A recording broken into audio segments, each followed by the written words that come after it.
The story opens on a hidden sect, deep in the mountains, reached only by a long staircase, climbing to the peak, with white clouds drifting and birds circling like a true immortal realm. In one quiet corner under dappled sunlight, Qin Tian is still busy finishing the last patch of land. Suddenly, the system interface pops up, and the moment he sees the reward, his eyes light up as the self-transformation Supreme Art jumps straight to the 9th level, so he quickly checks how strong he has become. The status panel shows Qin Tian, over 20 years old, 3-star strength, 4-star speed, and a miserable on-star intelligence, with the self-transformation Supreme Art as his main technique and his realm at first layer of Ban Chung, making him glare at the system in frustration for such a half-hearted buff. Even though he complains, the power surging through his body makes him excited, and he knows the day he meets Jing Jie again is getting closer. Lost in thought, Qin Tian unconsciously hugs his hoe and strikes a strange pose that looks extremely easy to misunderstand. At that exact moment, a beautiful senior sister walks by, sees the scene, blushes instantly, and softly calls out to her junior brother, leaving Qin Tian frozen for a few seconds. When he realizes how awkward the situation looks, he panics and starts explaining with his hands flailing everywhere. But the senior sister only smiles gently, pats his head like a child, and sighs that her little junior has finally grown up, promising to visit him more often. Then she suddenly hugs Qin Tian tightly and presses his head into her chest, leaving him completely petrified, face red, barely able to breathe from the critical hit. Feeling like even jumping into the Yellow River would not clear this misunderstanding, Qin Tian struggles free and hurriedly explains to Qing Ming that it is not what she thinks. Sadly, the beauty has no interest in listening, gently place a finger on his lips and saying she already understands everything. She turns and walks away gracefully, teasing that since Zhangjian Peak only has Qin Tian living there all year, feeling lonely at night and having certain needs is only natural. It takes Qin Tian a while to recover before he shouts after her, asking what she actually came for today. Hearing that, Qing Ming remembers her real purpose and turns serious, saying today is the day Gu Lun Sword Sect opens its disciple recruitment ceremony. By the sect master's order, all peak masters must attend, and as she pulls Qin Tian along, she scolds him for not taking in a single disciple since Jiang left, angering the sect master, while Qin Tian can only sigh and reluctantly agree to go take a look. After that, Qin Tian rushes inside to change clothes and tells her to wait outside, immediately blocking the door when Qing Ming tries to follow in out of curiosity. At the same time, shocking news spreads that the Holy Maiden has secretly hidden herself inside Gu Lun Sword Sect. Knowing they cannot handle this alone, those people decide to retreat for now and return to the demon sect to report to their superiors. Meanwhile, the recruitment square of Gu Lun Sword Sect is packed with people, looking like a sea of heads from above and buzzing with excitement. Sitting at the center of the high platform is Mo Wentian, the imposing sect master of Gu Lun Sword Sect. But her presence is quickly overshadowed when Qin Tian appears in elegant robes, walking calmly, yet drawing all attention the moment he steps out.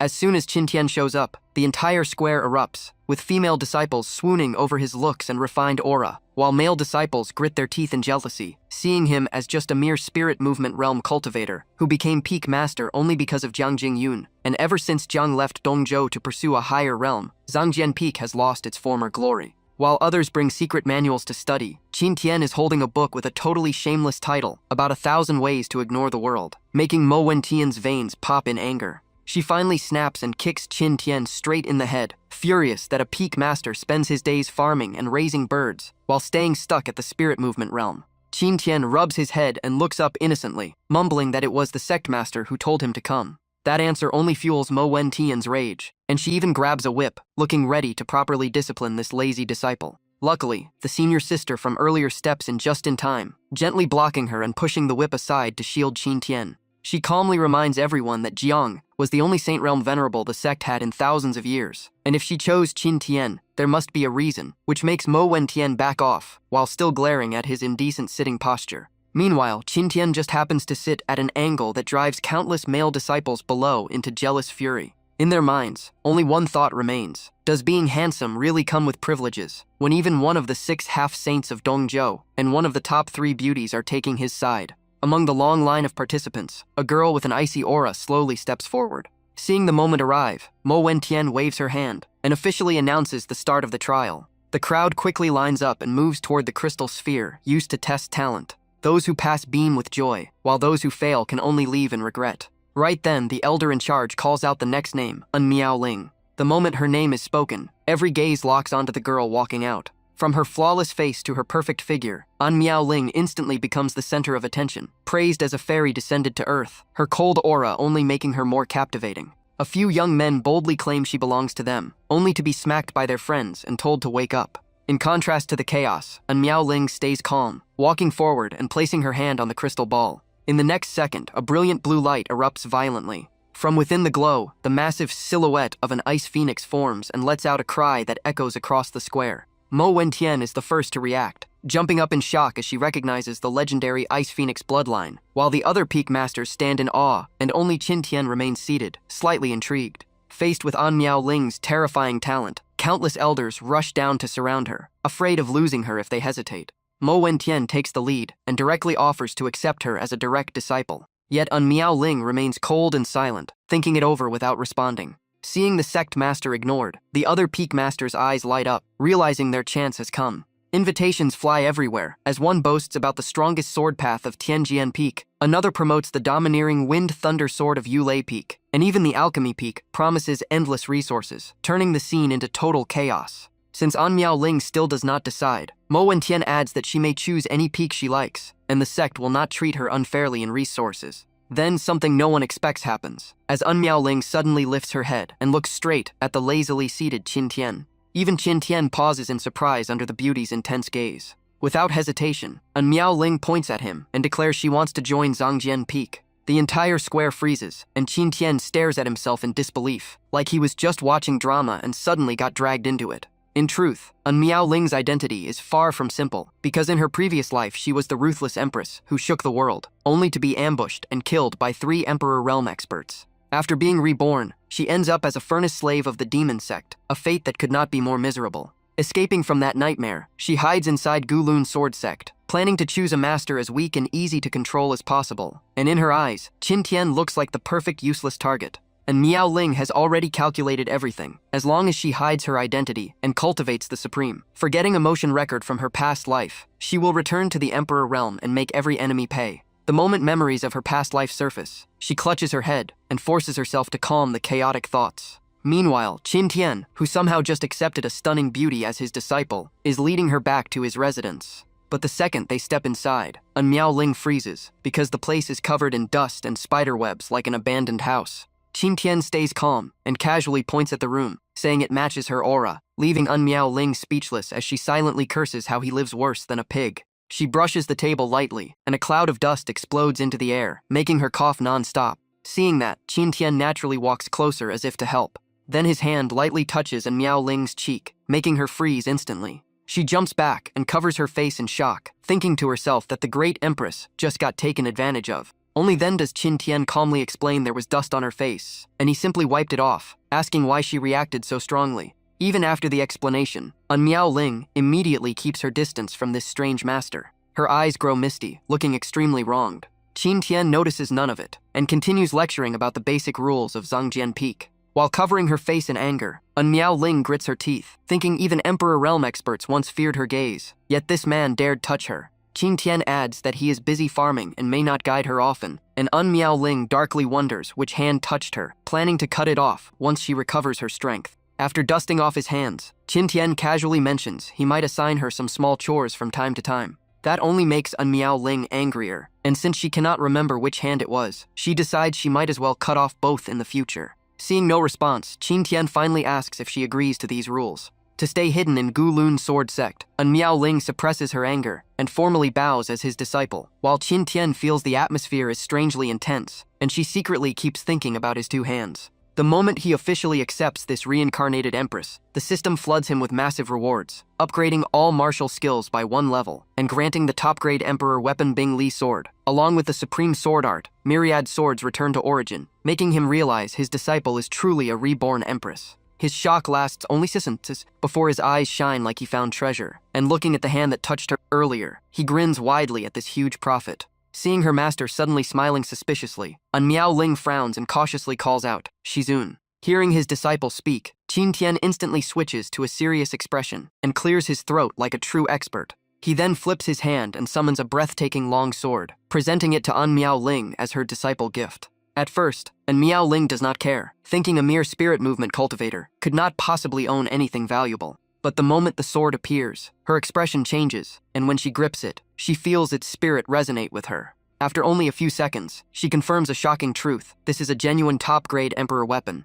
She can barely believe it and stammers, asking if he truly intends to give it to her, while Qin Tian casually replies that the sword is just average. That answer nearly makes An Miao Ling flip the table, because calling such a treasure average is pure shameless flaunting. In this world, everything from cultivation techniques to spirit weapons is ranked as Huang, Xuan, Earth, Heaven, Emperor, and Supreme. Each rank is further divided into low, mid, high, and top grade. In her previous life, An Miao Ling was dragged into disaster and killed just for fighting over a low-grade Emperor weapon. That is why she understands better than anyone how terrifying the value of the sword before her is, and she seriously asks Qin Tian why he treats a stranger like her so well. Qin Tian casually replies that giving a greeting gift to a disciple is perfectly normal, and although it sounds reasonable, An Miao Ling still feels something is off. Before she can think further, Qin Tian suddenly reaches out to take the sword back and says if she does not want it, he will give her a pair of old socks instead, making her instantly hug the Emperor weapon tight and refuse without hesitation. And Miao Ling then decides to bind the sword to herself, biting her fingertip while staring at it with complicated emotions, still unable to believe this is just a simple gift. Even without understanding it, she chooses to claim it first and think later, letting a drop of blood fall onto the blade. In that instant, the Bing Li sword erupts with terrifying spiritual power, and An Miao Ling's expression changes as she realizes something is wrong. The overwhelming aura shoots straight into the sky above Gu Lun's sword sect, forming a shocking heavenly phenomenon. Such a massive disturbance immediately alarms Mo Wentian. Even in a distant place, an ancient existence slowly opens its eyes toward Gu Lun's sword sect before closing them again. Not only that, but the demon sect master also senses the fluctuation and reveals an interested smile. He softly says that once he leaves seclusion, he will personally visit Gu Lun's sword sect. Realizing things are about to spiral out of control, Qin Tian flashes forward and waves his hand, instantly suppressing the phenomenon caused by the Emperor weapon. In a blink, the sky returns to normal, clouds dispersing as if nothing ever happened. Seeing his disciple still stunned, Qin Tian casually tells her to stop playing around because the sect master is coming. And Miao Ling is still shaken, because with just one move, Qin Tian erased a heaven-shaking phenomenon. After speaking, Qin Tian turns and walks outside, telling her to follow. The moment they step out, they see Mo Wentian floating in midair, and both quickly bow in greeting. She lands swiftly and walks straight toward Qin Tian. Lifting his chin with suspicion, like interrogating a criminal, she makes Qin Tian instantly switch to an innocent face and sweetly call her sect master sister. Without wasting time, Mo Wentian asks if the phenomenon was caused by them, and Qin Tian laughs awkwardly, saying two spirit movement cultivators could not possibly create such a scene. Still doubtful, she turns to An Miao Ling, who obediently nods in agreement, while Qin Tian remains calm as if it was no big deal. The moment he finishes speaking, he gets a hard knock on the head as Mo Wentian warns that such phenomena could bring huge trouble to the sect, and Qin Tian rubs his head while reciting a few Buddhist lines to calm her down. After giving her warning, Mo Wentian does not stay long and simply tells them to be careful before leaving. In a blink, her figure disappears, leaving only a faint afterimage in the air. Once they confirm she is gone, An Miao Ling takes out the Emperor weapon again and softly calls its name, Bing Li Sword. Holding it, her heart is filled with doubt, because someone casually giving a top-grade Emperor weapon is already absurd, let alone being able to trigger a heavenly phenomenon. Even more terrifying is that he suppressed that phenomenon with just a wave of his hand. And Miao Ling looks at Qin Tian with deeper confusion, unable to see through this master at all, while he calmly smooths his hair and poses like an untouchable expert. The next morning, a rooster crows, signaling the start of a new day. Somewhere in a special area, passionate shouts suddenly echo loudly. A group of golden eagles runs while chanting slogans, treating the morning as prime time for self-training. They believe that if they keep practicing every day, they will eventually escape the claws of that demon and earn a brighter future. But just as the flock is fired up, a giant hand suddenly grabs one golden eagle, and it can only let out a terrified scream. The bird struggles desperately and begs for mercy in pure fear. It cries while cursing the heartless demon, almost fainting as its feathers get plucked clean. Not long after, Qin Tian walks away carrying several fully plucked golden eagles, satisfied that the meat is firm and worthy of a 10,000 mountain delicacy, and today An Miao Ling is in for a feast. In another part of the bamboo forest, An Miao Ling is focused on practicing her sword. She slowly senses the world around her, draws the Bing Li sword, and begins comprehending the ice sword intent. Before long, her eyes snap open, and her battle intent surges fiercely. Sharp sword strikes tear through the air, one after another, making the space around her tremble. Yet after a long session, An Miao Ling sighs softly, because even with memories of her past life, grasping sword intent is harder than expected. Right then, Qin Tian's voice echoes from afar as he holds a wok and loudly calls that it is time to eat, and An Miao Ling coldly replies with just two words, not eating. The moment she finishes, Qin Tian appears in front of her like a ghost, holding the wok and blocking her path. In a tone that allows no refusal, he declares she must eat, and this truly shocks her since she did not sense his approach at all.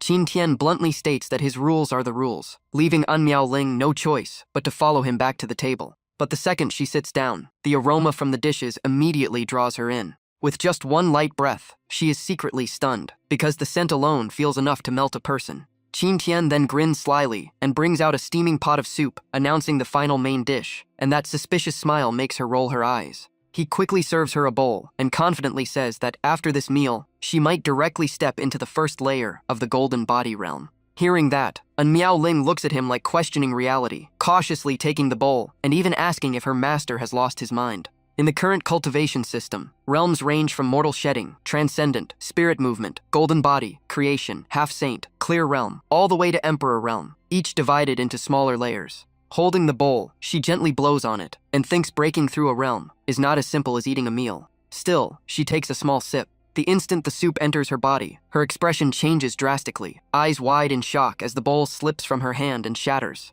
Meanwhile, Qin Tian stays strangely calm, stroking his chin as if he predicted everything. Inside An Miaoling's body, a terrifying transformation is happening as scorching energy surges through her meridians. The spiritual power flows many times faster than normal, as if her entire body is being rebuilt from scratch. She trembles violently and grabs the table to stay upright, the swelling force pushing her close to her limit. Then a deep explosion echoes within her, and the shackles of her realm shatter instantly. And Miaoling feels lighter than ever, her face flushed and lips curling unconsciously in satisfaction at the addictive sensation. She drops to her knees, sweat dotting her skin and making her aura even more alluring. Yet what shocks her most is that she truly broke through. Qin Tian, however, stands at a perfect angle, quietly taking in the entire scene. Only after a moment does he cough lightly and pretend to be saying that if he claims he can help her break through, he definitely can, since this soup is made from the three-legged golden eagle king. The moment she hears those words, An Miaoling whips her head toward him in disbelief and asks if he really stewed that ferocious beast into soup.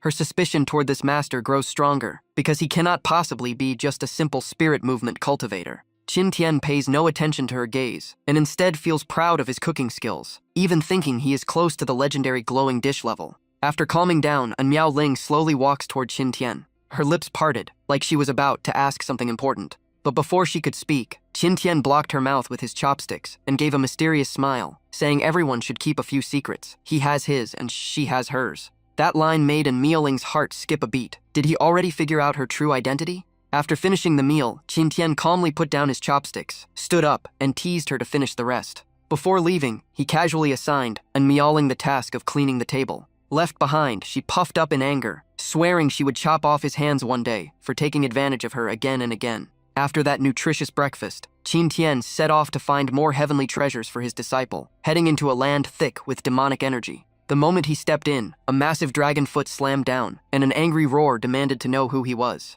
Beside the Dragon King stood two more Demon Kings, accusing Qin Tian of hunting their beasts daily, while a female Demon King shamelessly invited him to stay and drink all night. Facing three Demon Kings, Qin Tian looked like he was out for a stroll, saying the captured beasts were well fed and the drinking could wait. Then he got straight to the point. He came to borrow some Demon Emperor blood essence, the more the better. The female Demon King was even more intrigued, but the demon monkey beside her shouted for her to wake up. This man was here to slaughter them. The hot-tempered Dragon King couldn't hold back and charged with his spear, aiming to crush Qin Tian instantly. The demon monkey followed right behind, swinging his iron staff in coordination. With two Demon Kings rushing him, Qin Tian's eyes turned calm and confident. If they wouldn't lend it, he would just take it. As soon as he finished speaking, he threw a simple punch. A loud boom echoed as the demon monkey was blasted away, and Qin Tian casually picked his ear like it was nothing. He then looked at the other two and told them to attack together to save time. Realizing he wasn't simple, the Dragon King proposed a combined ultimate move, and the female Demon King agreed with a reluctant smile. In an instant, they unleashed a terrifying joint attack called Wind Thunder Fusion, Thunder Myriad Force, and a violent wave surged toward Qin Tian. Even as the pressure closed in, Qin Tian stood still without any intention of dodging. Only when the attack was about to hit did he slowly speak. "So you're using a fusion technique. What a coincidence, I know a bit of that too." He closed his eyes and formed seals, spiritual power pouring into the ground as he summoned the White Tiger Four Symbols, Lesser Yin formation. At the same time, sword intent around him condensed to an extreme level. Countless golden swords appeared behind Qin Tian, and in the next second thousands of blades shot straight at the two demon kings. The female demon king turned pale, trembling as she muttered, how was this even possible? As expected, both demon kings were blasted across the ground, leaving deep cracks that showed the terrifying power. They lay there motionless, completely unable to continue fighting. Just as Qin Tian was posing coolly, he suddenly sneezed. Rubbing his nose, he muttered in confusion. Hadn't Miaoling started missing him after only a few days? After collecting the blood essence, Qin Tian returned to Hidden Sword Peak, bragging that he had shown mercy, or they would be finished. That night at Hidden Sword Peak, the quiet atmosphere was shattered by a massive explosion. Even the black cat sleeping on a tree was startled awake. Hearing the noise, Miaoling quickly stepped out to check. She looked toward the alchemy room, wondering if her master had really returned. But when she arrived, the alchemy room was almost completely destroyed. Qin Tian crawled out of the rubble, face covered in soot, coughing non-stop like a total workplace accident. At some point, Miaoling was already standing behind him, staring helplessly as he caused chaos the moment he returned. She asked suspiciously, don't tell me, you're the one who blew up the alchemy room. Hearing her voice, Qin Tian turned around with a bright smile. Miaoling, you came at the perfect time. He quickly took out a still warm pill and urged her to take it now, saying he refined it just for her. And Miaoling looked at the pill in confusion. What exactly is this? But the moment she sensed its aura, her eyes widened in shock. This is a demon emperor pill? And it's heaven-grade top quality. Even in her previous life, she couldn't easily obtain something like this. Watching Qin Tian quietly wipe the soot off his face, her gaze turned complicated, so he disappeared these days because of her. After cleaning up, Qin Tian grinned and asked why she hadn't taken it yet. Was she afraid it would taste bitter? And Miaoling pouted and pointed at the ruins, saying before worrying about taste, this place is not suitable for taking a pill.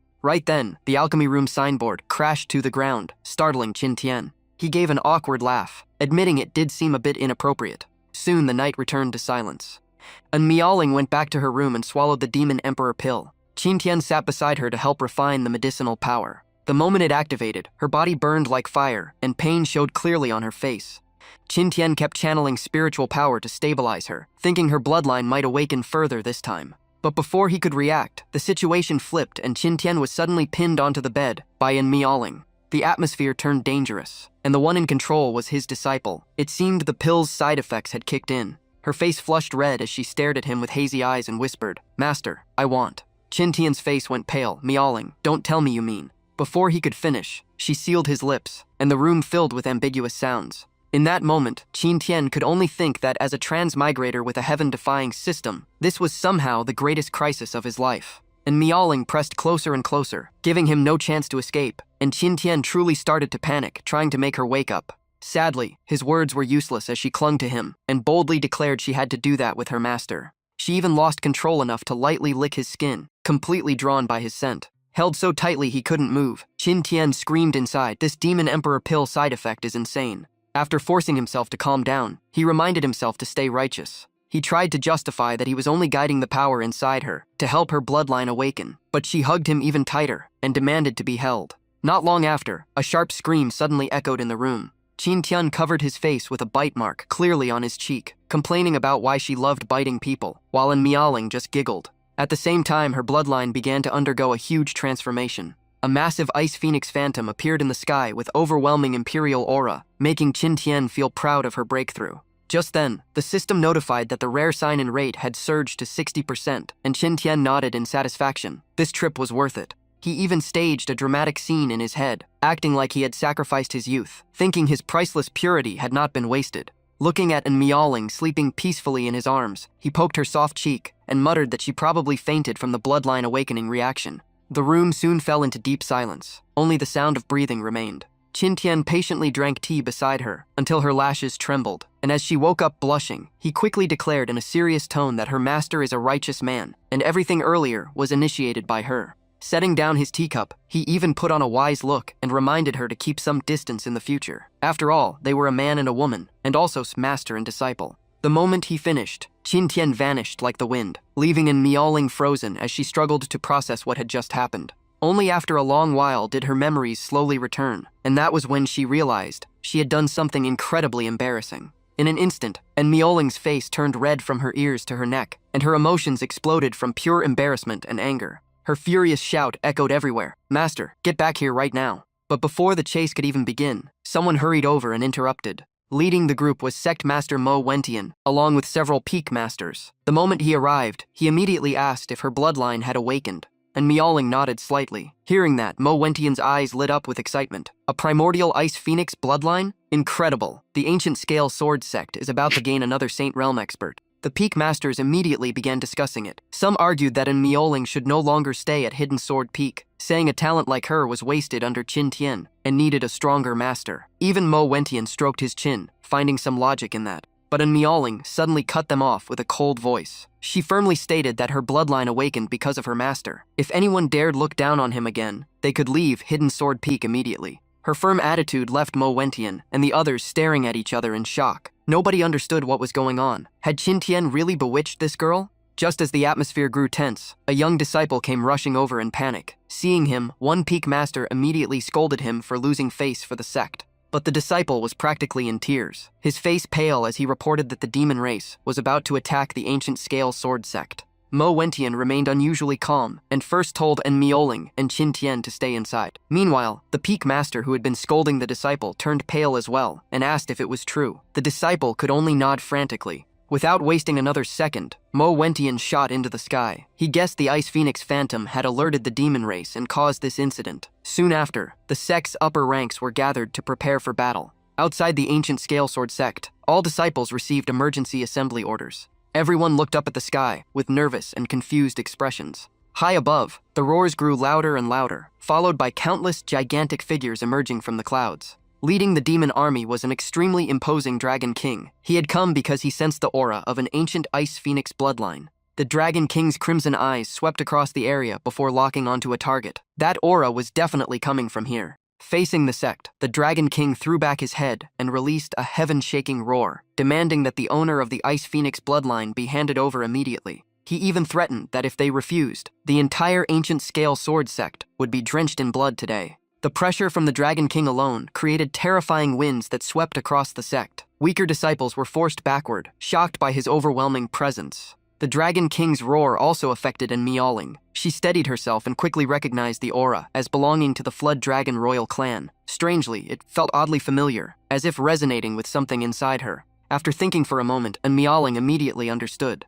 The aura inside the Demon Emperor pill was exactly the same as that Flood Dragon. The pill contained dragon blood, and when that dragon blood clashed with the phoenix blood inside her, it forced her deepest hidden emotions to surface. That was why she lost control back then. As the realization hit her, the blurry memories from the Demon Emperor pill's backlash flooded back, making her even more embarrassed. Without another thought, she rushed straight to Qin Tian's room and kicked the door open, blushing as she shouted if he had done it on purpose. But the only answer was an empty room with nobody inside. Grinding her teeth, Miaoling muttered, "Where did that guy run off to this time?" Meanwhile, facing the Dragon King's aggressive pressure, Mo Wentian showed no fear at all. He stepped forward with icy eyes and mocked, "Just a Flood Dragon Demon Emperor and you dare act so arrogant?" The moment he finished, he slashed out with his sword and sneered, "Where did that big momentum of yours go?" The Dragon King reacted instantly and blocked with his weapon. The violent clash sent shockwaves that forced both of them back. Mo Wentian let out a cold laugh. "With that little strength you think you can flatten the Ancient Scale Sword Sect." But the Dragon King remained calm and roared proudly, "Alone I may not be enough." Then he revealed his trump card. "What if you add Qingpeng and Miho? 3 demon emperors together are enough to crush you. They'll be here in 5 minutes. When that happens, how will you protect this sect alone?" Hearing that, Mo Wentian's expression darkened. He didn't expect more demon emperor reinforcements. At the same time elsewhere, Miho was chasing Qingpeng while complaining that he was still reading Chaos Sword God during recovery. Miho was furious, saying focus on healings instead of novels. Now they're late. Qingpeng argued he thought finishing 1 chapter wouldn't delay them. Right then, Qin Tian suddenly appeared in the sky with a relaxed posture. Standing on a massive floating claw, he casually announced, "Contestant number 78 entering the stage. Target locked on the 2 ahead." After that, a harmless-looking paper airplane shot forward like an arrow straight at Qingpeng and Miho. Miho pointed at it in confusion and asked Qingpeng if it was his new toy since it had been following them. Qingpeng quickly denied it, thinking Miho was joking. Before they could react, the paper airplane began emitting a terrifying fluctuation. Miho sensed it and immediately shouted for caution.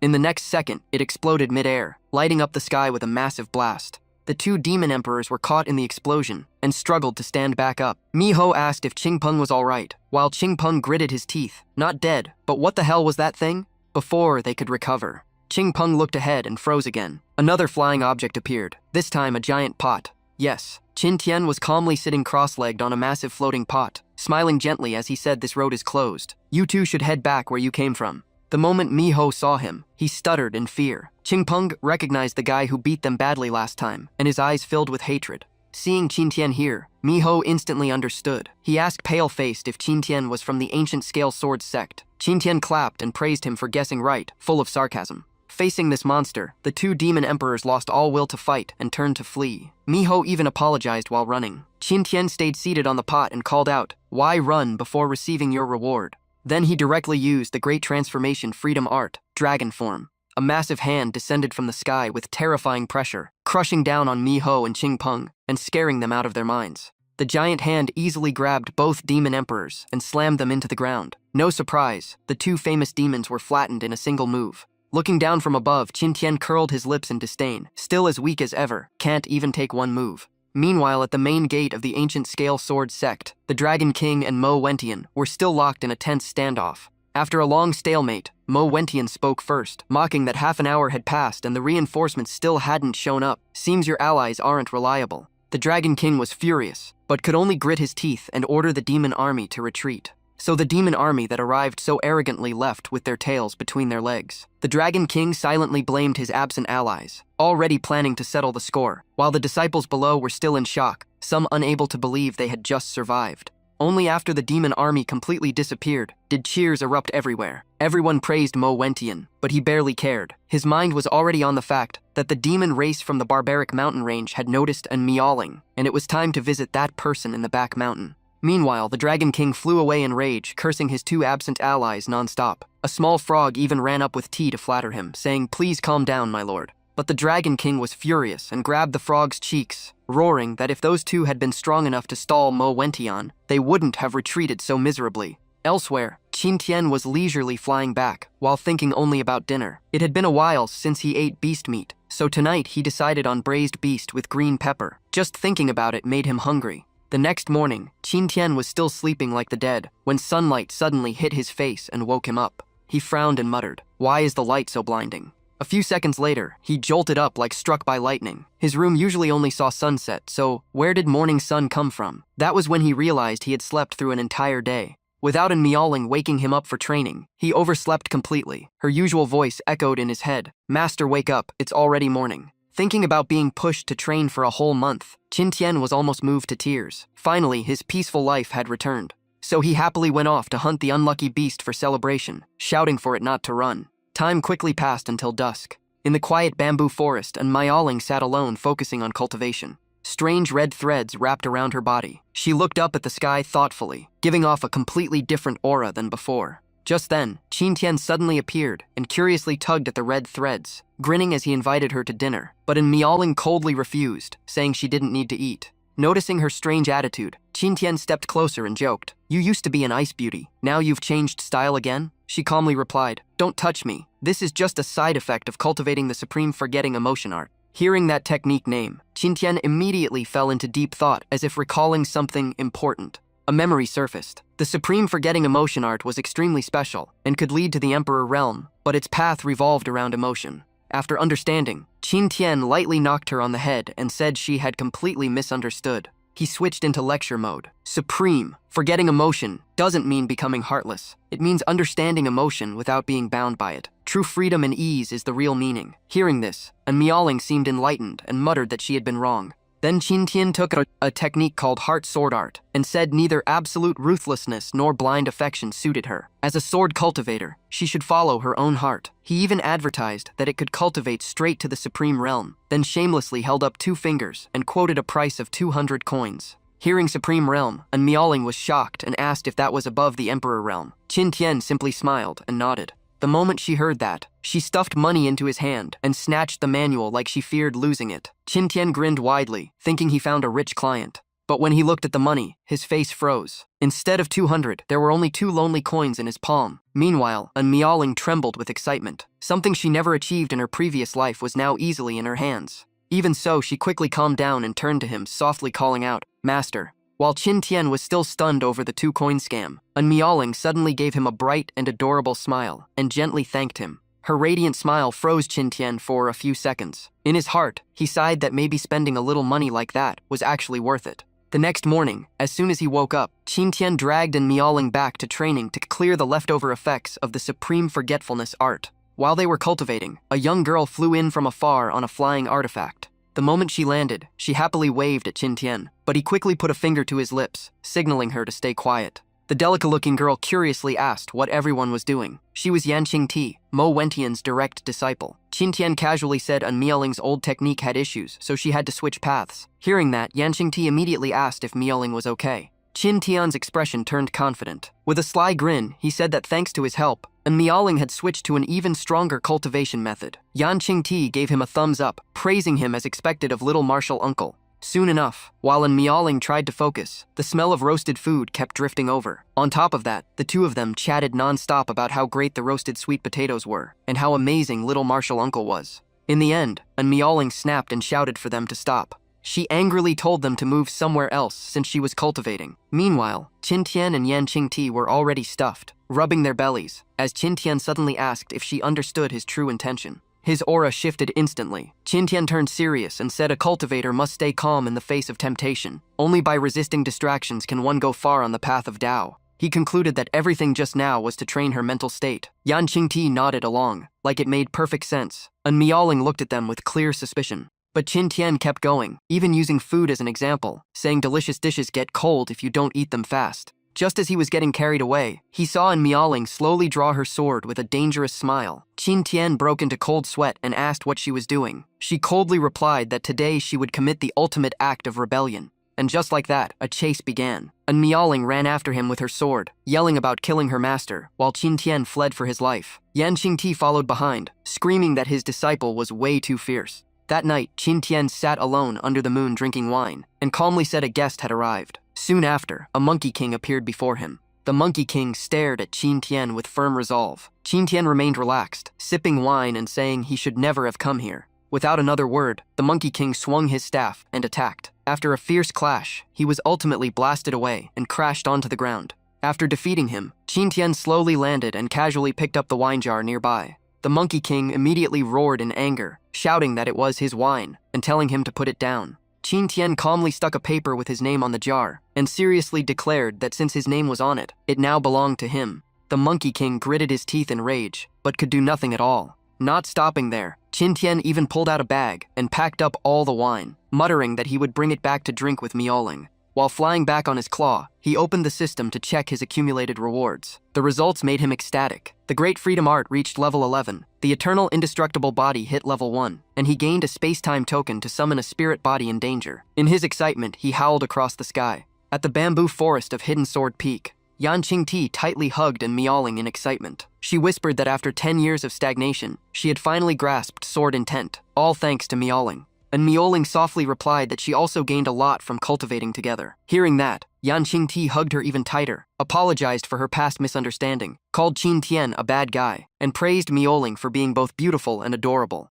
As night grew late, Yanqing Ti waved goodbye, saying she had to report the good news to her master, and Miaoling smiled and waved back. After seeing Yanqing Ti off, and Miaoling stretched and muttered that after training all day, she was covered in dust and needed a bath. With that thought, she headed toward the nearby stream. The moment she soaked into the water, her whole body relaxed, and she sighed at how comfortable it felt. The surroundings were strangely quiet, almost suspiciously so, and Miaoling pursed her lips, knowing that by the usual script, someone would show up right about now. And right on cue, Qin Tian popped his head out of the bushes, shouting that he had prepared a Latinite feast and she should hurry over. At this point, nonsense like this happened so often she barely reacted. Same old trick, dragging her off to eat every single time. And Miaoling flushed in anger and embarrassment, while Qin Tian shamelessly admitted he did it on purpose. With a sly grin, he bragged about digging up an 800-year-old jar of monkey wine and urged her to change quickly. He claimed he would not peek, but his face said otherwise. Before he could say more, a towel smacked straight into his face, and he was kicked out on the spot. Night soon blanketed the area. Qin Tian sat outside, sounding like an old father raising a grown daughter. When Miaoling stepped out in new clothes, she caught his weird smile and asked what nonsense he was thinking now. Honestly, the new outfit elevated her aura completely. She looked stunning. Qin Tian stared so hard he almost got a nosebleed and blurted that the outfit suited her beyond imagination. but Miaoling felt uncomfortable. It looked great, yet certain parts were way too tight. She complained that he must have bought the wrong size, because the chest area was suffocating. The moment she finished speaking, a loud pop rang out as a button burst open. Qin Tian froze for a few seconds and instinctively said something extremely improper, totally failing the beauty test. He then hurriedly begged her to calm down and not silence him permanently over this. The next morning, as usual, Qin Tian woke up early to prepare breakfast. After eating, Miaoling praised his cooking skills, and he happily told her to eat more if she liked it. But suddenly Qin Tian's face turned serious, sensing something. When she asked, he said people from Penglai had arrived at Kunlun again, and it did not seem good. The master and disciple immediately decided to head to the main peak to check the situation. By the time they arrived, the martial arena of Kunlun's main peak was already packed with people. Mo Wentian stood beside an old man and questioned why Penglai elders had been challenging young talents everywhere lately. The old man smiled, saying Bai Xiaohua had hit a bottleneck and wanted sparring to seek a breakthrough. They also said this visit to Kunlun was mainly to see the rumored ancient bloodline holder with their own eyes. With her experience as sect master, Mo Wentian knew they had other motives. She calmly replied that Miaoling was in closed-door cultivation, while the Penglai elder pretended to look regretful. Soon the matches between Penglai and Kunlun disciples began. On the stage stood a white-haired youth named Bai Xiaohua, arms crossed, looking arrogant and impatient. Opposite him was Xuan Lei, son of the Thunder Peak Master. Lightning surged around him as he declared his opponent would regret letting him finish the thunder summoning art. With that, he stomped the ground and shot forward like a bolt of lightning. Xuan Lei threw a powerful punch and mocked that Bai Xiaohua better not cry for his mother later. Yet Bai Xiaohua remained frighteningly calm. He simply raised one finger and unleashed the mid-year heaven-grade martial skill. One sword stabilizes mountains and rivers, with clear disdain. In an instant, Xuan Lei was blasted straight off the stage. The entire crowd was stunned. No one expected the fight to end in a single move. Even the Thunder Peak Master's face changed, while others stood there confused, unable to see what had just happened. After the victory, Bai Xiaohua grew even more arrogant, loudly mocking his opponent and driving the Thunder Peak Master red with rage, while pretending to apologize as he belittled Kunlun's strength. Not stopping there, he licked his lips and scanned the Kunlun disciples below like he was picking his next prey. He pointed at them one by one, arrogantly asking who was worthy to fight him. When no one answered, Bai Xiaohua let out a mocking laugh, clearly looking down on all of Kunlun. Seeing morale hit rock bottom, Yan Qingti stepped forward and asked to fight. If he kept humiliating them, Kunlun's spirit would be crushed. Mo Wentian nodded but told her to be careful. Before stepping onto the stage, Yan Qingti suggested calling in Miaoling as well. Mo Wentian was confused, thinking the girl was still too inexperienced. But Yan Qingti said her master had no idea what was really going on. She revealed that under little martial uncle's guidance, Miaoling had already grasped sword intent. Even she herself had reached the realm of having a sword in her heart without holding one. Mo Wentian was stunned. Qin Tian teaching sword Dao was shocking enough, but helping Miaoling comprehend sword intent was unbelievable. Yan Qingti answered firmly, swearing every word was true. Only then did Mo Wentian realize why Qin Tian always felt unpredictable. He had been hiding his strength all along. Even the Penglai elder nearby was secretly surprised. Not wanting to keep him waiting, Yan Qingti stepped onto the stage to accept the challenge. Bai Xiaohua turned and smiled confidently at her. He raised one finger and proposed a high-stakes bet. Since Kunlun's senior sister was fighting, they should wager a slot to enter the carefree secret realm. His voice echoed across the arena. If she won, Penglai's slot would go to Kunlun. If she lost, Kunlun must hand one over. Mo Wentian immediately realized this was their true goal. Yan Qingti did not agree right away and looked at her master. At that moment, a voice transmission told her to accept, so she nodded. Bai Xiaohua slowly lifted his sword and pointed it at Yan Qingti, his eyes burning with battle intent. Without wasting words, Yan Qingti attacked first. Bai Xiaohua countered with sword intent as well. When she unleashed her clear wind sword intent, he was visibly surprised and finally grew serious. After several fierce exchanges, Bai Xiaohua lost patience and decided to go all out, claiming he would show her a higher realm.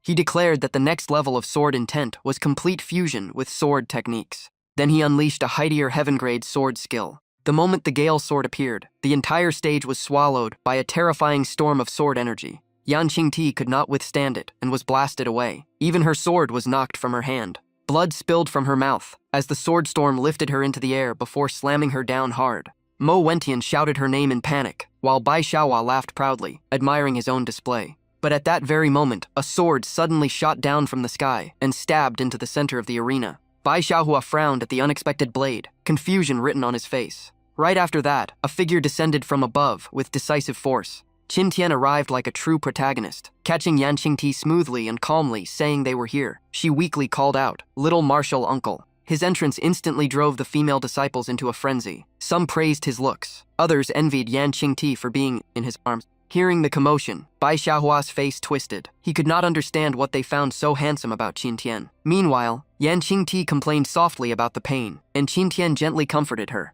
But when Bai Xiaohua's gaze shifted to Miaoling, he froze on the spot. His attitude changed instantly. He hurried over, politely introducing himself as Penglei's top disciple and one of the 3 great young prodigies. It was obvious he was completely captivated by Miaoling's beauty. When the Penglai elder saw Miaoling appear, he secretly smiled. The true target had finally shown up, and now he wanted to see how talented she was beyond her ancient bloodline. Seeing Bai Xiaohua approach Miaoling, Qin Tian immediately slapped his hand away and called him a toad, telling him to stay away from his disciple. Bai Xiaohua exploded in anger and fired back, calling Qin Tian a country bumpkin. But the moment he finished, both Miaoling and Yan Qingti spoke up. One called him master, the other little martial uncle. Bai Xiaohua froze on the spot, his brain lagging for a few seconds. Then he suddenly remembered a rumor. Kunlun had a so-called useless little martial uncle who was absurdly handsome. Realizing this, Bai Xiaohua shot up and stared straight at Qin Tian, clearly identifying his target. Qin Tian met his gaze without backing down. Bai Xiaohua smugly declared that those women were just bewitched by Qin Tian's face, and he would prove that strength was the only truth.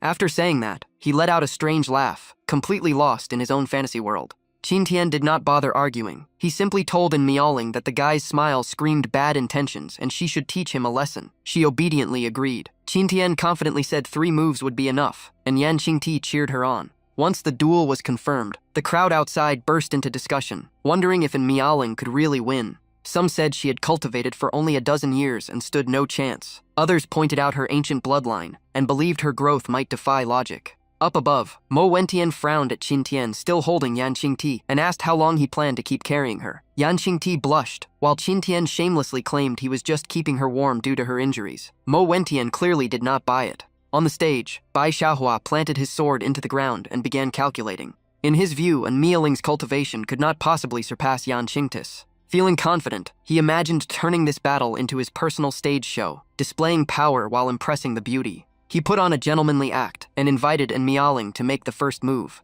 But the moment he finished speaking, a streak of swordlight shot toward him so fast he could barely react. And Miaoling appeared beside him with a chilling blade and cold voice, saying that if her master had not told her to hold back, that strike alone would have ended him. Injured and humiliated, Bai Xiaohua's face darkened. He angrily claimed she only managed to hurt him because he went easy. He immediately counterattacked with full power, fusing sword intent with his technique, and unleashing one sword, stabilizes mountains and rivers. Yet Miaoling casually swung her sword and shattered the attack with ease. Bai Xiaohua froze in disbelief, and Miaoling bluntly stated that his swordsmanship was flashy but hollow, all appearance and no core. She then decided to show him what true sword Dao looked like. With a decisive slash, countless cherry blossoms bloomed mid-air, forming a breathtaking scene. But hidden within the beauty was terrifying sword intent, proving that intent was the true essence. Bai Xiaohua's face shifted from pale to green to purple. It was clear his confidence was collapsing, because that storm of cherry blossoms was not gentle at all. It rushed straight at him with crushing force. Seconds later, the arena echoed with Bai Xiaohua's miserable screams. The disciples below were stunned. The so-called Penglai genius now looked like a moving punching bag before Miaoling.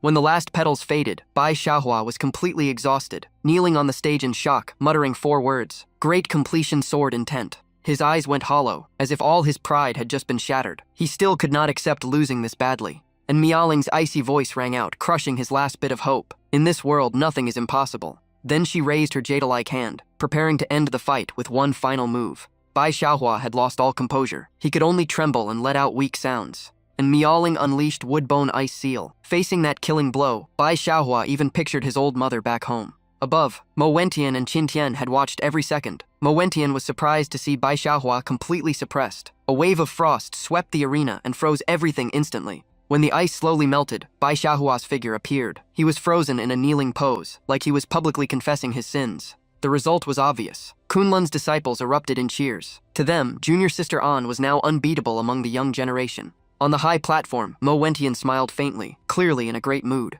The Penglai elder's face turned dark, but he still honored the bet and threw the carefree secret realm token to Mo Wentian. She caught it gracefully and laughed in satisfaction. After that, Leng Ya supported the utterly defeated Bai Xiaohua and left Kunlun in silence. Yet when no one noticed, a strange smile curled on Leng Ya's lips. It seemed the thing he sought had finally appeared. After the shocking battle, Qin Tian and Yan Qingti rushed over to congratulate and Miaoling. They praised her non-stop, but unlike her icy demeanor in battle, she now covered her face shyly and denied it softly. The scene shifted to a desolate land. There, Leng Ya bowed respectfully to a mysterious figure, reporting that he had found a suitable body with an ancient bloodline and great completion sword intent. Deep inside a dark cave, a half-human, half-demon woman let out a chilling laugh. She said that once she seized that body, ruling the entire eastern continent would be within reach. She was the palace master of Heavenly Demon Palace, Mu Yishui. Faced with that tempting promise, Leng Ya simply lowered his head in respect. Soon, Mu Yixue's cold and sinister voice echoed through the cave again. She gritted her teeth at the mention of the ruthless empress, and swore that once she returned, she would make her repay their old debt 100-fold. As for the carefree secret realm that Mo Wentian had just won, it was extremely rare. Kunlun, Penglai, and Taibai had to pay a huge price to open it. It opened once every 20 years and was filled with rare herbs and high-grade treasures. Anyone who entered hoped to change their fate. At this moment, An Miaoling and Yan Qingti stood with the other disciples listening to the rules. 2 laws were absolute. First, only those below the Nirvana realm could enter. Anyone above would be expelled instantly. Second, only 9 people could enter each time. The tokens in their hands were the keys to enter the secret realm. After reminding them they had only 7 days to seek opportunities inside, the elder announced departure and said he would wait outside for good news. Once everything was ready, the elite disciples of the 3 great sects stepped through the spatial gate into the carefree secret realm. The moment An Miaoling entered, the token that Leng Ya had secretly tampered with activated. Elsewhere, Mu Yishui immediately sensed that her target had entered the secret realm. She ordered her subordinates to bring the prey to her at once, and they quickly accepted the command. Inside the secret realm, An Miaoling was surprisingly relaxed, strolling around while casually eating fruit. But after walking for a while, she realized she had lost Yan Qingti and the others. She even wondered why no one mentioned getting separated inside. Just then, a rustling sound came from the bushes, and Miaoling instantly became alert, took a defensive stance, and demanded whoever was hiding to come out.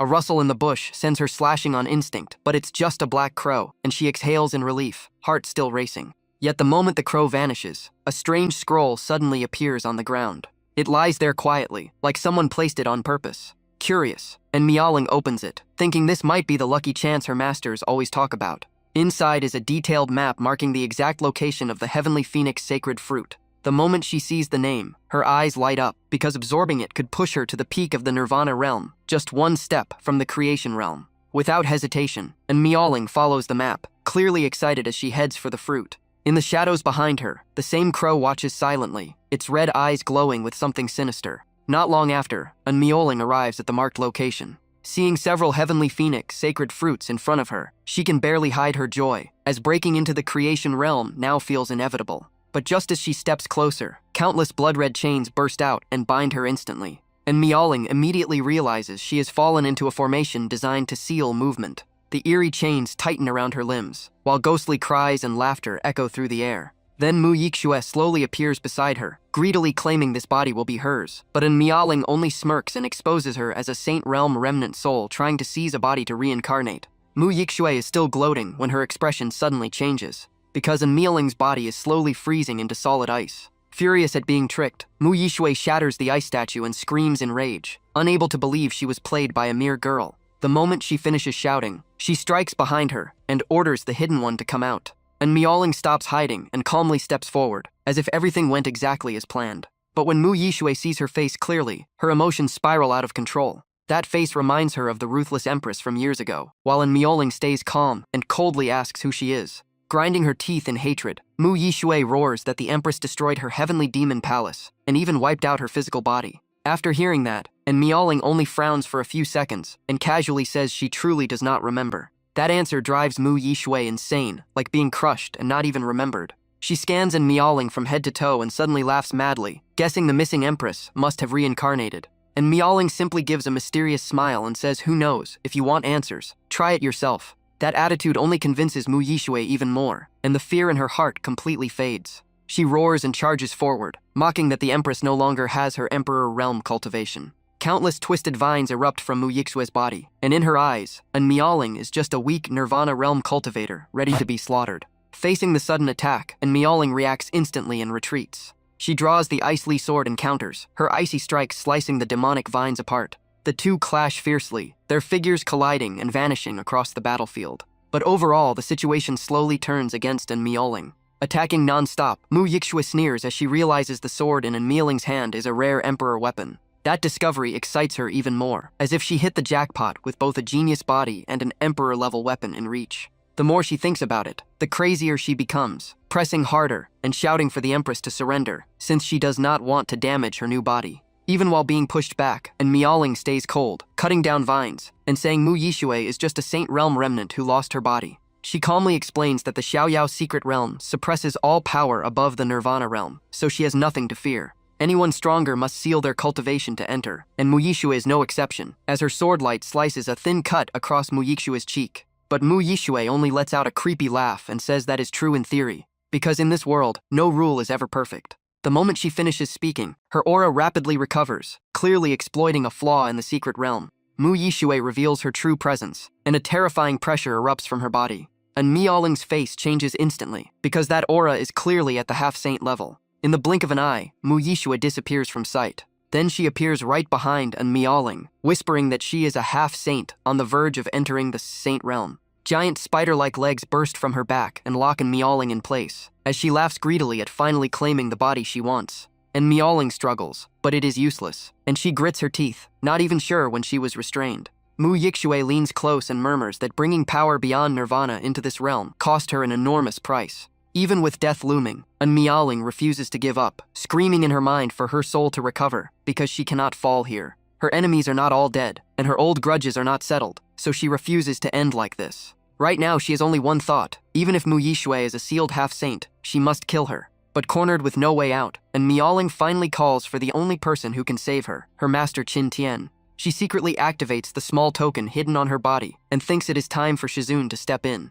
At the same time, in a small city far from the secret realm, Qin Tian suddenly senses the signal from Miaoling. The scene flashes back 3 days earlier, when Qin Tian and Miaoling sat on a rooftop waiting for the Xiaoyao secret realm to open. Before she entered, Qin Tian carefully prepared everything and gave Miaoling a special token, warning her to activate it if her life was in danger. He stressed that she must keep it hidden and never lose it. Holding the token, Miaoling innocently asked if that meant hiding it inside her clothes. Qin Tian gave a sly smile and said, "When the time comes, your master will jump straight out of the token to save you." Hearing that, Miaoling immediately tucked it into her chest, without hesitation, and obediently agreed. She even seriously reminded him to be careful when appearing, making Qin Tian almost get a nosebleed as he turned away awkwardly. Back to the present, Qin Tian is strolling through town, assuming Miaoling has already entered the secret realm with Su Gang.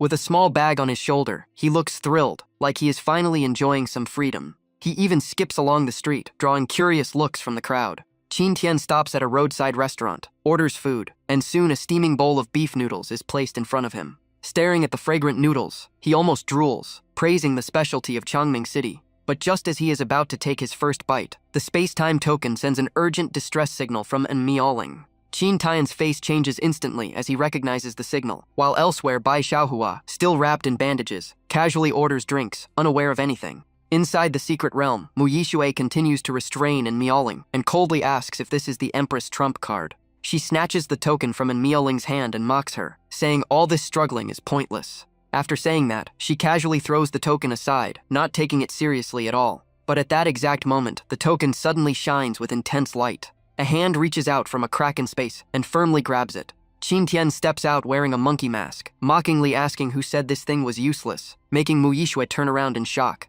Her answer is a heavy punch flying straight at her face. The terrifying force sends Mu Yixue crashing into a rock wall behind her. Qin Tian catches Miaoling with one arm, his voice turning gentle as he asks if she is hurt and what happened. After setting her down, he looks around and asks why Qing Tixitu is not with her, and Miaoling coughs lightly before catching her breath. She says it is easier to directly transmit her memories to him, and Miaoling gently touches Qin Tian's forehead. In an instant, the entire situation becomes clear in his mind. After understanding everything, Qin Tian concludes that Leng Ya and that woman were working together, using Bai Xiaohua to find a suitable body, while Miaoling notices his mask and asks why he is wearing something so ridiculous. Qin Tian removes the mask with a smug grin, saying it lets him use half-saint power without being rejected by the realm, leaving her confused. He explains that by hunting a beast inside and using its soul as camouflage, the realm treats him as part of it. and Miaoling instantly realizes Mu Yixue must have killed a beast of similar level, and Qin Tian nods proudly at her sharp thinking.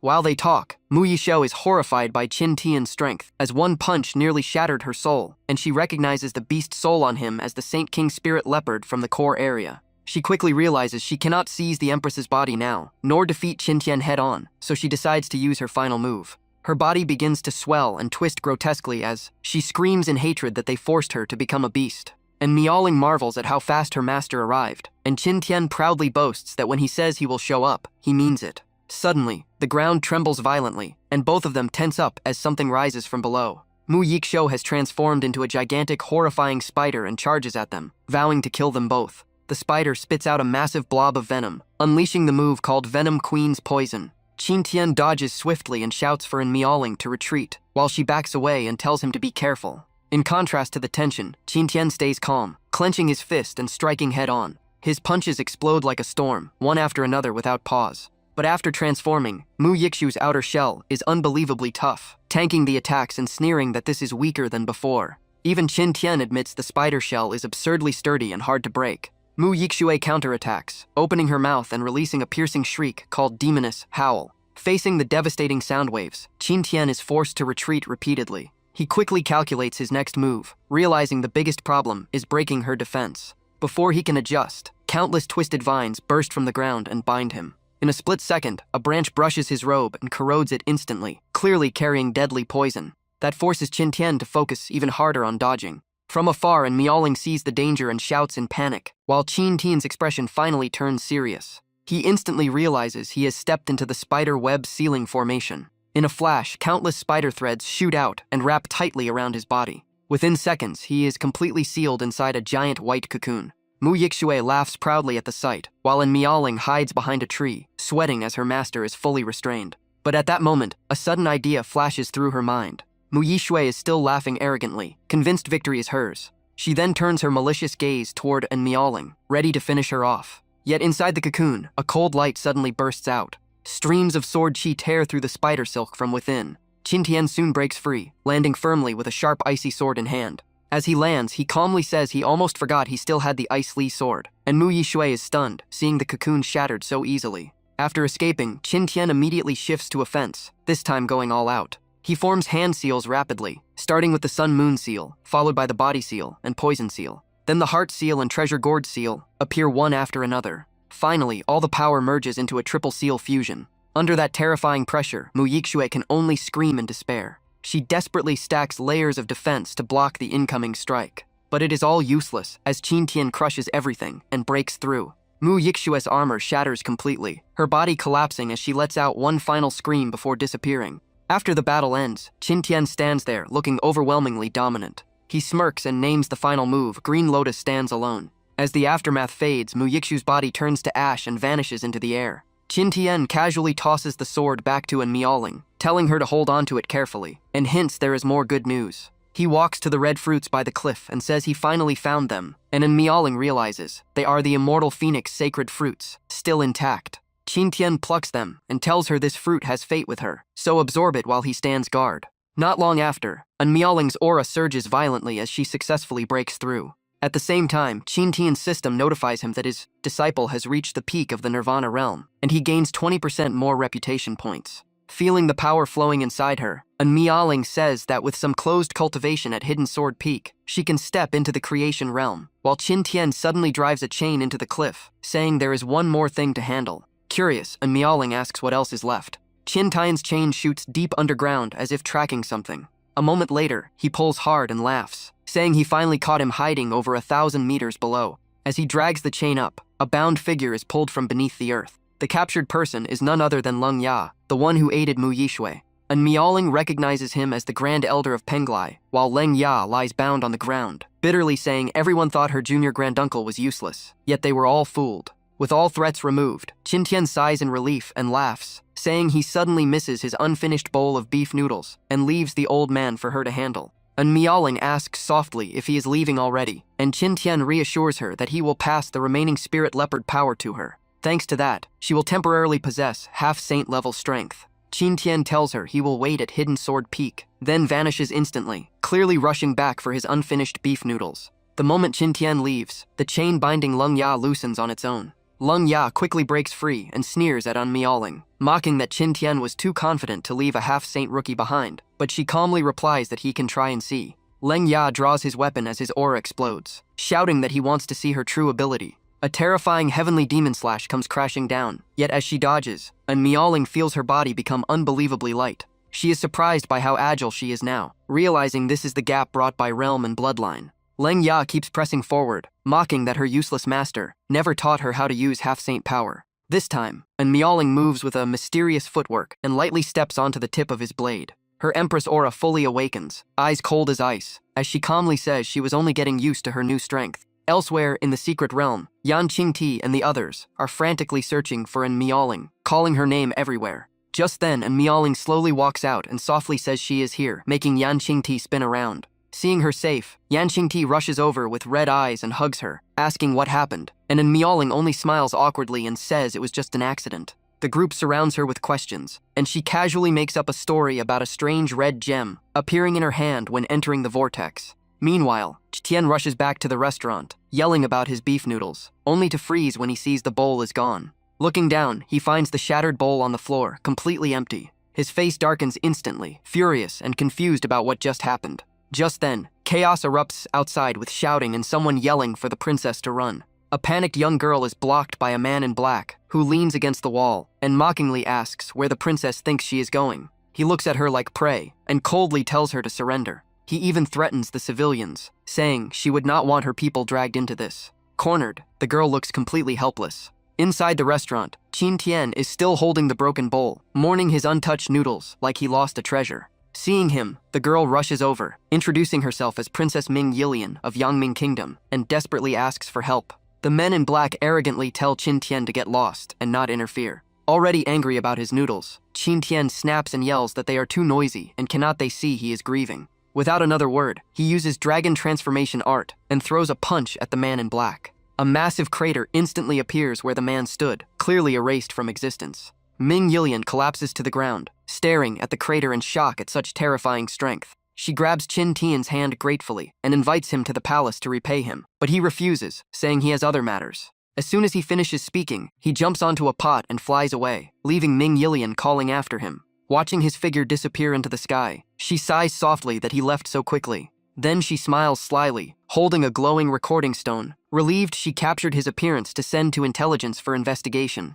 As Qin Tian flies away, he calculates that Unmeowing and the others will take time to return, so he might as well visit home. At the Qin residence, the entire estate is covered by a massive glowing formation. The moment Qin Tian lands, his expression changes as he recognizes it as a saint-level formation set up at his own home. The Qin residence was completely lifeless. No smoke, no movement, clearly abandoned for over half a month, and Qin Tian could only pray his parents were safe. The emptier it looked, the more uneasy Qin Tian felt, so he suppressed his aura, landed softly on the roof, and slipped inside. But the moment he touched down, he stepped on a loose brick. A mechanism instantly triggered, and the brick popped up, putting Qin Tian on full alert. He narrowed his eyes and scanned the area, ready for whatever ambush was coming. Instead, two tiny objects slowly floated up from beneath the brick. When he looked closely, he realized they were puppets, shaped exactly like his father and mother. The puppets spoke in his parents' voices, saying the family and servants had gone traveling, then warned him to be careful before the message abruptly cut off.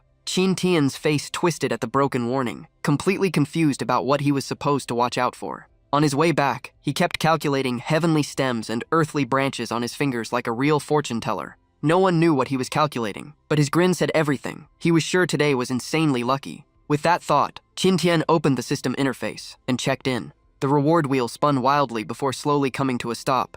The system offered two choices: upgrade all learned martial skills, or receive a little master capture ball. Hearing that weird name, Qin Tian's mood dropped instantly as he stared at the round ball rolling on the ground. He picked it up and examined it for a long time, still clueless about what this thing was. Annoyed, he smashed the ball on the ground and yelled that after 749 days of check-ins, the system gave him this, then shouted not to think a new interface could fool him because he had already beaten P.O. Kimon. What the hell? Right then, a glazed fox tiger suddenly dashed over from afar. It leaped high and flew over Qin Tian's head, forcing him to look up. But the ball on the ground suddenly lit up and sucked the glazed fox tiger inside. Qin Tian froze on the spot, his entire worldview shattered. The ball kept flashing, as if it had just completed something. Qin Tian's face twitched as he finally accepted that this was basically Pokemon for real. Holding the ball, he stared at it suspiciously and wondered how long that beeping sound would last. When it kept ringing non-stop, he even suspected it might go on all day. Just then, a burly man carrying a giant hammer arrived and roared at the Nirvana realm brat to hand over the box containing DG Qingqiu. Qin Tian simply turned his head and calmly said the legendary DG Qingqiu should not look that weird. The muscular man's eyes lit up the moment he saw Qin Tian's face, excited by how handsome he was. His attitude flipped instantly as he moved closer, kneading Qin Tian's shoulders while rambling that the glazed fox tiger must be DG Qingqiu being hunted by Di Ming, and promised pleasure and cultivation gains, since he was a Saint Realm expert. After speaking, the musclehead kept rubbing Qin Tian with a very suspicious expression. At that moment, an oddly familiar and haunting background music seemed to play in Qin Tian's head. His hair stood on end as he quickly backed away, shouting for that perverted guy to stay away. The burly man froze, deeply hurt, Qin Tian's words stabbing straight into his heart. He gritted his teeth in grievance, unable to believe someone dared call him that. In a frenzy, he pulled out a massive clamp and roared that he would crush Qin Tian so he could never speak again. The terrifying clamp combined with his muscular body shook the ground, each slam blasting apart chunks of earth. Qin Tian hugged the strange ball and kept dodging, silently admitting this guy's strength was truly terrifying. The burly man's eyes turned bloodshot as he chased Qin Tian, screaming for him to return the box. But Qin Tian kept provoking him, scoffing that the disgusting pervert should stop framing him because the box was clearly his. That only drove the big guy crazier as he charged with the clamp, vowing to smash Qin Tian into minced meat. Everywhere the clamp struck was obliterated, trees and boulders crushed without mercy. One ran for his life, the other chased like a mad beast, turning the forest into disaster ruins. The chase dragged on until midnight, and Qin Tian finally rested on a tree branch. He looked at the ball in his hand and sighed. It really had been beeping all day, totally unacceptable. Right then, the ball suddenly reacted. Qin Tian focused closely, and was thrilled to see the beeping finally stop. Down below, the burly man was clearly exhausted. He panted like he was about to collapse, cursing that the brat ran like a monster. Qin Tian still had energy to spare, and before leaving he waved mockingly, saying goodbye pervert, better never meet again, while the big guy gasped behind him like he was about to cry. The man tried to chase a bit more, but had no strength left, forced to watch Qin Tian disappear, furious to the point of exploding. Flying on his familiar pot, Qin Tian shook the strange ball, and wondered if the glazed fox tiger inside was edible. Over at Kangjian Peak, the glazed fox tiger woke up and looked around warily, confused because this place was nothing like Di Ming. After thinking for a moment, it guessed someone must have saved it from the pursuit. At the same time, Qin Tian sat cross-legged sipping tea, looking relaxed as he teased that the fluffy girl had finally opened her eyes, making the glazed fox tiger instantly spring up with fur bristling. Qin Tian calmly took another sip and introduced this place as Kangjian Peak, claiming he had saved her from the enemy. The glazed fox tiger scanned him from head to toe and sneered, saying a weakling at Spirit Movement Realm could never save her from a Saint Realm expert. Qin Tian only shrugged with a mysterious smile, saying that flashy Saint Realm guy had already been blasted into the sky by him. Ignoring her doubt and silent attempt to escape, he slowly explained that when she fell into the ball she activated a preliminary contract with his artifact, so she could not leave it beyond a certain range. As soon as he finished, Qin Tian pulled out the ball and shouted dramatically, and the glazed fox tiger, trying to crawl away, was instantly dragged back by an invisible force like a hooked fish. Panic flashed across her face as she demanded the contract be get true, saying she had urgent matters, while Qin Tian stroked his chin and claimed the manual said forcefully canceling the preliminary contract would make her body and soul explode. He even pretended to read an invisible panel, adding that to avoid that fate she must complete the official contract, or after 3 days she would still go boom. The glazed fox tiger ground her teeth in rage, refusing to believe such nonsense and accusing him of trying to scare a child. Qin Tian just smiled leisurely and told her to check her sea of consciousness to see if the contract mark was real. Half believing she did so, and moments later her face turned pale. Sure enough, a strange mark truly existed in her sea of consciousness, just as he said. Cornered, she switched tactics, putting on watery eyes and saying countless great forces were hunting her, and anyone involved would be dragged into massive karma. But when Qin Tian heard the word karma, his eyes lit up, and he laughed that he was not afraid of karma. He only feared having none. Hearing such outrageous confidence, the glazed fox tiger was speechless and concluded she had met a delusional madman, so for now, she would pretend to cooperate and wait for a chance to steal the ball and escape. Seeing the fox start to waver, Qin Tian quickly proposed an official contract for just 100 years, or it would end once her realm surpassed his, and her eyes instantly lit up. She changed her attitude on the spot, confidently saying such easy terms should have been mentioned earlier, because once she recovered her strength, she would surpass this human anyway, so signing was fine. Just like that, the contract was completed.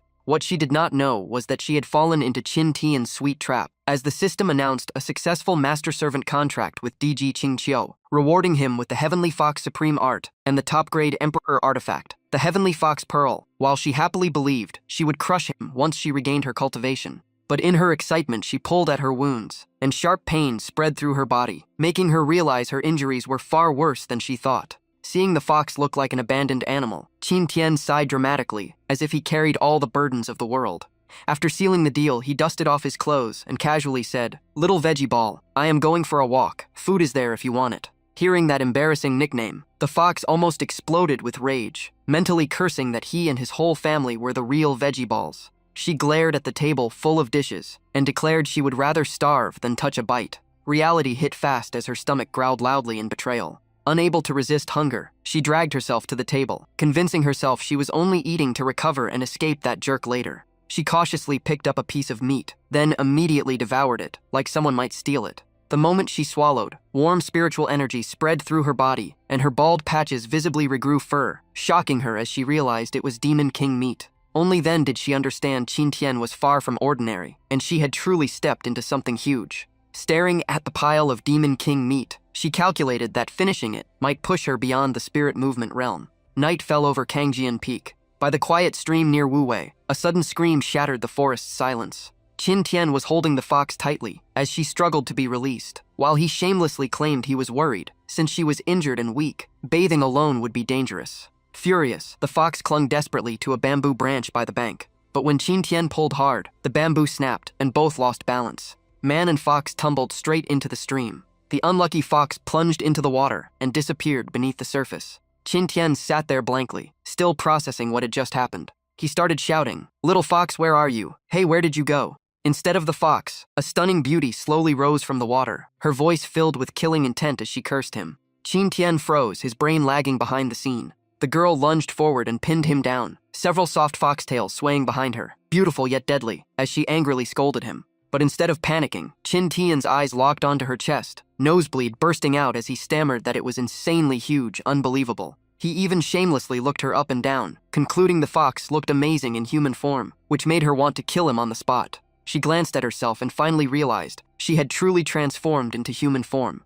Snapping back, she screamed and dove into the water to cover herself, only her head above the surface as she ordered Qin Tian to get out, while he calmly wiped his nosebleed and took out a shining pearl, saying he had planned to give her this. She sneered at him, calling him a lustful old wolf who thought she would fall for that trick. But the moment she saw the item clearly, her expression froze, because it was the Heavenly Fox Pearl, formed from the total spiritual power and laws of a celestial demon before death, just as the Fox Clan had Heavenly Fox Pearls, and the Dragon Clan had Heavenly Dragon Pearls. No matter the race, these were all top-tier Emperor artifacts, treasures almost impossible to find. The pearl was insanely tempting, but Qin Tian's condition was shameless beyond words. He grinned wickedly and said, "If you want it, kiss me." The fox girl rejected him instantly, saying one Emperor artifact was not worth a kiss, keep dreaming. Qin Tian was not done. He pulled out another cultivation manual and said if she kissed him, she could have both the Heavenly Fox Pearl and this technique. She laughed arrogantly, thinking it must be some random skill. She proudly said the Fox Clan already had the Nine-Tailed Heaven Scripture, the top Emperor Scripture, so they did not need any Heavenly Fox Supreme Art.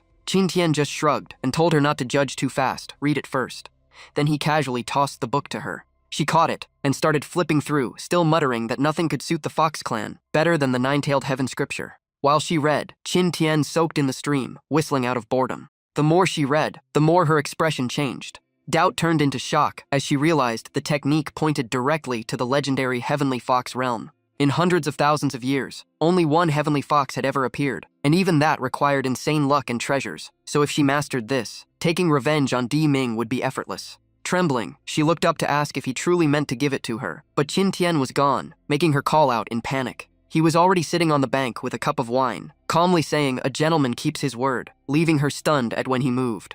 Qin Tian took a sip and sighed that hot springs with strong wine were true enjoyment, then teased that this deal was too good to refuse, right? Her face flushed red as she struggled internally, before finally gritting her teeth and agreeing. She closed her eyes like heading to battle and said, "Fine, a kiss it is." Qin Tian immediately leaned forward with obvious anticipation. The distance between them shrank to almost nothing. Suddenly, a bone-chilling killing intent tore through the air. A sword shot across and split the stone table beside them in half. The blade passed Qin Tian's face so close that cold sweat poured down. Just a bit more and he was done. The fox girl turned pale, instantly thinking a powerful enemy had arrived. But the one who stepped forward was an miaoling, radiating terrifying frost, saying she rushed back to Kangjian Peak to keep her promise to her master. From her tone, Qin Tian knew he was in trouble and tried to explain. But before he finished, an miaoling attacked with killing intent. His miserable screams echoed everywhere, clearly getting beaten badly. 5 years passed in a blink. Beneath a majestic waterfall, the fox demon sat cultivating with colorful tails swaying behind her.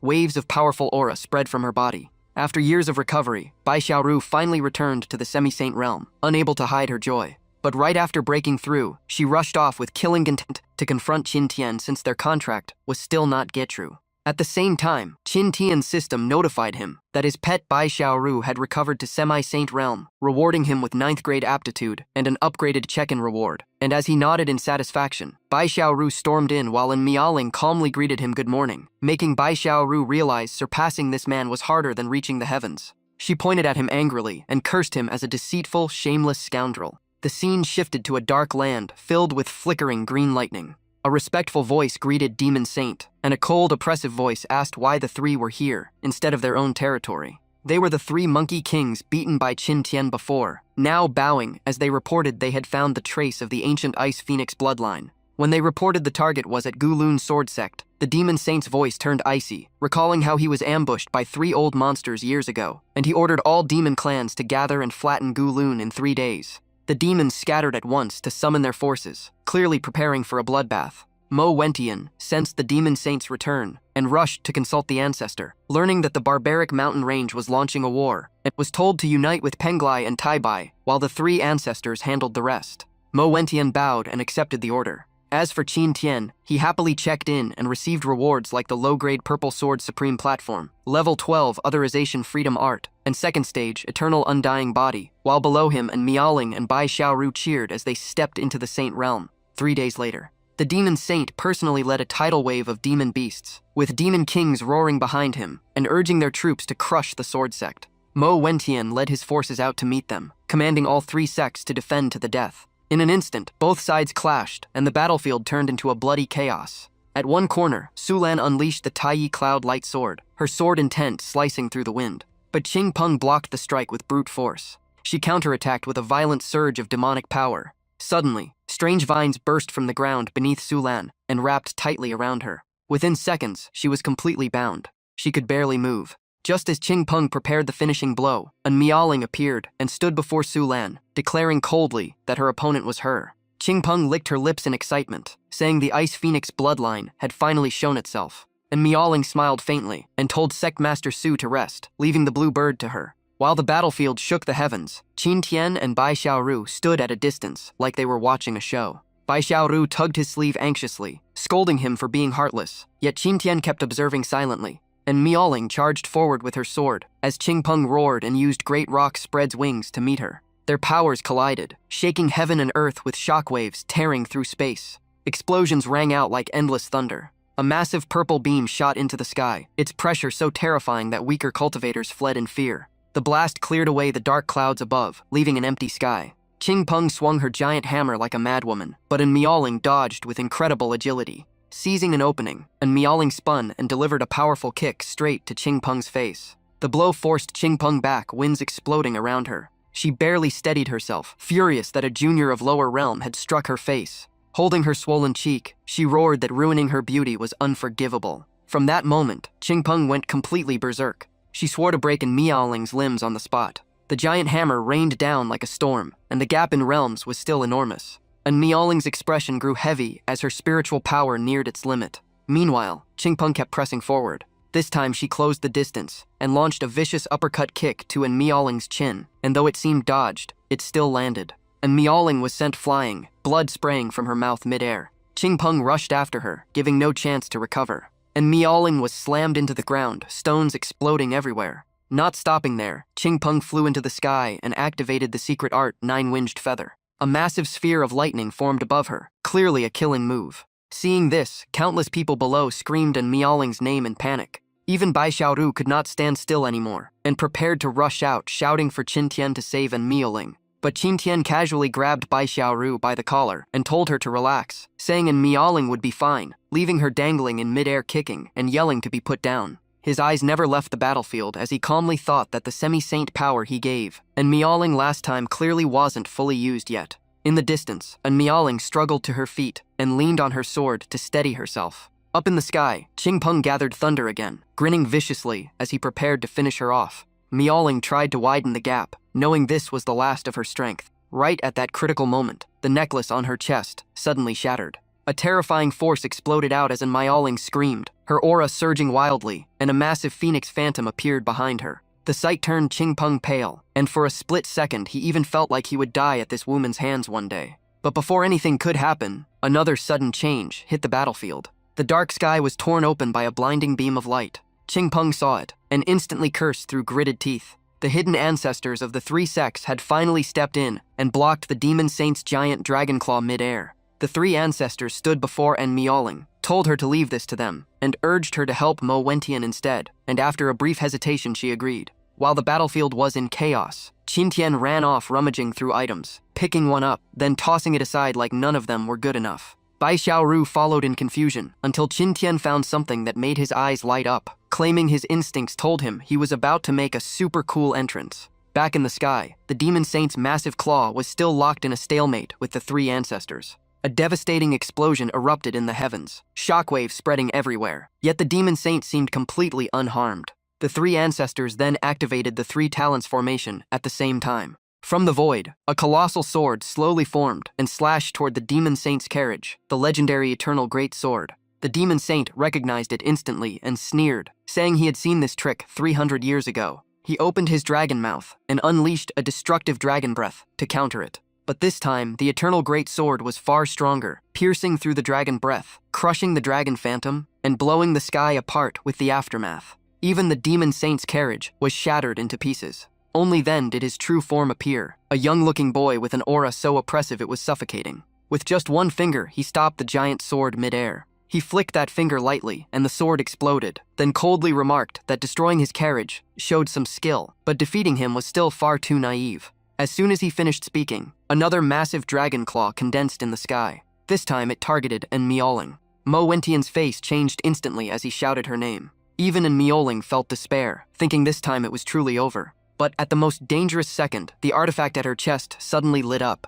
A giant golden arm burst from the void and smashed the demon saint's dragon claw into pieces. The one who appeared was Qin Tian, glowing ridiculously bright and even wearing a paper hat, looking absurd yet shouting like a savior descending. The demon saint frowned at the bizarre sight and demanded to know who he was, while Qin Tian calmly asked if he was being called. Below, Miaoling felt both embarrassed and annoyed, muttering that this guy showed up without any warning as usual. Ignoring her glare, Qin Tian dramatically introduced himself as the Sword Arrival Envoy, guardian of the Gulun Sword Sect, making Miaoling almost lose it at his shameless act. The demon saint didn't buy it at all and threw a punch, roaring that today he would flatten the Gulun Swords Sect, then unleashed the soul-suppressing dragon claw. To his shock, Qin Tian blocked the attack as if it were nothing. The demon saint's expression changed completely, unable to believe what just happened. Qin Tian then casually swung his sword, slicing through the demon saint's defense as easily as cutting paper. Smiling, he lectured him and asked if he had never heard of the supreme life and death sword, a weapon so terrifying even coffins would pop open to greet it, pure shameless bragging at its finest.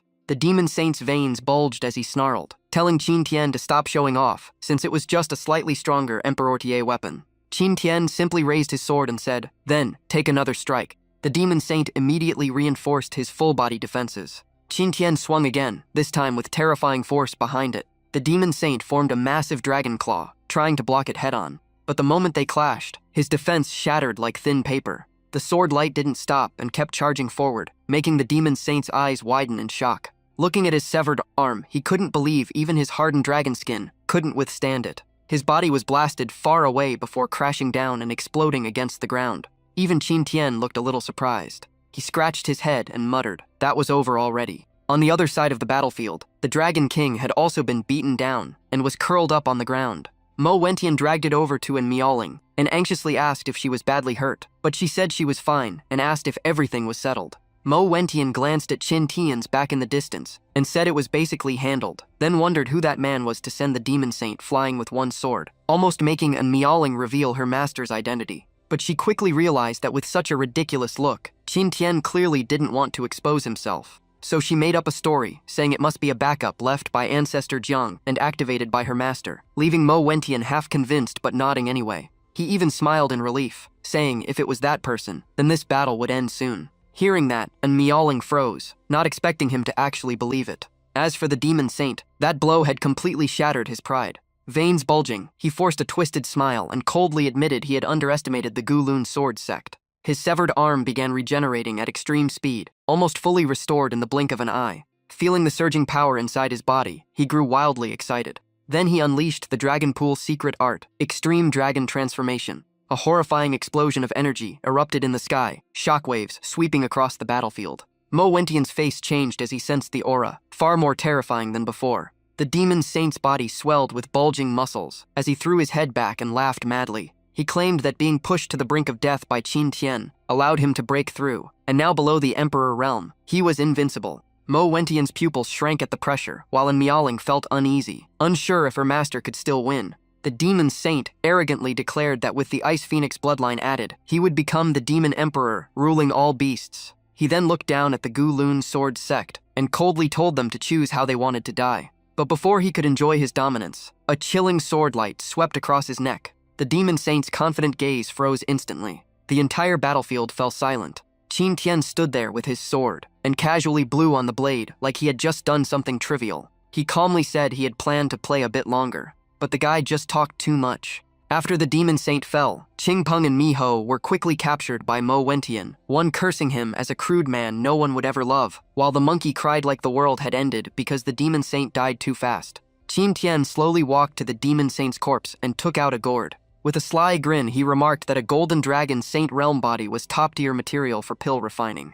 After collecting the corpse, he dusted off his hands and said he was heading back, leaving Miaoling stunned and asking what about her. Qin Tian gave her a suspicious smile and told her to wait a bit longer, sending chills down her spine. Then he turned into a beam of light and shot straight into the token at her chest. The familiar scene made Miaoling blush red with anger as she gritted her teeth and called him annoying. In the distance, Mo Wentian walked over and asked if the sword arrival venerable had already left, while Miaoling immediately played dumb. She casually said that was the one who saved the sword sect this time. It was just a pity they couldn't thank him properly. But then Mo Wentian pointed at her chest suspiciously, saying it looked bigger than before, and even seemed to be smoking, leaving her frozen on the spot. With the demon saint's corpse in hand, Qin Tian immediately began refining a new batch of pills, flames roaring inside the furnace as thick smoke rose into the air. Bai Xiaoru sat outside the alchemy room, resting her chin on her hand and yawning from boredom. She complained that Qin Tian had been inside for almost half a day and still hadn't come out. Seeing a few small birds pecking at grains, she even muttered to them, asking if they were as free as she was. And before she knew it, she dozed off right there. After a while, a soft voice called her name. Bai Xiaoru slowly opened her eyes. It was Miaoling, who sighed helplessly and asked why she was sleeping out here again and where her master was. The moment she saw Miaoling back, Bai Xiaoru hugged her like a savior, whining that someone finally came, while Qin Tian was still inside refining pills. But when Miaoling saw thick black smoke seeping out from the door crack, she had a bad feeling just like last time. And sure enough, a massive explosion rang out as the alchemy room blew apart, making Bai Xiaoru scream, thinking the mountain was under attack. And Miaoling, however, stayed terrifyingly calm and simply sighed that her master's alchemy room exploded again. Smoke and dust quickly filled the entire area. Qin Tian coughed his way out of the rubble, and Miaoling told Bai Xiaoru to clear the smoke first. Bai Xiaoru pulled out a fan artifact and gave it a light wave, instantly summoning a gust that swept all the smoke away. And Miaoling nodded in approval, finally able to breathe properly again.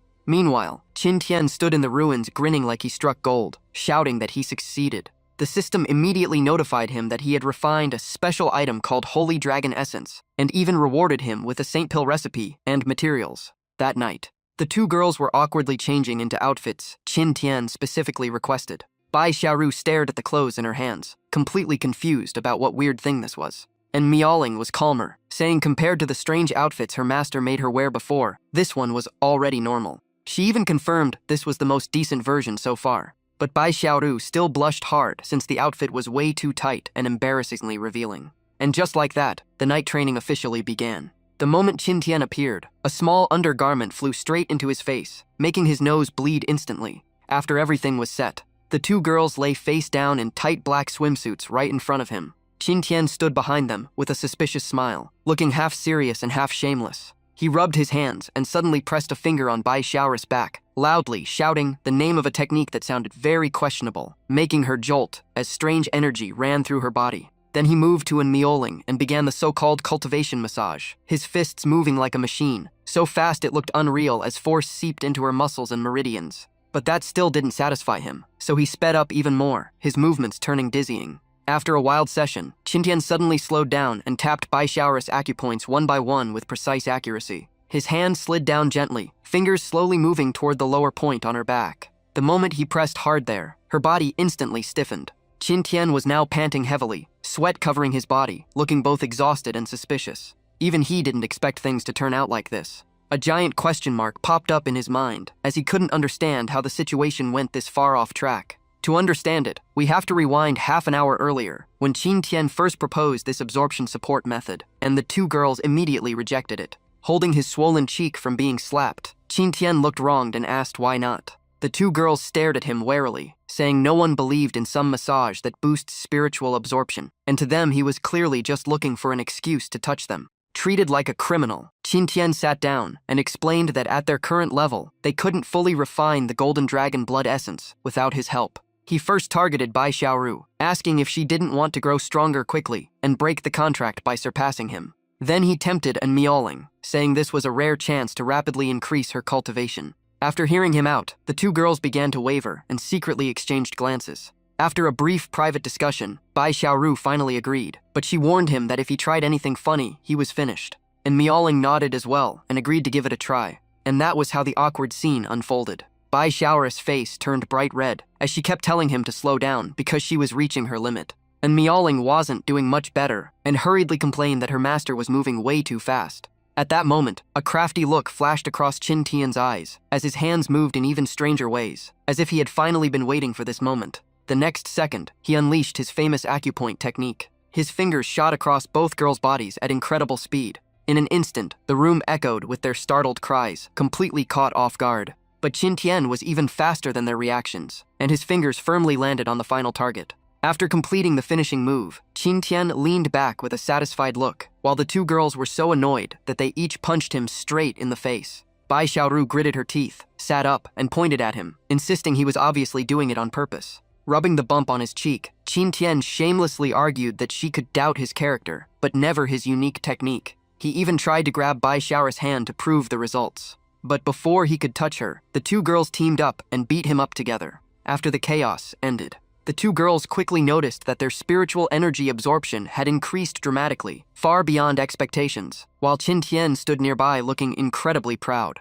Just then, the system announced that Enrollment had successfully broken through, and Qin Tian received Saint-grade talent along with a bonus Signin reward percentage. Hearing that, Bai Xiaoris' attitude changed instantly, and she immediately admitted she had wrongly blamed him. But right after that, Enrollment leaned close and whispered something suspicious into her ear. After hearing it, Bai Xiaoru revealed a dangerous smile, and a revenge plan seemed to be taking shape. Enrollment suddenly stepped forward and hugged Qin Tian, gently calling him master, instantly melting his defenses. Bai Xiaoru perfectly played along and hugged him from the other side, leaving Qin Tian completely confused. He froze and stammered, asking what they were planning and why they were covering his eyes. The only answer he got was the extremely dangerous laughter coming from both girls. After the battle with the demon race, a peaceful morning finally arrived. Qin Tian was still sleeping like a log in bed, even though sunlight had already filled the room. Beside him, Enrollment was hugging Bai Xiaoru while sleeping soundly, and the whole room felt unusually peaceful. Outside in the courtyard, a proud rooster stood tall, as if preparing for its own performance. It puffed out its chest, clearly ready to let out a world-shaking crow. But before it could, a woman's voice suddenly interrupted, loudly calling for Benefactor Qin. The shout woke Qin Tian up, and he walked outside grumbling, complaining about whoever was ruining his sleep so early. Back inside, Bai Xiaoru was still half asleep and turned to ask Enrollment what was happening. Outside, the girl kept shouting for Benefactor Qin non-stop, as if she was afraid nobody could hear her. Qin Tian and Enrollment finally came out, and the first thing he did was tell her to stop shouting. Standing before them was a young girl who looked overjoyed when she saw Qin Tian, while he took a moment to recognize her as the girl he had casually saved before. Seeing this, An Miaoling curiously asked if they knew each other. Qin Tian immediately gave his disciple the ultra-condensed version of the story, basically saying he saved her, and a few things happened afterward. Somehow, An Miaoling still understood everything. After the quick explanation, Qin Tian finally asked why she came looking for him. The moment he asked, the girl put on a pitiful expression, her eyes glistening as if she were about to cry. She clasped her hands together and begged him, saying he had saved her life once before, and she hoped he could save her again. Before anyone could react, she dropped to her knees and revealed her wish. She wanted to escape being dragged into the struggle for the imperial throne. According to her, her younger brother feared she would compete for the throne, so he planned to marry her off far away to eliminate future trouble. Rumors even spread that whoever married the princess would secure eternal peace between the two nations. Outsiders kept praising her beauty, saying anyone who married her would be blessed for 3 lifetimes. Those words terrified her, so she fled the palace, knowing without strong backing she would become nothing more than a political tool, which is why she wanted to take Qin Tian as her master and seize her own fate. After hearing everything, Qin Tian didn't answer right away and silently calculated something, while An Miaoling softly called out to him, sensing his suspicious expression. After a moment, Qin Tian said he could accept her as a nominal disciple, but she had to meet one condition. The girl quickly asked what it was, and Qin Tian pointed straight at her, declaring he wanted the royal Hua Sui Ming. Hearing that, she hesitated, since Hua Sui Ming was extremely precious, and normally only the heir qualified to use it for breakthroughs. Qin Tian just smirked and boldly declared he would help her become the heir, and in return she would give him Hua Sui Ming, a fair trade that left both her and An Miaoling stunned. The girl stared at Qin Tian, her shock slowly turning into determination. She clenched her fists, her voice far firmer than before. In the end, she agreed, and promised to do everything to help him obtain Hua Sui Ming, making Qin Tian nod in satisfaction. From that moment on, she officially became his nominal disciple and respectfully addressed him as master. But not long after, the peaceful atmosphere was shattered by desperate cries for help. It turned out Qin Tian was chasing Ming Yilian with a shining staff, asking in confusion why she was running. Ming Yilian's hair was a mess, tears streaming down her face as she ran for her life, screaming that if she didn't run, she would actually die.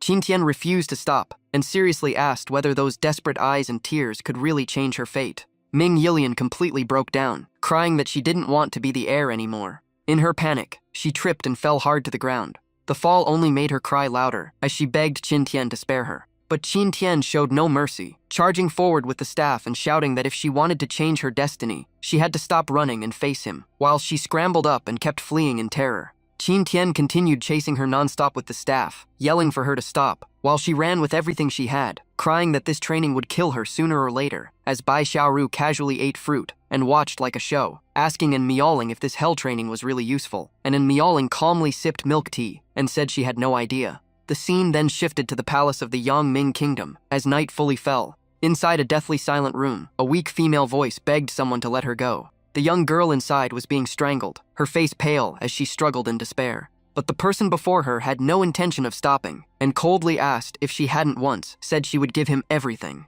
The one attacking her was Ming Guangjian, the prince of Yangming, his eyes blood-red and aura dark as he said if she must blame someone, blame the imperial sister and that old man for forcing him to this point. The girl could barely breathe and weakly called out, "Your Highness." Soon after, she lost her life from suffocation, and only then did Ming Guangjian slowly release his grip. A twisted smile appeared on his face as he said he had fulfilled the request. He stood up and looked toward the dark corner of the room, reminding the other party to keep their promise. At that moment, a cold wind suddenly blew in through the window. Along with it, a shadowy figure rushed into the room like a ghost. A red-haired man appears, his voice dark and heavy, calling Ming Guangjian the new emperor of Yangming Kingdom. He promises the demon sect will support him with everything they have. That man is none other than Mo Tianlun, the demon sect master, and he looks like pure trouble. Meanwhile, on Qin Tian's side, the vibe is completely different. Bai Xiaoru boldly declares war, saying since spells are allowed, don't blame her for bullying, and instantly unleashes Fox Flame. And Miaoling stands behind with her Emperor Tie weapon, and calmly tells Ming Yilian to charge. Facing a two-unknown, Bai Xiaoru immediately yells that no one said it would be unfair. Before she can react, a fireball shoots straight at her. Bai Xiaoru screams as the opening move hits insanely hard, totally unreasonable. Behind her, An Miaoling keeps cheering Ming Yilian on, and even though she is exhausted with a huge bump on her head, she still grits her teeth and answers. and Miaoling gets more into it, shouting like she is watching a real match, and Qin Tian sees the whole scene from above. Watching the chaos, Qin Tian suddenly feels like he is training battle pets, and the more he looks, the more it fits. After being pressured until she can barely breathe, Bai Xiaoru finally raises her hand and asks for a break. Ming Yilian grips her sword tighter, her aura clearly stronger, and in Miaoling says the brutal training paid off, making Ming Yilian smile. But that smile fades fast as the memory of that hellish training flashes back, turning her face pale. Ming Yilian trembles and says she never wants to repeat that life or death running training again, and even Miaoling and Bai Xiaoru agree she has at least stopped running away. Right then, a strange sound comes from Ming Yilian's body. She awkwardly explains, it is a special communication artifact her father gave her. Ming Yilian quickly checks it and realizes her father is trying to contact her. A light screen suddenly appears in front of everyone. On it is the Emperor of Yongming Kingdom, looking panicked, trying to speak, and Ming Yilian calls out to him in shock, but he only manages to shout that she must not return. Right after that warning, a bloody hand suddenly pierces through his chest. The horrifying scene freezes the three girls in place, their faces pale. Then Ming Guangjian rips apart his father's body and tosses it aside like trash. Seeing this, Ming Yilian completely breaks down and screams for her father. She cries at the screen, begging him to answer, while Ming Guangjin takes over the image with a cold, twisted smile. It seems Ming Guangjin's plan has finally succeeded. He casually throws the corpse aside and coldly tells Ming Yilian that the emperor is dead. He even licks the blood on his hand with sick pleasure and blames everything on his sister. Ming Yilian refuses to accept it and keeps shouting why he did this, hoping it is all fake. But Ming Guangjian steps on their father's corpse and says he was supposed to be the heir. Yet after learning Ming Yilian joined Gunan Sword Sect, the emperor wanted to pass the throne to her. So for the throne, he struck first and calls it all her fault. Those vicious words push Ming Yilian out of control, and she screams that she will kill him, but Bai Xiaoru quickly holds her back. On the other side, Ming Guangjian keeps mocking her, even pretending to be scared just to fuel her rage. He shamelessly says that if she had obediently gone for the political marriage, none of this would have happened. At that moment, Mo Tianlun appears beside him and coldly praises him for a job well done. The demon sect master then reminds him that the sacrifice ritual in Changming City is about to begin as agreed. He pats Ming Guangjian on the shoulder, asking if he has any regrets, and Ming Guangjian smirks, saying the demon sect is the true hero behind his rise. They make sure the whole conversation is transmitted to Ming Yilian, and Ming Guangjian even lets the demon sect do whatever they want to the citizens. And Miaoling, who has been silent, immediately recognizes the man as Mo Tianlun. Realizing their cruel scheme, Ming Yilian angrily demands to know why they allied with the demon sect. But Ming Guangjian does not bother answering and destroys the communication artifact, cutting off the screen. Ming Yilian screams in despair, begging them to come back. She keeps asking what they plan to do to the people of Changming City. Bai Xiaoru tries to calm her down, but Ming Yilian almost breaks into tears, saying the demon sect wants to sacrifice the entire city. Bai Xiaoru then points at Qin Tian, who is lazily lying on a tree eating watermelon, saying only her master can save Changming City and deal with Semi-Saint Mo Tianlun. Hearing that, Ming Yilian's eyes light up with hope, like someone grabbing a final lifeline. While everyone is tense, Qin Tian just keeps eating and mutters that trouble never stops coming. At the same time, screams echo across Changming City, throwing the whole place into chaos. Citizens run in panic toward the gates, carrying whatever they can. They think escaping the city means surviving, so they rush forward desperately. But just as they near the gates, countless blood-red tentacles burst from the ground and wrap around them. No matter how hard they struggle, it is useless, and desperate cries fill the air. The entire city is drowned in screams and fear, like a living hell. In seconds, those captured are dragged into a massive sea of blood, until even their fingers vanish. After devouring countless lives, the sea of blood slowly shrinks into a dark red sphere, and the one behind this massacre is none other than Mo Tianlun. Staring at the blood sphere, he says this sacrifice has finally allowed him to break through. Right then, a mysterious figure steps out of the shadows and congratulates Mo Tianlun on entering the Saint Realm. The newcomer looks bizarre, bald with strange markings around his eyes, radiating pure evil. In his hand is a black book that feels ancient and dangerous. He says Mo Tianlun is now qualified for deeper cooperation with his faction, and their next target of cooperation is the royal palace of Yongming Kingdom. As for Ming Yilian, once she returns to the palace, she immediately kicks the doors open and shouts Ming Guangjian's name. But the scene inside makes her face turn pale. A massive serpent tail coils around the throne, with two other strange figures beside it. The one on the throne is a three-headed monster, and two of those heads are desperately calling for help. And looking closely, they are Ming Guangwei, Ming Guangbao, and Ming Guangjian fused into one body. Even Qin Tian and his two disciples are stunned, while Ming Yilian almost collapses as she calls out to her brothers. At that moment, Mo Tianlun slowly steps out with a cold smile, saying they finally arrived. The bald man with the black book looks straight at Qin Tian and greets him like an old acquaintance. Qin Tian stays calm, rubbing his chin and asking what they did to the princes. Mo Tianlun casually lifts one head and explains that Ming Guangjian wanted more power, so he used a secret fusion technique to combine the three brothers and force a breakthrough, while the middle head laughs madly and tells Ming Yilian she can never save them. He even adds that Ming Yilian joining Gunan's sword sect put huge pressure on Ming Guangjian. Hearing that, Ming Yilian trembles in rage and calls him a beast. She draws her sword and charges forward, ready to risk everything. But the moment she reaches them, an invisible barrier blocks her completely. Ming Yilian grits her teeth, furious that they had already set up a barrier in advance. Only now does Qin Tian notice the strange bald man and directly ask who he really is. The bald man slowly opens his book and says they should change locations before introductions. As each page flips, a strange light begins spreading outward.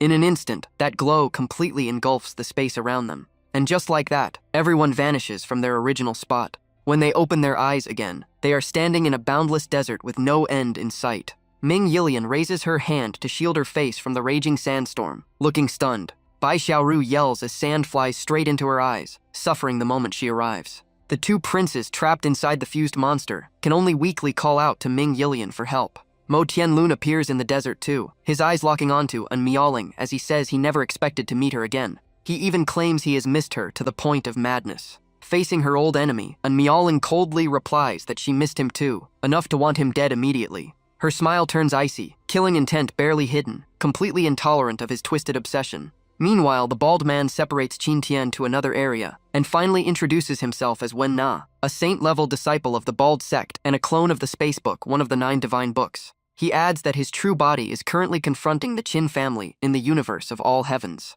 Hearing that, Qin Tian frowns, especially at the words Qin family and universe of all heavens. After a few seconds, he bluntly asks what nonsense he is talking about. Wen Na is just about to explain further when Qin Tian suddenly claps his hands as if remembering something crucial, leaving Wen Na stunned. He recalls the last time he returned home and met the strange puppets left by his parents. Back then, they said his parents went traveling and told him to be careful of the book. At the time, Qin Tian had no idea what that meant. Only now does he realize that the book his mother warned him about is the very one in front of him. Thinking about it, he feels his parents are hiding way too many secrets. After connecting the dots, he turns serious and asks what the Qin family did to deserve being targeted. Wen Na begins explaining that it all traces back to the birth of the universe of all heavens after the Great Void Calamity. To prevent the newborn universe from falling into chaos, the 9 divine books emerged to maintain order and keep everything stable. But sometimes errors still appear, and Qin Tian and his father are prime examples. According to Wen Na, people like them break balance and push the universe toward destruction.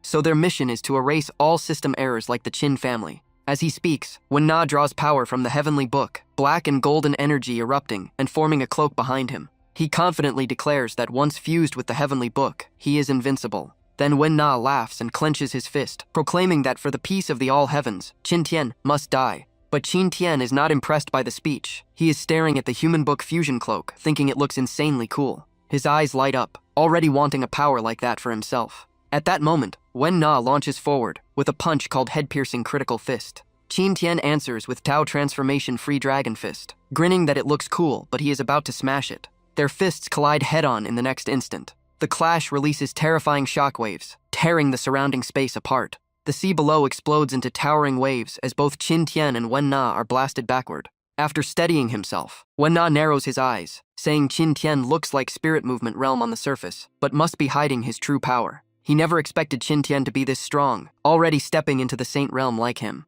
Qin Tian just smirks, saying praise sounds nice, but coming from him, it means nothing. Wen Na keeps trying to shake him, saying if Qin Tian lives, the world will collapse and even Yin ruling, Bai Xiaoru, and Ming Yilian will die because of him. But Qin Tian shrugs it off, saying he is not stupid enough to believe one-sided claims. The heavenly book grows impatient and urges Wen Na to finish Qin Tian with its power. Wen Na confidently declares that before she can even react, Qin Tian will already be dead. The divine descent erupts and Wen Na's aura skyrockets. Qin Tian's face changes instantly as Wen Na's cultivation jumps straight into the Emperor realm, completely outrageous. Before he can fully process it, Wen Na closes the distance at extreme speed and lands a heavy punch that blasts Qin Tian away. He gives him no chance to breathe, unleashing a relentless barrage that forces Qin Tian on the defensive. With the final blow, Wen Na smashes Qin Tian deep beneath the sea.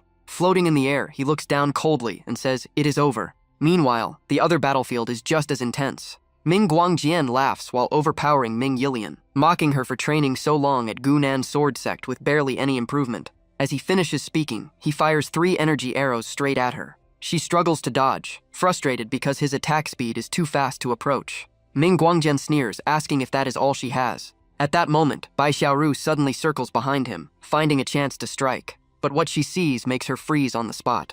Behind Ming Guangjian is the face of Ming Yilian's father, eyes wide open in shock. The old emperor stares at Bai Xiaoru and stammers, asking what she plans to do, shocking her completely. The head opens its mouth to attack, yet still manages to shout for her to stay away. At such close range, Bai Xiaoru cannot dodge, and can only raise her arms to block, knowing this is bad. A powerful shockwave bursts from the head, slamming into her and sending her flying. Ming Yilian cries out in panic, shouting Bai Xiaoru's name. Ming Guangjian glances back and laughs, saying their father is still very useful. The old emperor keeps screaming for Ming Yilian to run. He urges her to live well and leave immediately, while Ming Guangjian coldly tells him to stop moving, and hearing her father's voice, Ming Yilian trembles as she calls out, "Father." Seeing her father turned into this, her tears finally fall uncontrollably. Even without control of his body, he still tries to force her to escape. His eyes strain as he shouts for her to leave right now. Looking at him, Ming Yilian recalls her childhood, when she once hid in fear in a corner. Back then, her father found her, and made her younger brother apologize for scaring her with a mask.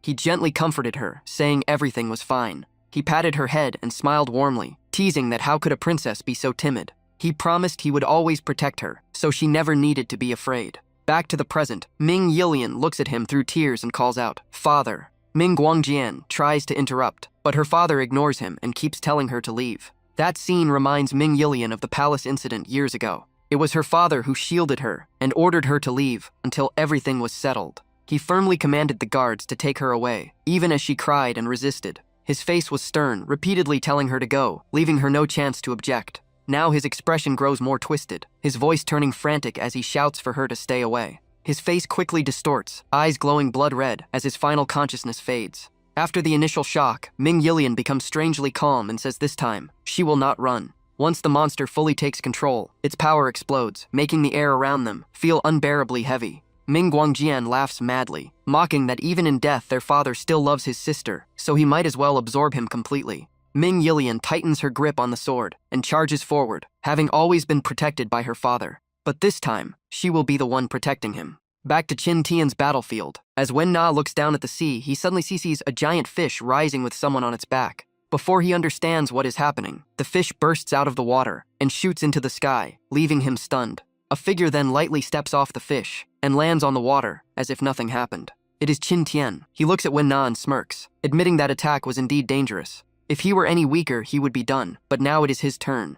As he speaks, he pulls something out from the void. It is only a sword hilt, yet it feels incredibly ominous. When Qin Tian slowly draws the blade, a pitch-black sword appears, spreading deadly killing intent everywhere. This is the life and death sword. Wen Na is surprised but forces himself to stay calm, saying even an Emperor-tier weapon cannot defeat him. Qin Tian simply smiles and says, "Then let us try." He instantly dashes forward and unleashes absolute death silence. Wen Na confidently raises an energy barrier, believing his divine power makes his defense unbreakable. But the heavenly book senses extreme danger and screams for him to dodge. In a blink, Qin Tian appears behind Wen Na and coldly asks who told him that this is just a normal Emperor weapon. Only then does Wen Na truly feel fear, but it is already too late. The heavenly book turns into a cloak to shield him, its voice trembling as if it recognizes something. Yet the cloak is split in half and completely destroyed by the devastating power of the life and death sword. After the battle, Qin Tian sighs that this is the first time he has gone all out like this. Seeing his own hand corroded by the sword's energy, his gaze hardens, realizing he must grow stronger.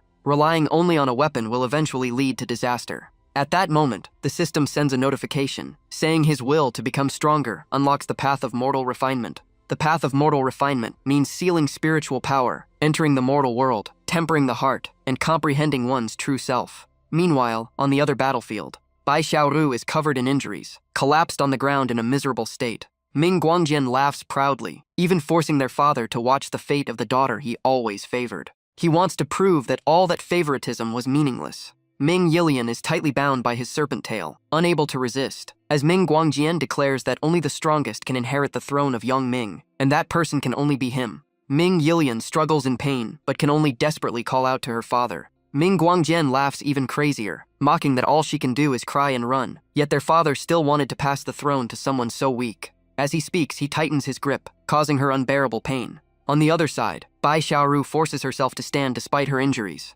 She stretches out her hand toward Ming Guangjian, gathering a small ball of energy, her breathing faint. Under her breath, she softly whispers 2 words, Ancestor Totem. Elsewhere, the battle between Mo Tianlun and Enrollment has reached a critical stage. Mo Tianlun confidently says that in this space, it is just the 2 of them, and this time she has nowhere to run and no one to save her. Enrollment releases a chilling frost aura and coldly replies that he really thinks she is still the weak saintess of the demon sect from years ago. Sensing her aura, Mo Tianlun is slightly shocked that she has stepped into the semi-saint realm in such a short time. But before he can finish speaking, Enrollment swings her sword and charges to kill him while he remains calm. He immediately unleashes demon earth dragons, as he is now a true saint. Countless massive earth dragons rise from the ground, forming a siege around Enrollment and attacking all at once. But those attacks couldn't even slow her down. Enrollment slips past them and instantly summons the Ice Phoenix. From the void, a massive frost phoenix appears, bringing bone-chilling cold and raging wind.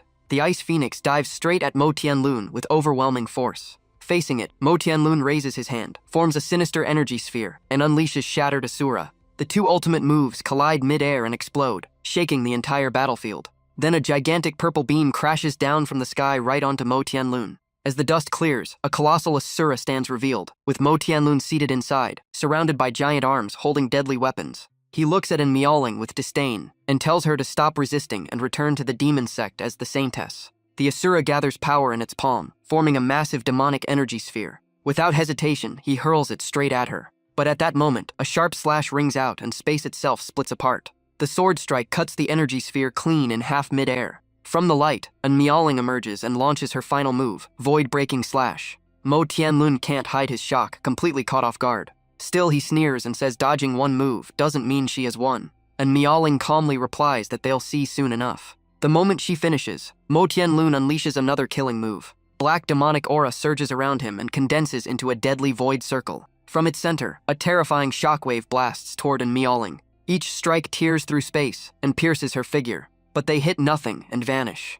It was only her afterimage, while her real body waits for the perfect moment. Even so, Mo Tianlun stays alert and scans the battlefield carefully. Suddenly, countless 5-colored butterflies appear and gather into Enrollment's true form. Seizing the chance, she swings her sword and unleashes Lotus Sword Rain. The sudden counterattack makes Mo Tianlun cry out in disbelief. But it's already too late. Her blade completes a flawless arc. That strike pierces straight through the giant body of Mo Tianlun. Meanwhile, on another battlefield, Bai Xiaoru uses the last of her strength. As she shouts, a giant fox phantom spreads its arms and forms an energy cage around Ming Guangjian. Caught off guard, Ming Guangjian freezes and looks around warily. Not giving him time to react, Bai Xiaoru forms seals and shouts, "Seal." In an instant, the fox arms tighten and trap Ming Guangjian inside the prison. Because of that, Ming Yilian finally escapes danger. She collapses and gasps for air like she just survived death. While maintaining the seal, Bai Xiaoru urgently calls out to Ming Yilian. She says she can only hold him for a short time, and the rest is up to her. Hearing that, Ming Yilian grips her sword tightly with determination. Inside the seal, Ming Guangjian struggles madly and demands to be released, while Ming Yilian's hand trembles. At that moment, Qin Tian's voice echoes in her mind, telling her to stop running. He once said she always chose to run, even becoming a disciple just to escape responsibility, and someone like that could never be an emperor. Back then, she said she didn't want to be the successor anymore. But Qin Tian reminded her that an emperor cannot break their word, and quitting now is too late, forcing her to face her own weakness. Ming Yilian tightens her grip on the sword, her eyes turning firmer than ever, and she decides she will never run again. Sensing danger, Ming Guangjian switches tactics and tries to break her mentally, asking if she really dares to strike. He brings up Guang Hui and Guang Bao, saying their souls are still inside him, and reminds her their father stands behind him. But Ming Yilian does not hesitate for even a second, and swings her sword down. All her resolve and will are poured into that single strike. Ming Guangjian can only scream in despair. He refuses to accept dying here, because he still dreams of becoming emperor. Yet it is already too late, and Ming Yilian personally ends his life.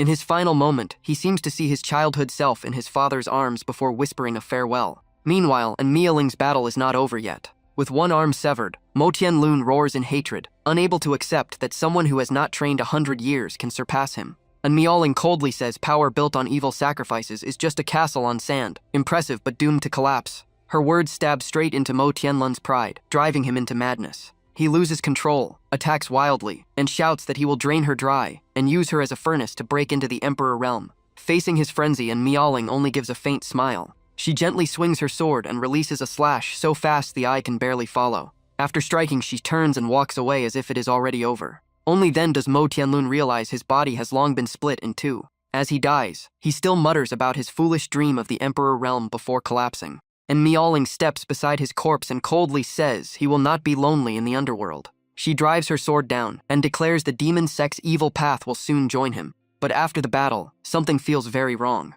The moment Mo Tianlun dies, the artificial space begins to crack and collapse. Bai Xiaoru looks around in confusion, while Ming Yilian turns pale in panic. Suddenly, two puppets shaped like Qin Taiyan's parents appear before him, and the father greets him warmly. The mother puppet cuts him off and tells him to get to the point.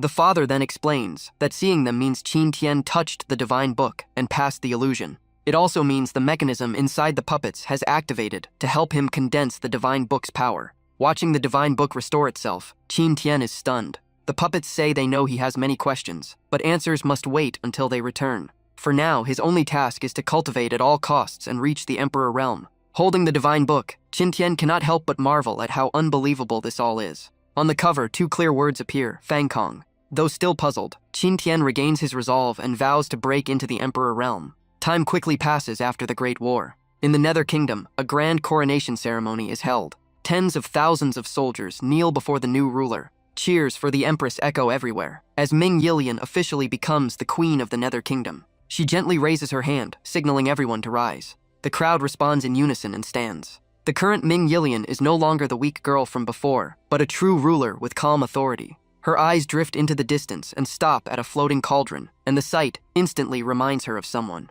The sight reminds her of the days with Qin Tian, Yin Ruling, and Miaoling, and Bai Xiaoru. A quiet sadness rises in her heart because she can no longer return to Hidden Sword Peak with them. While lost in thought, something soft suddenly presses against both her cheeks. It is An Miaoling and Bai Xiaoru hugging her tightly, telling her they understand her choice to stay for the Nether Kingdom. Caught between them, Ming Yilian blushes and stammers that she can barely breathe.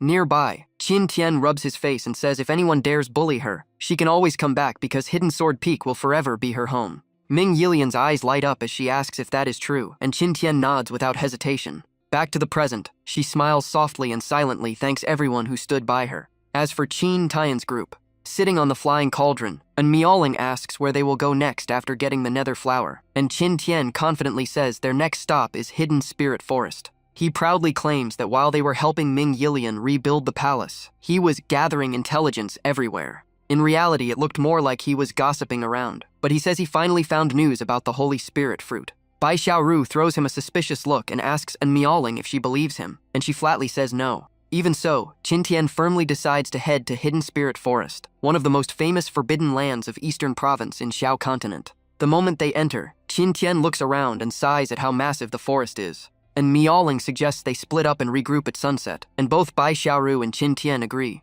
The three quickly separate and search in different directions, and the result is exactly what you would expect. After a full day with zero results, Qin Tian can only sit by the fire roasting meat. Still, he proudly praises his cooking skills, saying the meat is so good it almost glows. Suddenly, rustling sounds come from a nearby bush. Qin Tian turns his head and something unexpected happens. Bai Xiaoru suddenly rushes out of the bushes and crashes straight into him. The impact sends the meat skewer flying into the air. Luckily, the precious meat does not fall to the ground, because An Miaoling appears and casually catches it with a cold expression. She calmly sits down and continues roasting like nothing happened. Meanwhile, Qin Tian is pinned down by Bai Xiaoru and can barely breathe.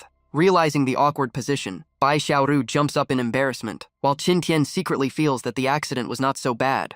After the chaos, the three gather around the fire again to eat, but this time Bai Xiaoru becomes unusually quiet. Even An Miaoling stays silent in thought. Seeing the awkward mood, Qin Tian finally asks what is wrong. He jokes that one looks like an ice queen in debt, and the other like she was chased by dogs all day. The two girls try to speak at the same time, but both fall silent, so Qin Tian tells Bai Xiaoru to go first. Bai Xiaoru says she ran into people from the D Alliance outside the forest. They were extremely tyrannical and killed anyone who got in their way, so she had no choice but to keep avoiding them. Hearing that, Qin Tian curiously asks why the Dai Alliance is chasing her so fiercely. Bai Xiaoru pauses for a moment and starts recounting the war between the Red Sky Empire and the Great Liang Empire. Strangely, both empires were eventually ruined by a mysterious third force. Before the war, she had met the two emperors inside a secret realm. Because of that, the Dai Alliance blamed everything on her and branded her as the mastermind. And Miaoling frowns and asks why Qingqiu did not protect her, and Bai Xiaoru explains that the D Alliance has already stirred up all of Central Province against her. While calmly eating barbecue, Qin Tian says she does not need to worry because he will protect her and clear her name. Hearing that, Bai Xiaoru happily jumps over to hug him, and Qin Tian panics and tells her not to hand out good guy cards so casually. Qin Tian then turns to his cold-faced disciple and jokes why she looks unhappy today. That question reminds An Miaoling of a conversation she once overheard about Xiangwei Kun bringing people from Kun Yuan Empire to Hidden Spirit Forest. The other person had sighed that since the order was given, they had no choice but to obey, and they were clearly soldiers of Kun Yuan Empire. Thinking about it, An Miaoling remains silent. Seeing her stay quiet, Qin Tian tries to ease the tension. He reminds her they have been together for years, and neither he nor the little fox would ever betray her. And Miaoling's hand trembles slightly as she struggles internally. After a long pause, she admits her identity is not as simple as it seems. Finally, she confesses that she is a reincarnated expert, once known as the Heartless Empress. Bai Xiaoru is instantly shocked by the title, while Qin Tian stays unusually calm. His reaction freezes both girls on the spot. Noticing their stares, Qin Tian suddenly pretends to be shocked, and Bai Xiaoru looks at him in pure disdain. Ignoring his acting, An Miaoling continues and says that in her previous life she entered a deadly forbidden zone with Kun Yuan Great Emperor, Mu Shu Patriarch, and Blood Domain Patriarch. But the three of them had plotted against her and pushed her into a prepared formation trap. They tried to forcibly refine her, and their real goal was her low-grade Emperor weapon. So once her identity is exposed, those people will never let her live. Qin Tian calmly picks up a piece of meat and says this debt must be repaid, even if he has to walk through fire for her. He hands the freshly grilled meat to An Miaoling, while Bai Xiaoru keeps eating without caring about her image. Qin Tian wonders if a low-grade Emperor weapon is really worth risking everything, and Bai Xiaoru explains that only true big shots in the Emperor realm can own one. And Miaoling adds that Xiao continent lacks materials and master refiners capable of forging Emperor weapons. Hearing that, Qin Tian secretly calculates that if the system ever teaches him to forge Emperor weapons, he would never lack resources again.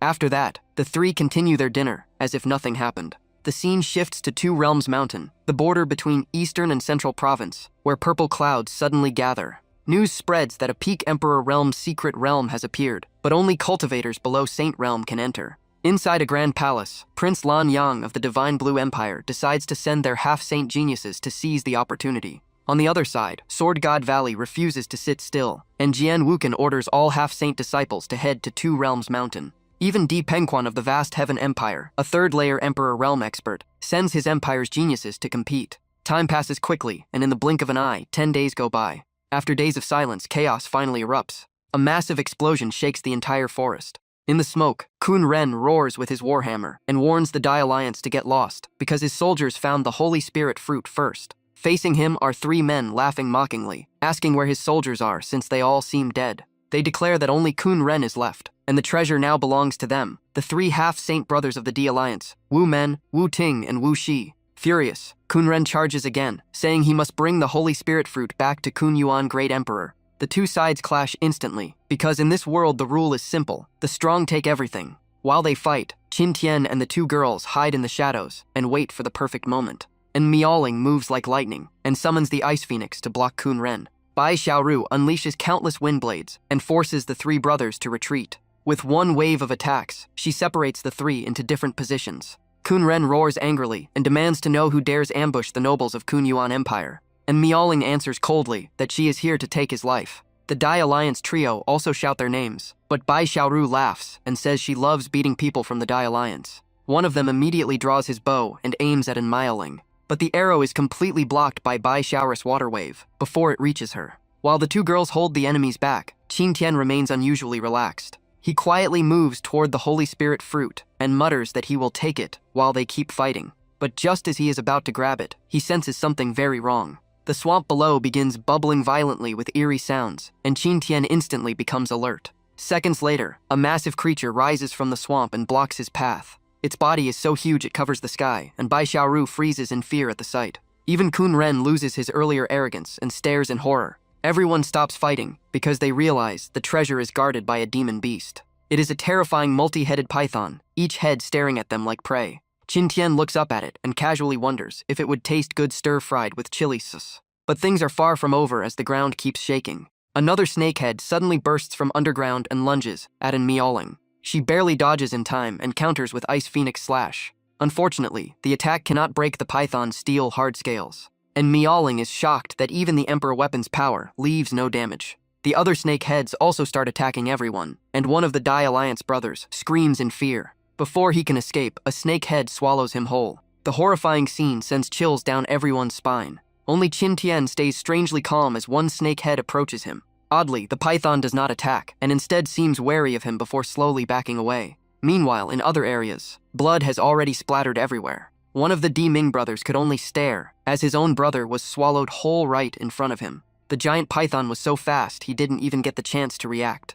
After finishing its prey, the snake head pulled back with an arm still hanging from its mouth, while the heads facing Qin Tian acted tame, and the others kept slaughtering like mad. Soon enough, the next victim was another of the Ban Sheng trio. The last brother watched both of them get eaten, and screamed their names in pure despair. And Miaoling finally realized this was no ordinary demon snake. But before she could finish her warning, the next scene left her speechless. Her eyes widened in disbelief. Qin Tian was casually sitting on top of the giant python's head, like he was out for a ride. With a flower in his mouth, he winked at an Miaoling, and said the snake seemed scared of him, so he tried commanding it, and it actually obeyed, then even asked if he looked handsome. And Miaoling got so mad, she threw her flying sword at him and yelled why he didn't act sooner. The surviving Di Ming disciple stood there, stunned, unable to believe someone could control the treasure guardian beast. Qin Tian dodged the sword and yelped, while an Miaoling fumed below, and the Di Ming disciple trembled as he asked who Qin Tian really was. Already annoyed, Qin Tian shot him a cold glance as if telling him to get lost.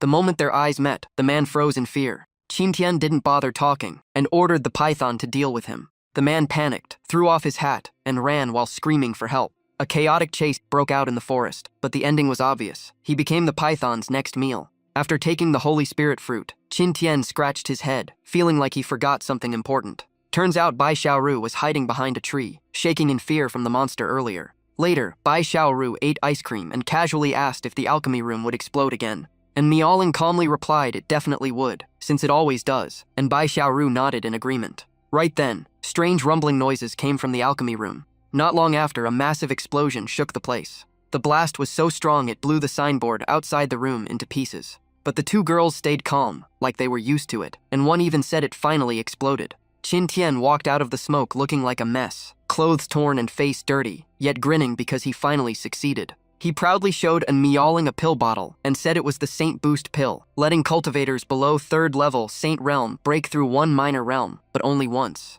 And Miaoling admitted the pill was top tier, but told him to put on proper clothes first. After cleaning up, Qin Tian told her to refine the pill because he would need her to go somewhere with him later. Curious, she asked where, but he only said she would find out in time. She muttered that her master loved acting mysterious. Qin Tian tossed the pill bottle over, and an Miaoling quickly caught it. He reminded her to focus fully when refining it, since he would not help absorb the medicinal power this time. Hearing how heaven-defying the pill was, an Miaoling beamed and asked if it was really for her, while Qin Tian casually said he made it for both of them, and Bai Xiaoru stared at it with obvious envy. Suddenly, an Miaoling stepped closer and gave Qin Tian a quick kiss on the cheek. Before Qin Tian could even process it, she smiled and walked away. Qin Tian stood there grinning like an idiot, wondering if she actually liked him. While Qin Tian was still enjoying his life victory moment, Bai Xiaoru pouted and softly said she wanted one too. Qin Tian instantly turned to her with sparkling eyes. In the blink of an eye, morning had already arrived. Qin Tian looked disappointed, thinking she wanted something special, but she was only eyeing the immortal pill.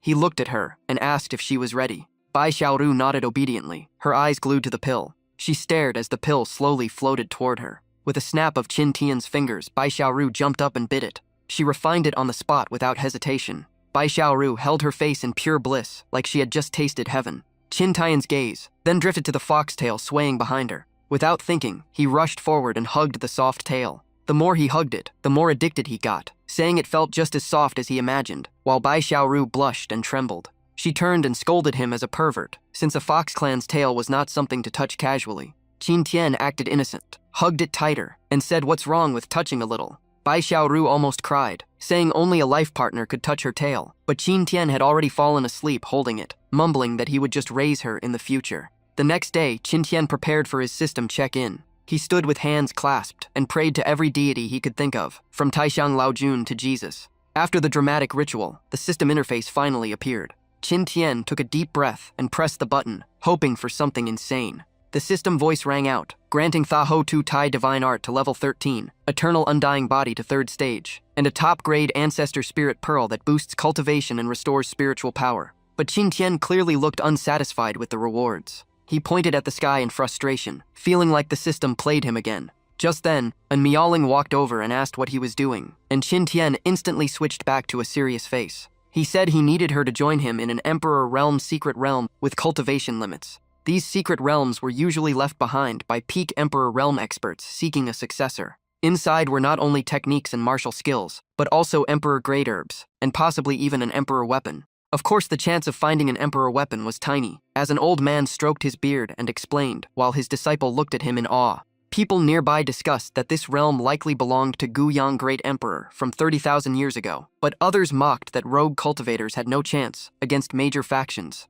He pointed around and said the 3 strongest forces near Liangji Mountain had all arrived. They glanced at the distant geniuses and sighed. All 3rd-level Ban Sheng, personally taught by peak great emperors. Some even fought saints without losing, and someone bitterly wished they would get stomach aches and miss it. At that moment, Lan Feng, prince of the Shenlan Empire, arrived and greeted everyone. A beautiful woman replied that anything involving an emperor weapon was impossible to miss, and she was Mu Qingqing, daughter of the Ice Spring Empress of the Haoshan Empire. Then a cold voice declared the emperor weapon of Guyang Great Emperor must belong to Sword God Valley, and the speaker was Jian Beishan, their successor. As tension rose among the geniuses, Lan Feng suddenly pointed into the distance and told everyone to look at who just arrived. From afar, a figure stepped through the air, radiating overwhelming presence. It was an Miaoling, now wearing a mask that hid her face. The moment she landed near the secret realm, all eyes turned to her. Jian Beishan narrowed his eyes, sensing her sword intent was no weaker than his. Mu Qingqing grew curious, guessing this masked woman was a genius from another region. Lan Feng was different. The moment he saw her, desire sparked, and even with her face covered, he was sure she was a top beauty, while Mu Qingqing just smiled at his predictable lust. Lan Feng walked straight toward An Miaoling. She coldly asked what he wanted.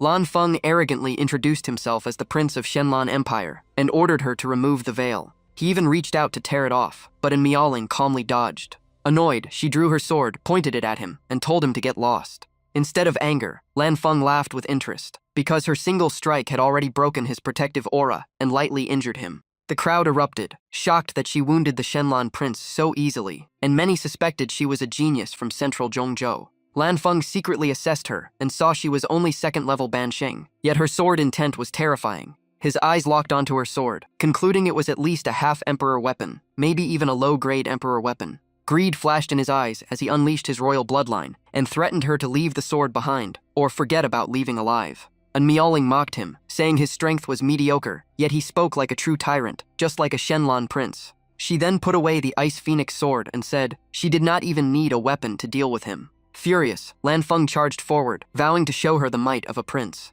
He slashed aggressively, but An Miaoling simply tilted her body and avoided it with ease. In the next second, she grabbed his collar. At the same time, her Ice Phoenix suppressed the blood serpent he summoned. Using the momentum, she flung Lan Feng into the air and smashed him down like a sack. The prince of Shenlan Empire was left sprawled on the ground in utter humiliation. The spectators were even more stunned, as his saint-grade royal bloodline was completely suppressed by hers, making everyone wonder what terrifying bloodline she possessed. Even beaten badly, Lan Feng still grinned greedily, seeing her as a walking treasure, wanting both her sword and bloodline. Unable to endure it, he shouted for Long Shu to step in and suppress her. And Miaoling showed clear disdain, the classic move of calling an elder when you cannot win, as Long Shu slowly stepped out and pressured her with his voice. She narrowed her eyes, fully alert. Long Shu released his 3rd-level Saint Realm aura and demanded she follow him back to Shenlan Empire, saying it was her honor to be favored by the prince. But before he could approach, something changed, and his pupils shrank in fear.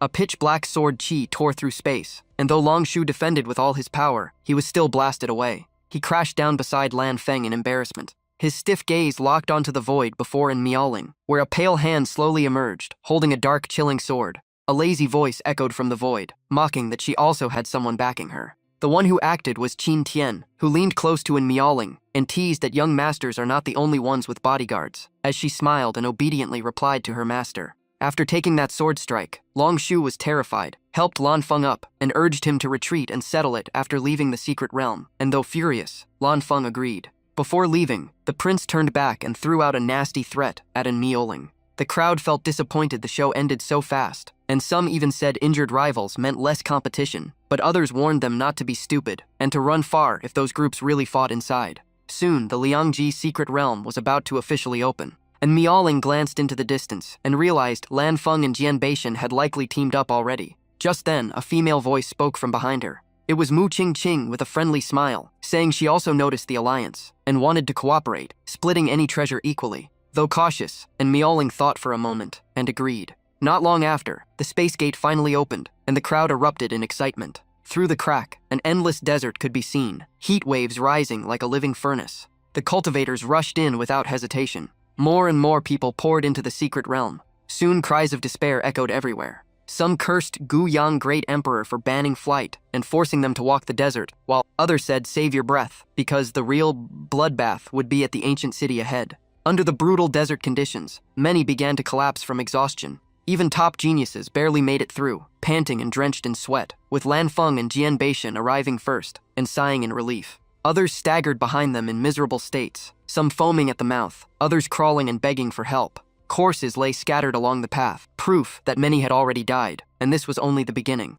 After traveling further, the ancient city of Guyang appeared, its massive gates slowly closing. A master and disciple barely slipped inside before it shut. The disciple was still shaken, but the master reassured him that entering meant temporary safety. Yet the moment the gate fully closed, an invisible formation activated and sealed the entire city. Not long after entering, something felt terribly wrong. The master panicked while the disciple's voice turned twisted and eerie. He chased after his master with resentment, sounding like something no longer human. While fleeing, the master spotted a room with a half-open door. Without thinking, he rushed inside and slammed it shut. Outside, the disciple banged on the door and screamed to be let in. The master held the door with all his strength, realizing this secret realm was a deadly trap. Not only was flight forbidden, even their cultivation was sealed, turning everyone into mortals. After a while, the outside suddenly went silent, making him wonder if that thing had left. Seeing no movement, he finally turned to inspect the room. Inside were shelves filled with jars of all sizes. Curious, he stepped closer and saw the label Saint Boost Pill written on them.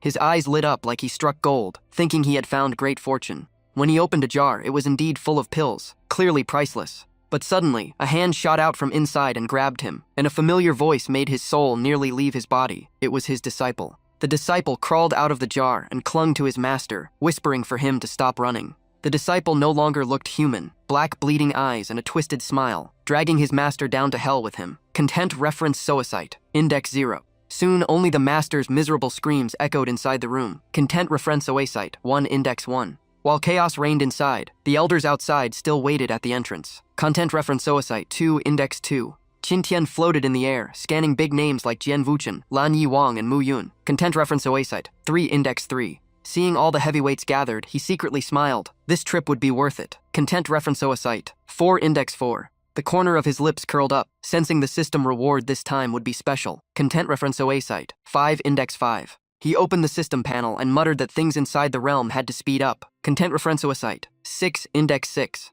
Deep inside the realm stood an ancient palace filled with a mysterious aura. Content reference Oasite, 7 Index 7. The 4 strongest geniuses gathered there, their spiritual energy draining into a sphere held by a meditating statue. Content reference Oasite, 8 Index 8. Above the statue, a strange vortex spun wildly, devouring their power. Content reference Oasite, 9 Index 9. And Miaolang and the others looked dazed, completely under control. Content reference Oasite, 10 Index 10. Qin Tian slipped out from An Miaolang's sleeve and noticed the eerie silence. Content reference Oasite, 11 Index 11. When he saw the statue, he instantly understood the problem. Content reference Oasite, 12 Index 12. The vortex grew stronger, the suction increasing non-stop. Content reference Oasite, 13 Index 13. Knowing there was no time, Qin Tian moved to save them before their energy was drained dry. Content reference Oasite, 14 Index 14. He pulled out the life-death sword without hesitation. Content reference Oasite, 15 Index 15. Then he slashed straight at the sphere above the statue. Content reference Oasite, 16 Index 16. With one strike, the sphere shattered, and the absorption stopped instantly. Content reference OA site, 17 index 17. The statue's eyes snapped open and roared, "Who dares ruin my plan?" Content reference OA site, 18 index 18. Seeing in Miolang awake, Qin Tian decided to slip away safely. Content reference OA site, 19 index 19. He dove back into the token hanging on her chest. Content reference OA site, 20 index 20. And Miolang was still dizzy but slowly regaining clarity. Content reference OA site, 21 index 21. Mu Qingqing also woke up, realizing they had fallen into an illusion since entering the realm. Content reference OA site, 22 index 22. Lin Yang stared at the statue in horror, guessing it absorbed the blood essence of dead geniuses, while Jian Beishan concluded it was likely the corpse of Guiyang Great Emperor trying to revive. Content reference OA site, 23 index 23. The massive statue slowly stood up, its hoarse voice echoing through the hall. Content reference OA site, 24 index 24. Since the secret was exposed, Guiyang revealed his true savage form and vowed to bury them all here. Content reference site, 25 index 25. Mu Qingqing called for teamwork, as only the four of them remained, and Lin Yang reluctantly agreed. Content reference OA site, 26 index 26. Guiyang Great Emperor unleashed overwhelming pressure, seeing them as fuel to restore his emperor realm. Content reference OA site, 27 index 27. Without hesitation, the four charged at him together. Content reference OA site, 28 index 28. And Miolang activated Heart Sword Art, her sword intent exploding. Content reference OA site, 29 index 29. Mu Qingqing used Haoshan art and moved like lightning. Content reference OA site, 30 index 30. Jian Beishan, even blindfolded, unleashed his heaven sword form with terrifying sharpness. Content reference OA site, 31 index 31. Lin Yang ignited a sea of flames and struck with blue flame 20 strikes. Content reference OA site, 32 index 32. Facing them, Guiyang used his ultimate move Blade Mountain Hell from the 18 Hells. Content reference OA site, 33 index 33. The battle became a brutal clash between four young geniuses and a revived great emperor. Content reference SOA site, 34 index 34. The entire palace was torn apart by the shockwaves. Content reference OA site, 35 index 35. After the final collision, Guiyang appeared with a severed finger and his sword fallen. Content reference OA site, 36 index 36. He muttered about life and death with empty, eerie eyes. Content reference OA site, 37 index 37. In the end, and Miolang and the others claimed victory. Content reference OA site, 38 index 38. Not long later, everyone reappeared at the realm's exit. Content reference OA site, 39 index 39. And Miolang supported Mu Qingqing, who was clearly badly injured. Content reference OA site, 40 index 40. The moment he saw them, Lin Yang shouted that Guiyang Great Emperor's storage ring was in Mu Qingqing's hand. Content reference OA site, 41 index 41. Jian Beishan instantly steps in, shoves Lin Yang aside, and reports that Guiyang Ren is with Princess Hoshan. In the blink of an eye, an invisible domain spreads out, and the whole area turns suffocating. Mu Yun coldly warns them that this is no different from declaring war on the Haoshan Empire, but Lan Yang Wang only gives a fake smile while Jian Wuchen says his target is Guiyang Ren. Lan Yang Wang keeps pressing forward, and claims that if the two of them join forces, Mu Yun stands no chance. Jian Wuchen even starts dividing the spoils. The Emperor weapon goes to Sword God Valley, and Mu Qingqing with all her treasures goes to Lan Yang Wang, who grins like he wants to squeeze out every last coin. Mu Yun refuses to back down and is about to strike, but her eyes suddenly freeze as she senses something. Her attack stops halfway. Out of nowhere, Qin Tian appears behind the two men, casually placing a hand on their shoulders, and joking if they plan to bully his disciple. He looks at them with clear provocation, and suggests they fight him instead. Seeing them stay silent, Qin Tian adds that if they lose, everything ends here. Mu Yun stares at Qin Tian in a daze, her cheeks flushing, because this man is both handsome and terrifyingly unpredictable. Meanwhile, Jian Wuchen and Lan Yang Wang turn pale, shocked that they never sensed Qin Tian's arrival. They refuse to believe he is only at the spirit movement realm, because that level cannot even fly. The two instantly separate and demand to know Qin Tian's identity. Qin Tian plays dumb and says he is just here to watch the fun. Jian Wuchen has a fiery temper, so he immediately draws his sword, furious enough to kill on the spot. Lan Yang Wang attacks at the same time, thinking Qin Tian is just bluffing. But every strike is dodged with ease, and Qin Tian calmly tells them to keep coming. Then Qin Tian pulls out the life and death sword, and the moment it appears, space itself begins to tremble. Mu Yun watches in shock, because just the act of unsheathing the sword releases a terrifying pressure, making her question who he really is. Holding the life and death sword, Qin Tian stays relaxed and tells them to use their strongest moves. The two finally sense the danger and quickly retreat, no longer as arrogant as before. Lan Yang Wang frowns in caution, knowing the man in front of him is far from simple. Jian Wuchen stares at the sword with fear, instinct telling him this is more than just an ordinary emperor weapon. While the outside is tense like a drawn bowstring, the juniors inside the domain are strangely relaxed, because they are literally playing chess. Jian Beishan looks at the board and starts feeling that something about this situation is completely wrong. Lin Yang confidently plans his next move and says his father will handle the fight outside, while Mu Qingqing smirks and says her aunt is not easy to deal with either. Lin Yang keeps glancing at An Miolang with caution, since this woman is not someone he can casually provoke. The moment An Miolang turns to look at him, he panics and pretends to focus on the chessboard. Right then, Qin Tian's voice suddenly echoes in An Miolang's mind, asking if she is all right. Realizing it is her master, An Miolang responds immediately, and Mu Qingqing proudly smiles because now it is 2 versus 2. Lin Yang's face turns pale as he remembers this woman has a terrifying master backing her up. Outside, Qin Tian keeps checking on the situation, and An Miolang honestly says she is fine, and they are just playing chess inside. The moment she says that, Mu Qingqing and Jian Beishan quickly cover her mouth, because their elders are fighting to the death while they are calmly playing chess. After confirming An Miolang is safe, Qin Tian finally relaxes, clearly feeling much more at ease. Right then, Lan Yangwang explodes in anger and throws a punch, shouting that Qin Tian dares to look down on him. But before the punch even lands, Mu Yun raises an ice pillar and blocks it. Lan Yangwang roars at her to stay out of it, and Mu Yun coldly replies she is just protecting her niece, then takes him on herself. Qin Tian is slightly surprised, but quickly agrees to let her handle Lan Yangwang. Lan Yangwang shatters the ice pillar and crazily charges at Mu Yun. At the same time, he tells Jian Wuken to deal with that arrogant brat. Jian Wuken smirks with confidence and accepts immediately. He then unfolds his own domain, the Forbidden Space technique. In an instant, Qin Tian is dragged into a separate space, completely cut off from the outside world.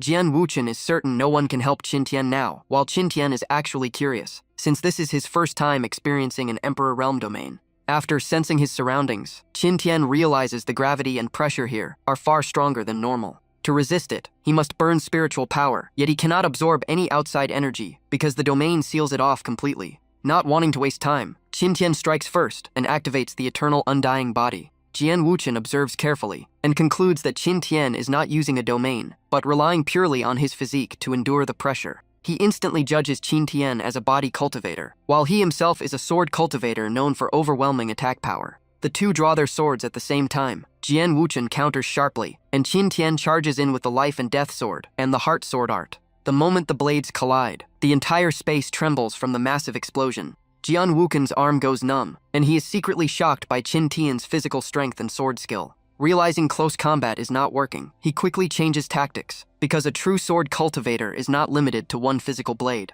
Another radiant light sword slowly condenses in Jian Wuken's hand. Without hesitation, he slashes it down. For a split second, it seems the strike has cut Qin Tian, but Qin Tian dodges at the last moment, and the sword chi splits the ground open with a deep crack. From the smoke, Qin Tian walks out calmly, brushing off his shoulder and casually praising that sword cultivators do have some skill. He smirks and says, since he has taken one strike, it is only fair to return the favor. Jian Wuken's face finally changes, because he clearly saw the hit land, yet Qin Tian is completely unharmed. Qin Tian reminds him that he has received one sword, and now it is time for him to answer with the heart sword art. He simply flicks his sleeve, but an invisible sword intent shoots toward Jian Wuken at terrifying speed. Because the attack is completely unseen, Jian Wuken does not notice at all, and is still confused about what Qin Tian just did.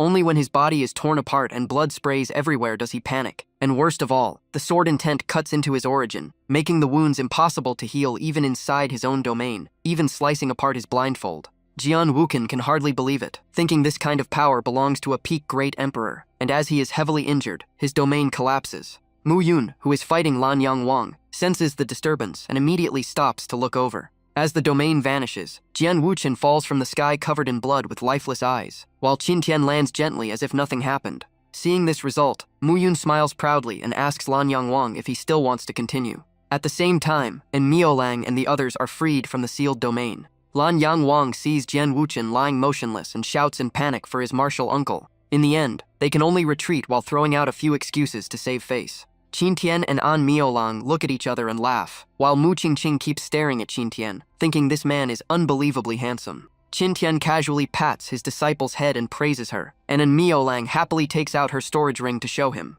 Mu Yun then steps forward and introduces herself as Mu Qingqing's aunt, and Qin Tian politely replies that he is An Miolang's master. Mu Qingqing's eyes suddenly light up and she calls Qin Tian Uncle Qin. Qin Tian's face twists instantly, pointing at himself like, wait, am I that old already? He quickly corrects her, saying he is still a certified handsome young man, and Mu Yun drags Mu Qingqing to apologize, making her softly change it to Senior Qin. Before parting, Mu Yun warmly invites them to visit the Haoshan Empire, but Qin Tian says he has been away from Kunlun Sword Sect too long and needs to report back first. Even so, Mu Yun gives him a token for future contact, and Qin Tian accepts it without hesitation. After that, he and Myolang officially set off on their return journey. On the way back, Qin Tian eagerly waits for the system reward, and soon a notification confirms a perfect completion, granting a top-grade Emperor weapon forging method and 2 extra check-in chances. Hearing this, Qin Tian is so happy he almost jumps on the spot, because an Emperor weapon forging method is insanely rare. Seeing her master this excited, Myolang wonders what strange episode he is having again, while Qin Tian just keeps laughing like he might float into the sky. 3 months later, in Huashou village of the Haoshan Empire, Qin Tian is busy forging iron when Myolang walks over, yawning. After greeting him, she complains she is bored to death, since it has been 3 whole months since they left the secret realm. It turns out that after returning to Kangjian Peak, Qin Tian sealed everyone's spiritual power and storage rings, calling it tempering the heart in the mortal world. Watching him hammer iron every day, Myolang finally asks what he is doing, and Qin Tian mysteriously says he is cultivating a peerless divine skill and will show them tonight. Right then, Bai Xiaoru walks in half asleep and casually asks the most random question, "Is it lunchtime yet?" Qin Tian and Myolang both turn to her, and Qin Tian teases that for 3 months she has only eaten and slept like a fox disguised as a sow. That night, when Qin Tian announces he wants to forge an emperor weapon, both girls stare at him in shock. Bai Xiaoru even checks his forehead for fever, while Myolang checks his pulse, but Qin Tian just smiles confidently and tells them they will soon see how amazing he is. Qin Tian finally begins the real forging process, and tells the 2 girls to place their hands where he arranged. He assigns them control of the furnace and formation, while he steps up with the hammer, and since all spiritual power is sealed, everything relies purely on physical coordination. Once ready, Qin Tian raises the hammer high and shouts to begin. The hammer strikes explode in rapid succession, each blow heavy as a mountain, using the myriad overlapping 1,000 hammer method. And Myolang watches in shock, because each strike is half a level stronger than the last, yet every blow lands precisely on the same point. The billet is not damaged at all. Instead, impurities are constantly removed, and even in her previous life she had only heard of such a technique, not seen it, especially without using any spiritual power. Even Bai Xiaoru is stunned, because normally sustaining the myriad, overlapping 1,000 hammer method consumes terrifying stamina and takes days to complete. But just 3 seconds later, Qin Tian's hammer suddenly stops. He pants heavily and declares he cannot continue. That is enough for today. And Myolang thinks she heard wrong. Like, wait, you are quitting already. But when the 2 look back at the forging table, their expressions freeze, because a fully formed blade has already taken shape, and Myolang's eyes widen as she stammers, unable to believe what she sees. Bai Xiaoru stands there with her mouth wide open, completely stunned. Even Qin Tian stares at the finished product, as if he himself does not understand what just happened. After picking up the blade to inspect it, he beams with excitement and declares its name will be the Dragon Pattern Emperor Blade. Right then, a strange noise comes from outside the door, instantly drawing Qin Tian's attention. Bai Xiaoru opens the door and finds 2 people lying unconscious right in front of the house. She quickly runs back inside to inform Qin Tian about the situation. The 2 unconscious people are then brought in for treatment. After a quick check, Myolang says their injuries are not too serious, and she has already bandaged them up. It is late at night, and since they do not look like villains, Qin Tian lets them stay for the night, while everyone else goes to rest. In the middle of the night, the young boy suddenly screams in his sleep, calling out someone's name in fear. Qin Tian hears it and grows suspicious, guessing he is having a nightmare. But at that moment, the old man's body shows a strange change, and Qin Tian immediately recognizes it as a death curse. Inside the old man's body, his heart is bound by countless black chains, with foreign objects piercing deep into it. The next morning, Myolang and Bai Xiaoru continue treating the old man. Not long after, the old man slowly regains consciousness. The young boy, now much better, carries a bundle of firewood and happily greets him, while Qin Tian stands aside with a loudspeaker, urging him to hurry because there is still plenty of wood left to chop.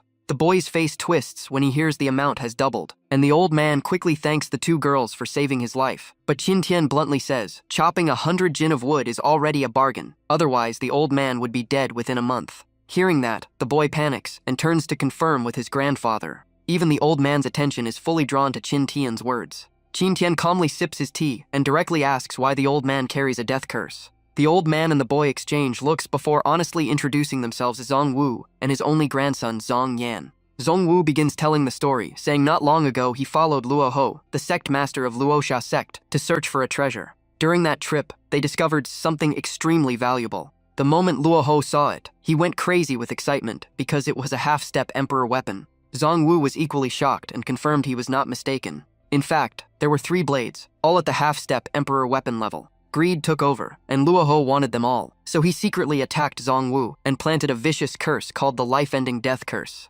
At first, the curse could still be removed, but Luo Ho deliberately stalled for time, and by the time Zhongwu escaped, it had fully fused into his body. Since then, his life force has been constantly eroded, and he can only suppress it with cultivation, making Zhongyan realize something terrible must have happened to their sect. Zhongwu's face darkens as he reveals that after obtaining the half-step emperor weapon, Luo Ho massacred the entire clan to silence them, and he barely managed to save only Zhongyan. With the divine weapon in hand, Luo Ho went insane and ordered a bloody purge, laughing wildly as everything was wiped out. Hearing the full story, Zhongyan's face hardens in fury, clearly unable to accept such cruelty. In contrast, Qin Tian remains calm and simply asks who the strongest person in Luosha's sect is, and what Luo Ho's current realm is. Zhongwu answers that Luo Ho is the strongest, and has reached the 2nd layer of the Emperor realm. Qin Tian casually pours tea and smirks, saying 2nd layer of the Emperor realm sounds acceptable. He then sets a condition, saying if Zhongwu wants to learn the sitting forgetting longevity scripture, he must first swear an oath to the heavenly Tao, which for cultivators is like gambling with their own karma, risking total cultivation loss, or even soul destruction. Zhongwu's face changes instantly, because although Qin Tian saved him, asking for such an oath right away is heavy pressure. Seeing his hesitation, Qin Tian gently reminds him that the death curse is not fully removed and could kill him anytime, and only the sitting forgetting longevity scripture can cure it completely. But exchanging life always comes with a price. Zhongwu asks in a low voice what that price is. Qin Tian sets down his teacup and calmly answers, everything. Then he suddenly laughs and says he is joking. He only needs Zhongwu to serve as his guard. Hearing that, Zhongwu finally breathes in relief, immediately agreeing to become his protector and swear the heavenly Tao oath. However, he makes one single request. He wants to protect Zhongyan. Meanwhile, at Luo Ho's residence, thunder roars across the sky. Luo Ho sits at his table, eyes locked on the 3 emperor weapons in front of him. Suddenly his face stiffens, pupils shrink, and cold sweat pours down. A terrifying sense of danger hits him, and he mutters that someone seems to be targeting him. At the same time, in Qingyun City, inside a painting shop, a young man is overwhelmed with excitement because from the painting's artistic intent, he can almost hear the vast and silent ocean, stumbling upon a rare opportunity. He admits he has been stuck at the 1st level of the mortal realm for too long, without comprehending water intent, and this landscape painting fits him perfectly for a breakthrough. Without hesitation, he decides to buy it. When he asks the price, the shopkeeper smiles and says 100,000 spirit stones, but with a 20% discount today, only 80,000. The number freezes him on the spot. 80,000 is no joke. Even though his heart aches, he grits his teeth and throws down the money bag, because as long as he breaks through, it is worth it, and the shopkeeper happily thanks him. Carrying the painting away, he looks like he just lost half his life, each step heavy with heartbreak, while the shopkeeper instantly turns to welcome the next customer. As the young man consoles himself that money is only external, upstairs in a tavern, and Miaolang and Qin Tian stand watching the bustling street below. And Miaolang asks if they really came all the way to Qingyun City just to buy ordinary paintings, and Qin Tian folds his arms mysteriously, saying this is the most prosperous place in the region. She hums softly, but still feels something is off, sensing things are not that simple. Qin Tian keeps a serious face and says real gold fears no fire, so his disciple must trust him completely. But right then, seductive voices from the brothel next door shout that the ladies are awake, and daytime comes with a 50% discount, instantly shattering Qin Tian's expert image. Without another word, Miaolang slams her master to the ground and twists his arm with loud cracking sounds, interrogating him about buying paintings and half-price deals downstairs. Qin Tian cries miserably, feeling his bones about to break, yet inwardly protesting that he is only completing a system mission. While trying to maintain dignity, Qin Tian suddenly receives a system notification, activating a mortal world tempering mission, one branch requiring him to accumulate 1 million spirit stones, the other demanding fame known by 1 million people with unknown rewards. After returning to Kangjian Peak, Qin Tian summons Zhongwu, who respectfully enters, while Qin Tian leisurely drinks tea and remarks they have lived together for nearly 2 months. As he speaks, he pulls something from his robe, and since Zhongwu's death curse is fully removed, and his cultivation restored to 2nd layer Emperor realm, Qin Tian says he can leave tonight. Zhongwu is so shocked his eyes widen as he stares at Qin Tian, because what Qin Tian takes us out is a butcher knife, casually handing it over as a temporary weapon. Seeing Zhang Wu still stunned, Qin Tian naturally explains that it is the kitchen pig slaughtering knife he uses daily, perfect for chopping meat, slicing vegetables, and peeling fruit.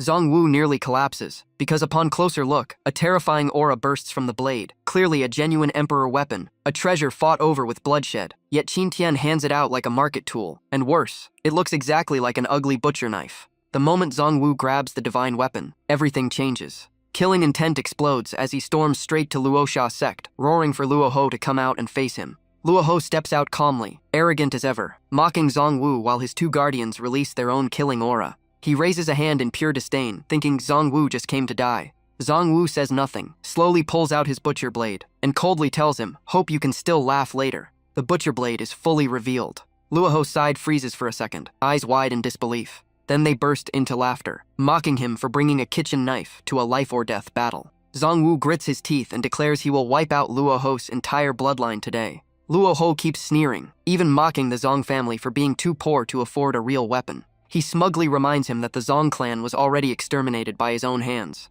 That sentence snaps Zhang Wu's last restraint, and he charges forward in fury. Luo Ho snorts and draws out a gleaming half-step emperor weapon, confident Zhang Wu is courting death. Their powers collide head-on, shockwaves turning into a raging spiritual storm. Luo Ho goes all out, using both of his half-step emperor weapons to block Zhang Wu's strike. But after only a few exchanges, cracks begin spreading across his swords. With a sharp explosion, the first sword shatters, and Zhang Wu slams down toward the second. Overwhelmed by the force, Luo Ho is forced back again and again, his arrogance gone. The last half-step emperor weapon is split in two on the spot.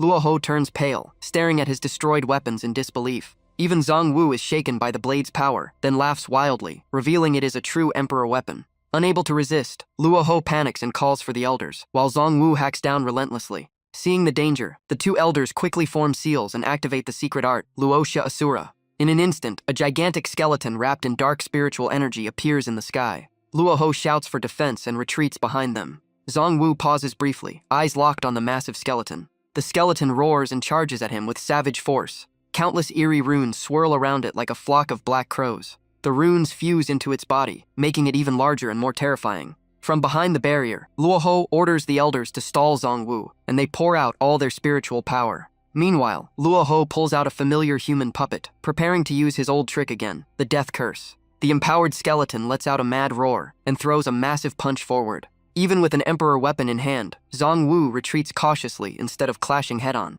He then glances at Luo Ho and shouts, "Do you think hiding behind that shell can save you?" Zhang Wu activates the Zhang clan's ultimate technique and unleashes his full power, declaring they underestimated the emperor weapon. In a flash, countless sky-splitting blade lights erupt and blanket the entire area. The seemingly solid defense is shredded into pieces in an instant. The two elders suffer backlash, coughing blood as they are blasted away by the shockwave. With all obstacles gone, Zhang Wu locks onto Luo Ho with killing intent, but Luo Ho only laughs strangely and says he is too late. The death curse is complete. Luo Ho instantly activates the puppet and screams, "Death curse, activate now." In a split second, Zhang Wu feels an invisible hand crushing his heart. Luo Ho goes even crazier, pouring more power into the curse, swearing not to let him escape again. The pain in Zhang Wu's chest grows unbearable, forcing him to clutch his heart. The cursed chains tighten harder and harder, and Luo Ho grins like victory is certain. But at that critical moment, the invisible seal binding Zhang Wu's heart suddenly explodes into pieces. The death curse is completely shattered, and Luo Ho watches his puppet break apart in horror. Zhang Wu recovers fully and coldly reveals that Qin Tian taught him a technique that specifically counters the death curse. Luo Ho's face turns pale as a terrifying guess forms in his mind. But Zhang Wu gives him no time, swinging his blade and telling him to ask his questions in the underworld. With a single strike, Luo Ho's body is split in two. Even at his last breath, he cannot accept such a crushing defeat. After taking his revenge, Zhang Wu returns to Kanjin Peak. The moment he sees Qin Tian, he respectfully returns the butcher blade with both hands and offers thanks. Then he bows again and asks if Qin Tian can answer one question. He cannot hold back his curiosity about the blade's true origin. Qin Tian proudly smiles and says he forged it himself because the kitchen needed a new vegetable knife. Zhang Wu freezes as Qin Tian casually adds that he planned to spend 3 days forging it, but it only took 3 seconds. Zhang Wu feels his soul leave his body, realizing this emperor weapon was made in 3 seconds. At this point, everything about Qin Tian is beyond his understanding. Qin Tian sets the blade down and calmly says if Zhang Wu stays absolutely loyal, he will grant him a real emperor weapon in the future.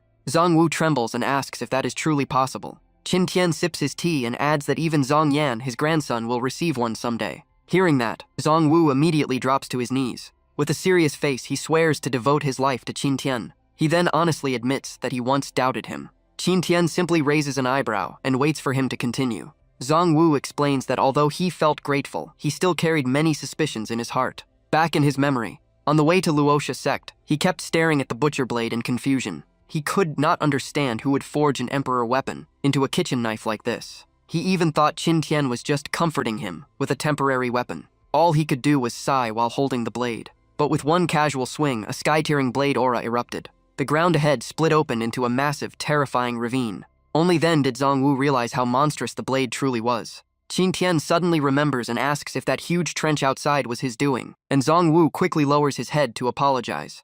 But Qin Tian waves it off and says there is a bigger problem, because Zhang Yan fell into that trench this morning and is still stuck down there. Hearing that, Zhang Wu's face instantly changes, and his voice starts trembling. Qin Tian calmly nods and confirms, yes, that trench was made by your strike. At the bottom of the ravine, Zhang Yan is crying his lungs out and screaming for help. He even wails that he has not gotten married yet. Tears and snot everywhere, no dignity left at all. Meanwhile, in Qingyun City, two young women step into the painting shop. Qin Tian was yawning lazily, but the moment he sees customers, he switches to a warm smile and greets them. One girl explains she came to pick up 3 famous sword paintings she ordered earlier, and Qin Tian immediately brings out a carefully wrapped scroll. He casually mentions that Zhang Wu asked him to paint them a few days ago. The girl suddenly recalls Zhang Wu once saying he was not the true owner, nor the one who created those artistic masterpieces. She stares at Qin Tian in shock and asks if all the works here were painted by him, and he calmly says yes. Doubt rises in her heart because he has no cultivation aura, yet his paintings contain profound artistic intent.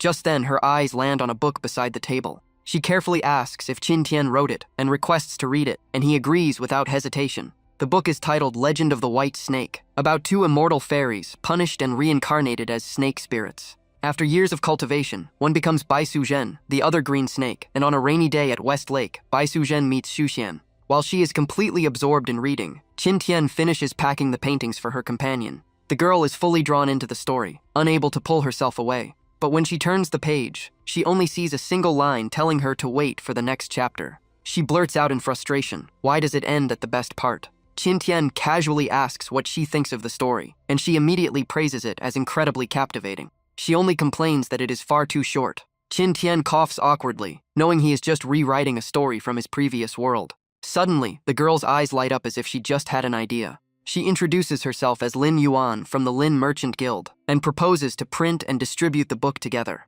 Qin Tian is pleasantly surprised, feeling like luck has finally arrived. He quickly agrees, and Lin Yuan generously offers that the guild will take only 20% of the profit. On the way back, her companion asks if that deal makes any money, and Lin Yuan explains the real value lies in publicity. After hearing the explanation, the companion looks at her with admiration. Within a month, Legend of the White Snake becomes a sensation across Qingyun City. The explosive success hits the rival Qingmu Guild like a heavy punch, and urgent news echoes through their hall. The middle-aged man seated above remains calm and slowly asks what caused the panic. Qing Yu from the Qing Clan Merchant Guild reports that Legend of the White Snake is sweeping the entire city, draining all their customers. Hearing this, Qing Hongming's face darkens and he orders an emergency meeting at once. When everyone gathers, he slams the table and demands a solution, or they can all pack up and leave. Among them, manager Chen An lowers his head, cold sweat pouring down. Steward Li Li steps forward to report something, and Chen An instantly senses danger. He recalls how Qin Tian once brought the manuscript to them, and he personally drove him away. Li Li exposes the whole story, blaming Chen An for missing such a golden opportunity. Chen An turns pale and drops to his knees, begging for forgiveness. He admits his mistake and pleads for one more chance to fix everything. Soon after, Chen An rushes to Qin Tian's shop and repeatedly kowtows an apology. He even grabs Qin Tian's leg and cries, asking to reconsider cooperation with Qingmu Guild. Qing Yu stands behind, thinking that with enough sincerity and spirit stones, they might still win him back. But Qin Tian calmly says he accepts the apology, yet forgiveness is another matter, then moves to close the shop. Qing Yu refuses to give up and quickly calls out to stop him. She steps closer, speaking in a soft and tempting tone to persuade him. She even offers double the spirit stones, promising to satisfy any request if he agrees. The meaning behind her words is obvious to anyone listening, but Qin Tian slowly raises one finger. He lightly flicks her forehead and coldly says one word, "Leave." The door slams shut in front of them, leaving Qing Yu frozen outside. Being rejected so bluntly makes her grind her teeth in anger, doubting if Qin Tian is even a normal man. Furious, she turns and vents all her anger on Chen An, until an old voice suddenly calls her name. She turns around in shock and recognizes the newcomer as Master He. A bald old man with a sly smile says he was just passing by Qingyun City to pay a visit. Sometime later, at the Lin Merchant Guild, a maid brings breakfast to Lin Yuan while she studies a report about a new third-grade pill released by Chengyi Guild. The pill costs only slightly more, but works far better, causing heavy inventory pressure for the Lin Guild. The maid gently reminds her to eat, mentioning she has an appointment with that gentleman today. At the same time, inside Qin Tian's shop, Lin Yuan arrives with a bag of spirit stones, handing him last month's profits from White Snake. Qin Tian casually asks if the Lin Guild has been facing some trouble lately. Lin Yuan gives a bitter smile, surprised that even he has heard about it, while Qin Tian calmly says he only knows a little. Qin Tian calmly analyzes that as long as the Qing clan's alchemist supports the rival, the Lin Guild has almost no chance to fight back. Lin Yuan sighs, saying no high-level alchemist is willing to come to a small place like Qingyun City. Qin Tian snaps his fingers and smiles, asking what if he can provide third-grade pills. Lin Yuan freezes, suspecting he might know a powerful alchemist, but he only tells her to return in 7 days. Not long after, thick black smoke keeps rising from Qin Tian's residence. Inside the sealed alchemy room, a massive explosion erupts, even startling the dog outside. The door bursts open, and smoke floods out everywhere. Qin Tian coughs his way out, fanning the air, followed by Zhang Yan. In Zhang Yan's hand is a light golden pill. He beams with joy and announces that the 4th-grade pill is finally a success. Zhang Wu is thrilled, praising his grandson for mastering both 3rd and 4th-grade alchemy in just 7 days. Meanwhile, Qin Tian collapses to the ground in deep self-doubt. He stares at himself in disbelief, wondering why every time he guides alchemy, the furnace explodes. The more he thinks about it, the more absurd it feels, as if he is cursed when it comes to refining pills. Sometime later, at the Qing Clan Merchant Guild, Qing Yu angrily kicks Chen An, demanding to know where all their pill customers have gone. In contrast, the Lin Guild is packed with people fighting to buy 3rd and 4th-grade pills. In another room, loud laughter echoes happily. The middle-aged man reading a book is Lin Zhou, Lin Yuan's father, praising his daughter's excellent move. But Lin Yuan looks hesitant and says she has something difficult to say. Lin Zhou tells her to speak freely, and she explains everything. She reveals Qin Tian's condition that if the Lin Guild wants continued support, they must join him. She even adds that he claimed Emperor-grade pills and Emperor weapons would be possible in the future. Lin Zhou asks again to confirm if those were truly his words, and she nods. He sighs, saying young people often become arrogant after gaining some ability. Yet after thinking it over, he decides to personally meet this mysterious gentleman. Upon receiving the news, Qin Tian sits on an extravagant golden chair, wine in hand, with Zhang Wu standing behind him. Lin Zhou enters politely and greets Qin Tian with great respect. His eyes quickly fall on Zhang Wu. Just the pressure from this old man makes Lin Zhou feel suffocated. After sensing carefully, his face changes drastically, realizing Zhang Wu is an Emperor realm expert. He bows even deeper, introducing himself as the head of the Lin Guild, thinking that if even a subordinate is Emperor realm, Qin Tian must be far more terrifying.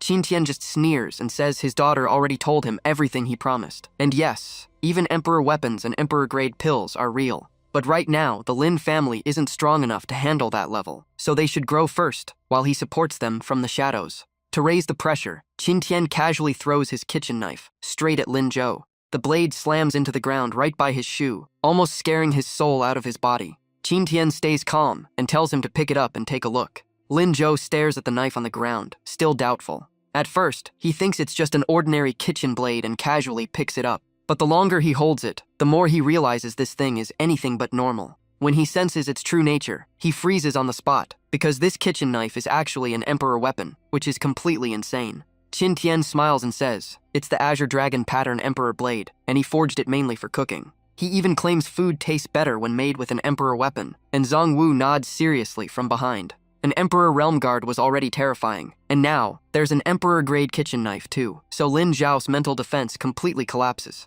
Without hesitation, he drops to his knees and swears loyalty to young Master Qin on behalf of the entire Lin family. Deep down, Hez screaming that this isn't just some senior, this is a true super boss, and missing this golden thigh would be unforgivable. Right then, Qin Tian calls Zhong Yan inside.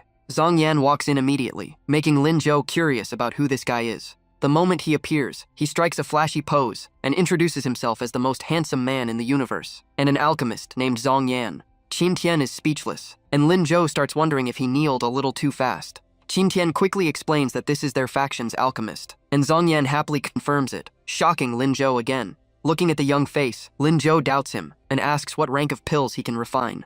Zhang Yan proudly raises 4 fingers and says he used to refine only 2nd-grade pills. But after Qin Xiansheng guided him, he can now refine 4th-grade pills, and all the pills supplied to the Lin family were made by him. Hearing this, Lin Zhao's attitude changes instantly. He rushes over and hugs Zhang Yan while laughing loudly, saying with him around, crushing the Qingmu Merchant Guild is just a matter of time, while Zhang Yan screams to be put down. Qin Tian calmly concludes that he has provided both manpower and resources, so if the Lin family still can't crush Qingmu, they don't deserve to be his subordinates. Lin Zhou immediately vows to go all out to destroy the Qingmu Merchant Guild, while Zhang Yan is still dangling in the air crying for help. At the start of the next month, the Qingmu Merchant Guild releases new products to attract customers, but it barely works. By mid-month, Qingmu is so empty, they launch a 3-day clearance sale, yet the Lin family counters with even bigger discounts and steals all the traffic. By the end of the month, the Qingmu Merchant Guild has no customers left and can only put up a notice to transfer the shop in despair. Inside Yijing Flower Pavilion,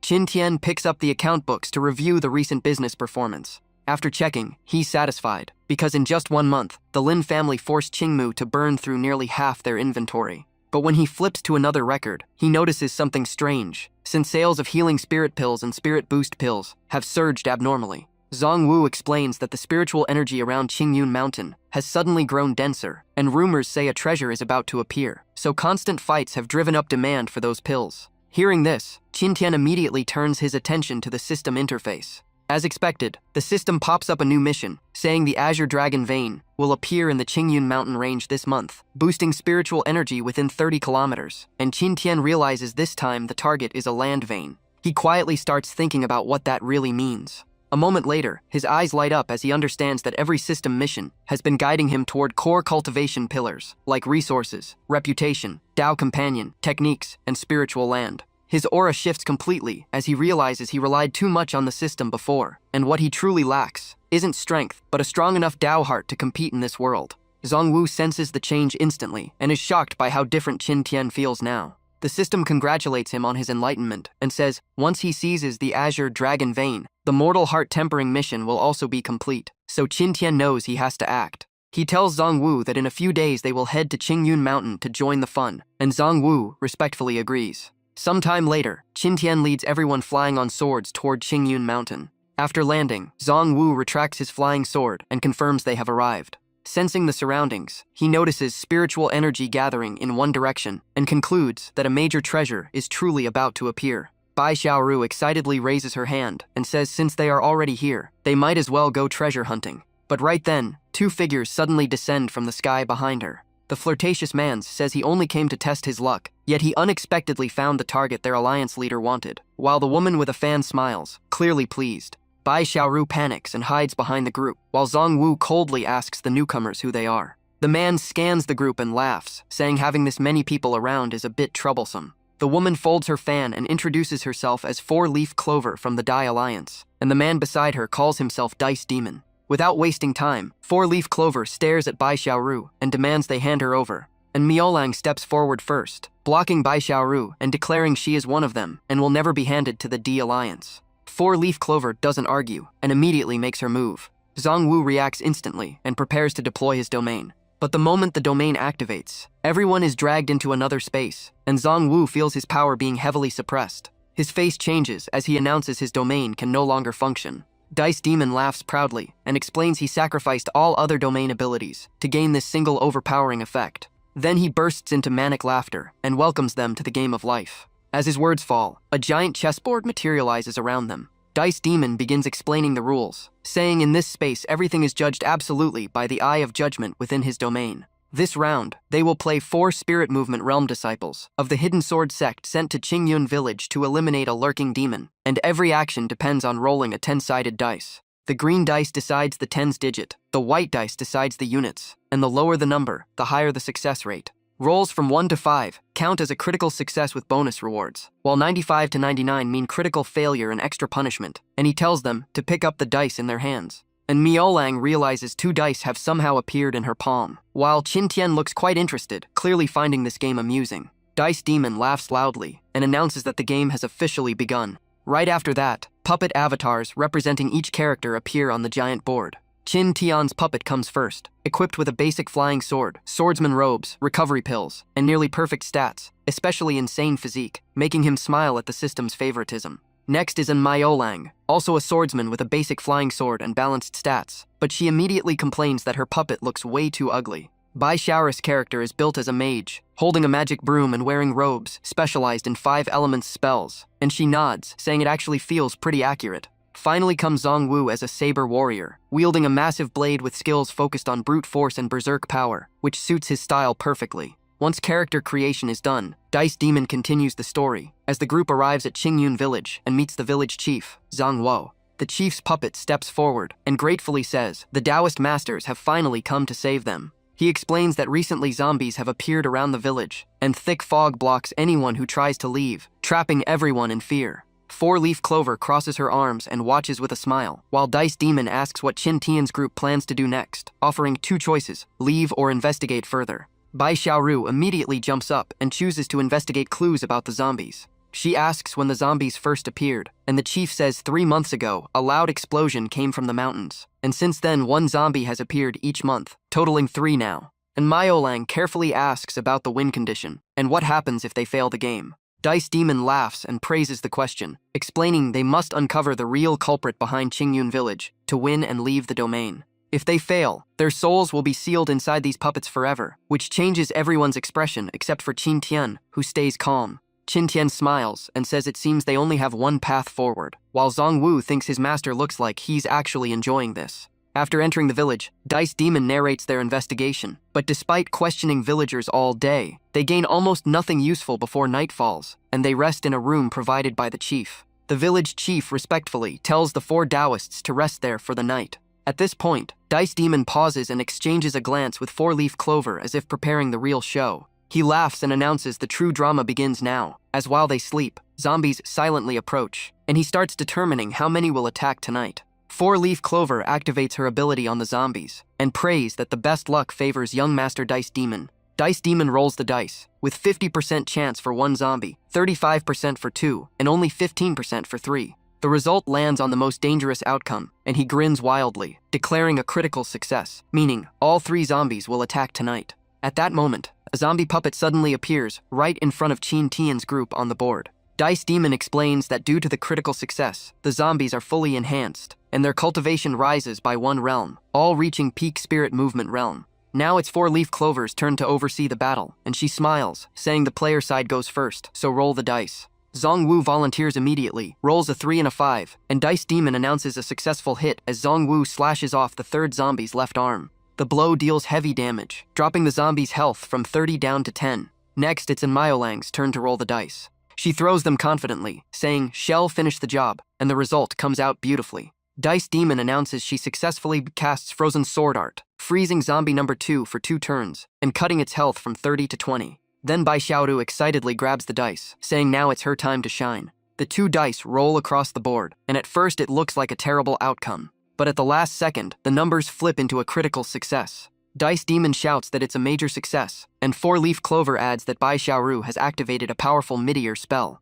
Bai Xiaoru cheers and commands her puppet to unleash wind-sweeping clouds. A violent tornado tears through the battlefield and crushes 2 zombies instantly. Bai Xiaoru jumps in joy, thinking it's over, and Manhwa praises her, but Qin Tian feels it won't be that simple. Sure enough, 4-Leaf Clover confirms that at the last moment, zombie number 1 triggered the Endure skill, which only appears on a critical success. This skill forces it to survive with exactly 1 health point, and grants it an immediate action. In the end, zombie number 1 survives with 1 HP, while the other 2 are completely destroyed. Dice Demon rolls the dice again with a smug grin, saying now it's his turn to counterattack. The result is another critical success with extremely low numbers. Zombie number 1 activates Devour, absorbing the corpses of its allies to fully recover and break through to the Golden Body realm. In an instant, its health jumps from 1 to 30, then surges up to 50. Everyone's faces change at this insane comeback. Only Qin Tian remains calm, silently observing everything. The evolved zombie now shows Golden Body Realm cultivation, 50 health points, Devour to heal by eating corpses, agility to act twice per turn, and Poison Claw that can infect others into zombies after 7 rounds.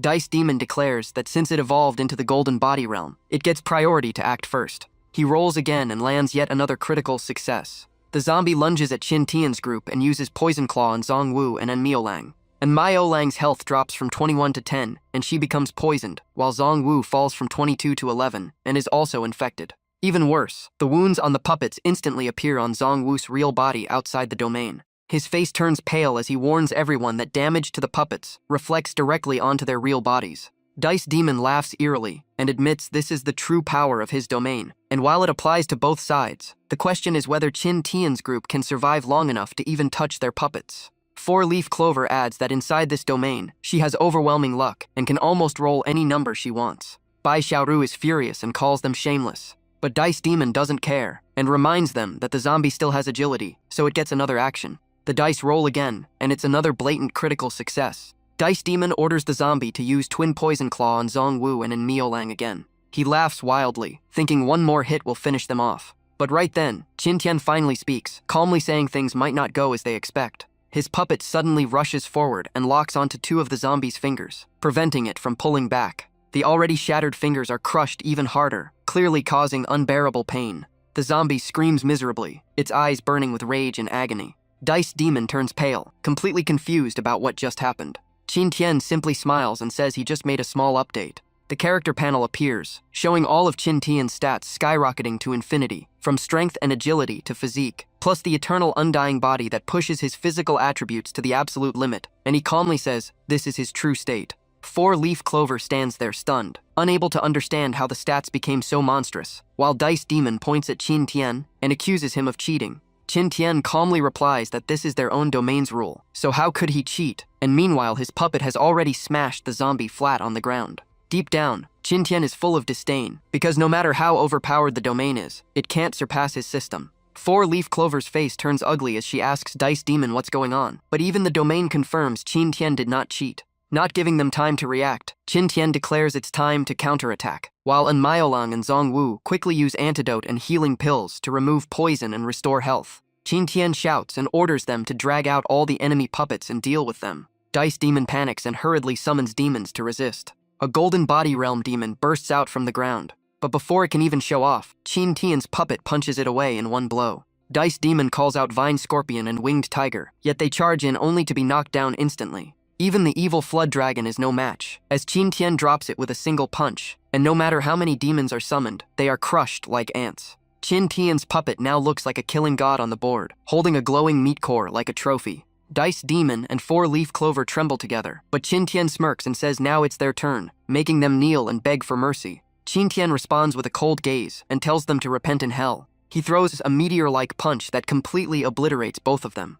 As the game ends, Qin Tian simply smiles calmly. He looks into the distance and says, "The time has come, the dragon vein is about to emerge." Thunder crashes endlessly across the sky. Within the clouds, the shadow of a giant dragon slowly forms, filling the air with terrifying pressure. Those waiting nearby instantly move, knowing this trip was worth it. One expert rushes forward and declares that the dragon vein will belong to the Hunyuan Empire. He threatens everyone to step aside, revealing himself as Kunyuan Xian of the Hunyuan Empire. But other top forces arrive quickly, including Flying Star Valley, Flying Dragon Sect, and Heavenly Peach Sect, all determined to fight for the dragon vein. The ancestors of Heavenly Peach Sect and Yellow Weapon Sect argue fiercely before deciding to settle it with strength on the spot. A spear tears through the air toward Kunyuan Xian, but he dodges swiftly. The attacker is Xiao Zhan, Grand General of the Haoshan Empire, warning Hunyuan to get out of Haoshan territory. Kunyuan Xian laughs mockingly, saying Xiao Zhan alone is far too naive to stop him. Two more sect ancestors rush forward to block Kunyuan Xian, refusing to let Hunyuan take the dragon vein.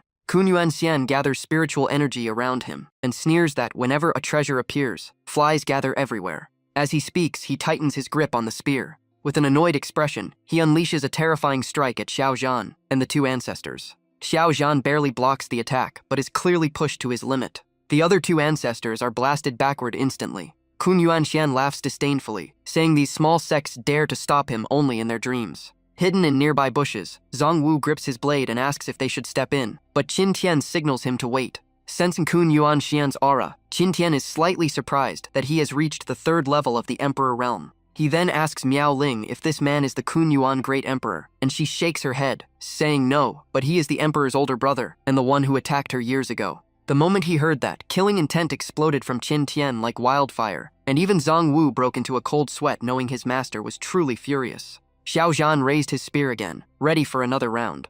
He rushed forward to block Kun Yuanxian and shouted that he would never let him touch the dragon vein, but Kun Yuanxian coldly replied that anything he wanted had never slipped away. Xiao Zhan charged once more, declaring he would end all his crimes today, yet Kun Yuanxian only sneered in disdain. In the next second, he unleashed a storm of spear strikes that swept across the battlefield. Facing that relentless barrage, Xiao Zhan's expression changed as he realized things were going bad. He was blasted into the ground, triggering a massive explosion that shook the entire area. Meanwhile, the aura of the dragon vein grew thicker and heavier. Kun Yuanxian immediately turned toward it and revealed a greedy smile, because what he had been waiting for had finally appeared. The crowd below gasped as the water spirit dragon vein slowly manifested between heaven and earth. A wounded old ancestor forced himself up, insisting on seizing the dragon vein, while his disciple desperately tried to stop him. His eyes were locked on the forming dragon vein, and his greed was written all over his face. Seeing the timing was right, Qin Tian waved his hand to signal action.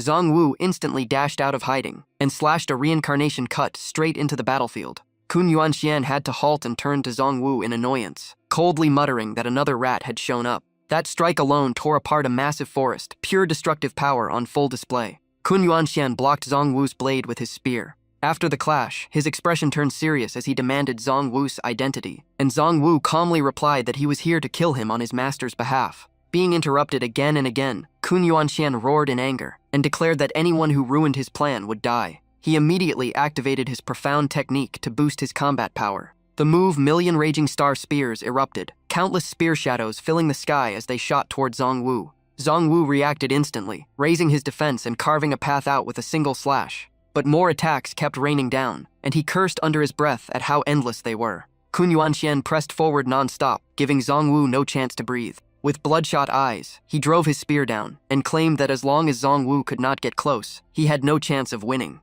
Zhang Wu could only keep defending against the terrifying chain of killing moves. When the dust finally settled, only a single blade remained stabbed deep into the ground. Zhang Wu knelt on one knee, covered in wounds with blood at his lips, admitting that a veteran Emperor Realm expert was truly terrifying, and such relentless attacks were impossible to fully defend.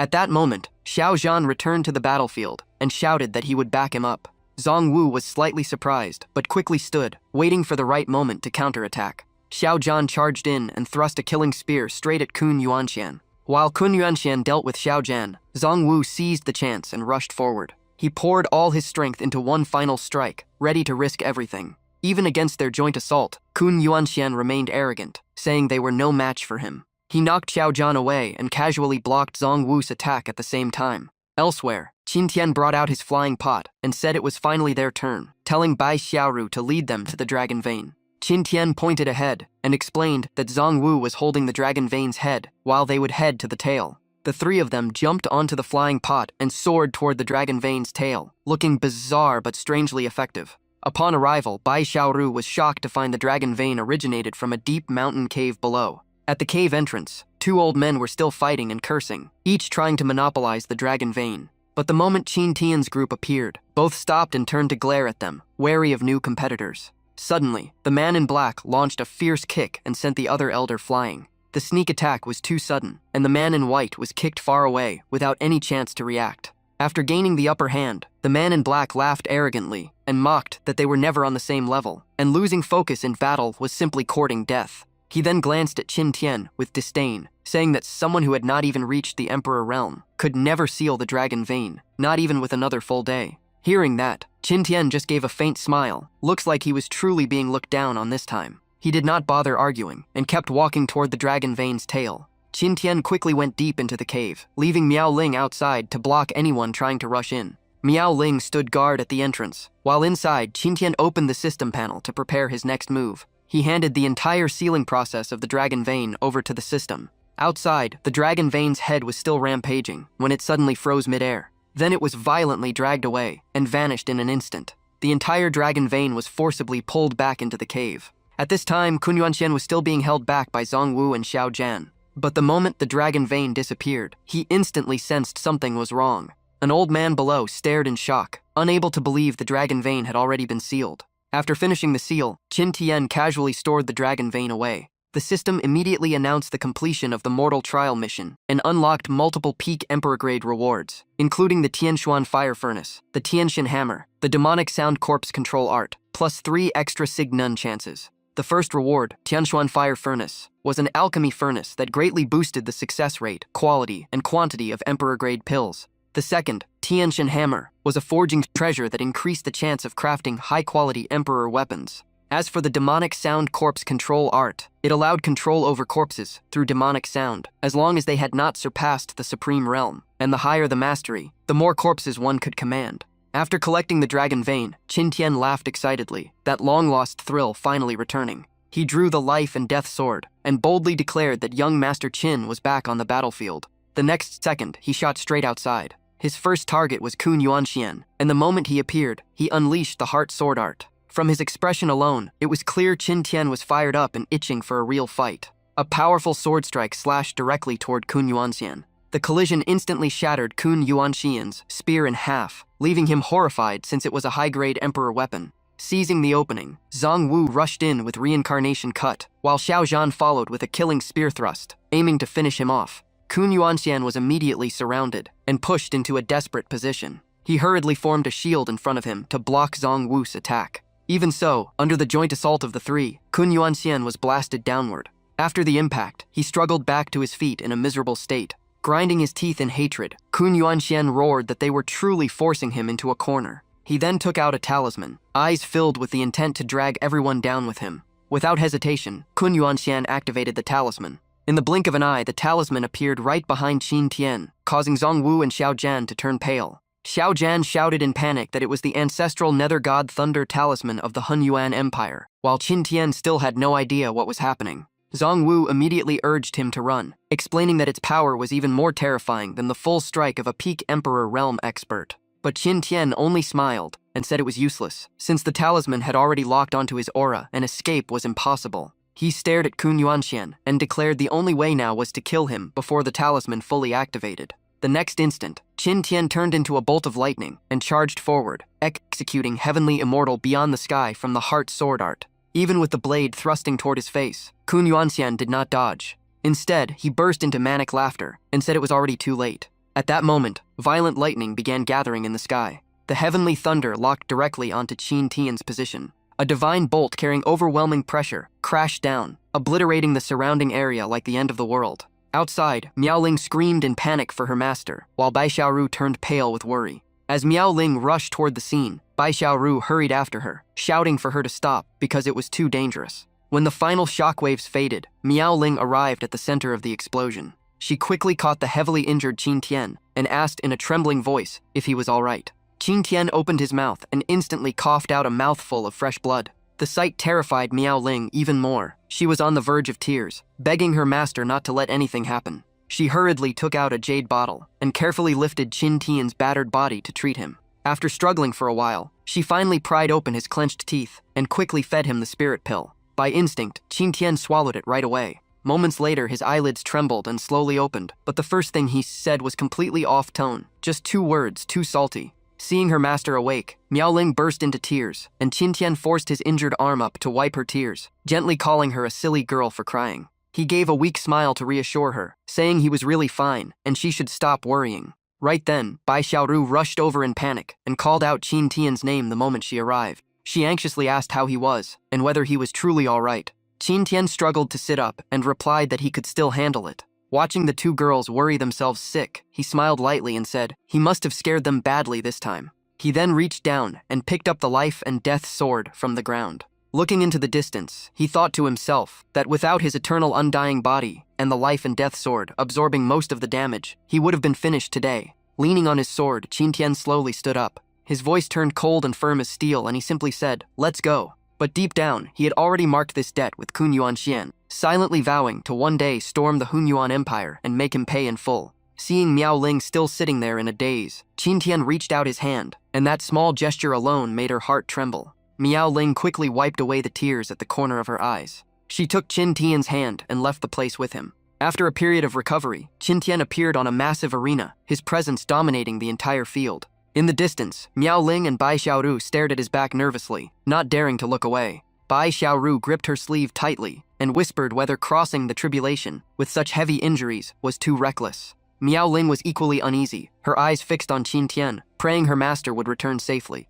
Just as the tension peaked, a girl suddenly rushed over and hugged Miao Ling, complaining with a smile that she came to the Haoshan Empire without telling her, and if not for Xiao Zhan, she would have been left in the dark. And Miao Ling realized it was Mu Qingqing. Mu Qingqing laughed and said she came because she missed her, while behind her Xiao Zhan cupped his hands and explained that since Qin Tian chose to undergo tribulation here, he did not dare hide it from his superiors. Before he could finish, a majestic voice rang out scolding Mu Qingqing for being so improper as a princess, and she immediately stuck out her tongue and said Miao Ling was family's, so there was no need for formality. The one who appeared was Empress Mu Xuan of the Haoshan Empire, who looked at her daughter helplessly and said she still refused to grow up. Mu Qingqing quickly introduced her mother to Miao Ling, and Mu Xuan smiled kindly, saying she had heard about her from Mu Yun, and that she could simply call her aunt. Miao Ling immediately bowed respectfully to Mu Xuan. Mu Qingqing laughed at how overly polite Miao Ling was, and even teased Xiao Zhan for standing there without greeting them, forcing him to hurriedly bow to the empress and princess.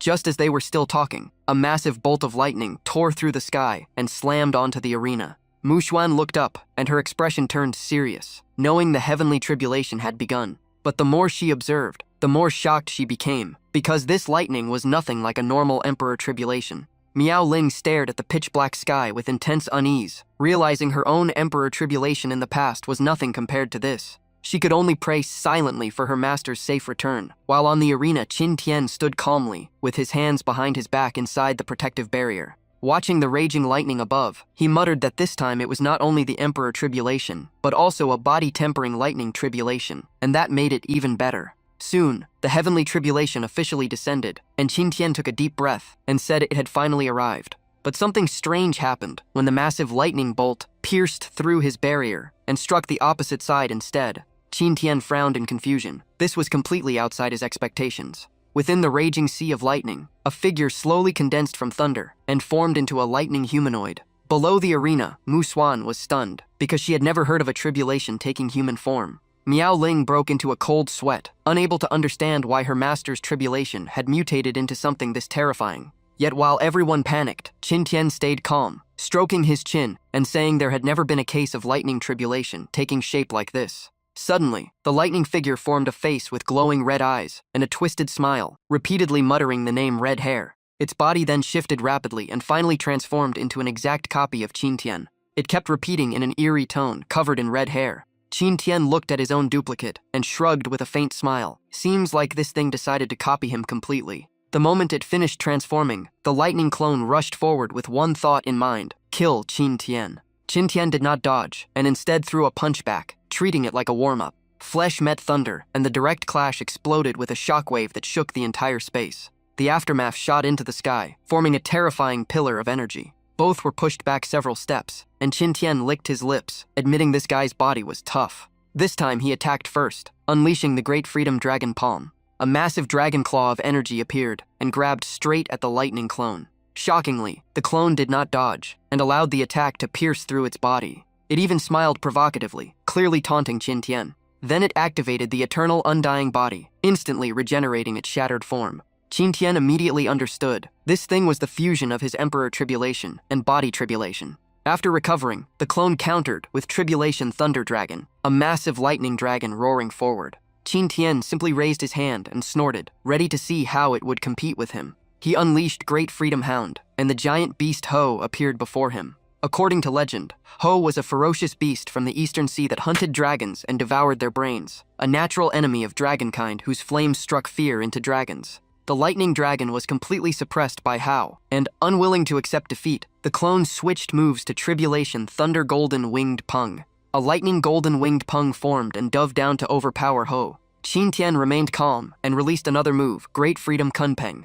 A legendary Kunpeng manifested in the sky, so massive it blocked out the sun. The smile on the lightning clone's face froze at the sight of the colossal creature. Compared to Kunpeng, the golden-winged Peng looked pitiful and powerless. When Kunpeng descended onto the arena, the shockwave alone made the entire area quake violently. Bai Xiaoru worried the arena might explode, but Mu Qingqing calmly said the Haoshan Empire's arena was reinforced by countless formations, so there was nothing to fear. And just as she said, despite the violent tremors, the arena stood firm. Qin Tian even beckoned at the clone mockingly, telling it to use everything it had, which enraged the clone until lightning crackled wildly around it as it roared that Qin Tian forced its hand. After that earth-shaking roar, the clone's aura began to change violently. It entered the ultimate berserk state of the lightning tribulation, its body wrapped in furious bolts that radiated overwhelming pressure. Seeing this, Qin Tian's face stiffened slightly. He only wanted it to go all out, not activate full destruction mode. Empowered, the lightning clone became extremely savage.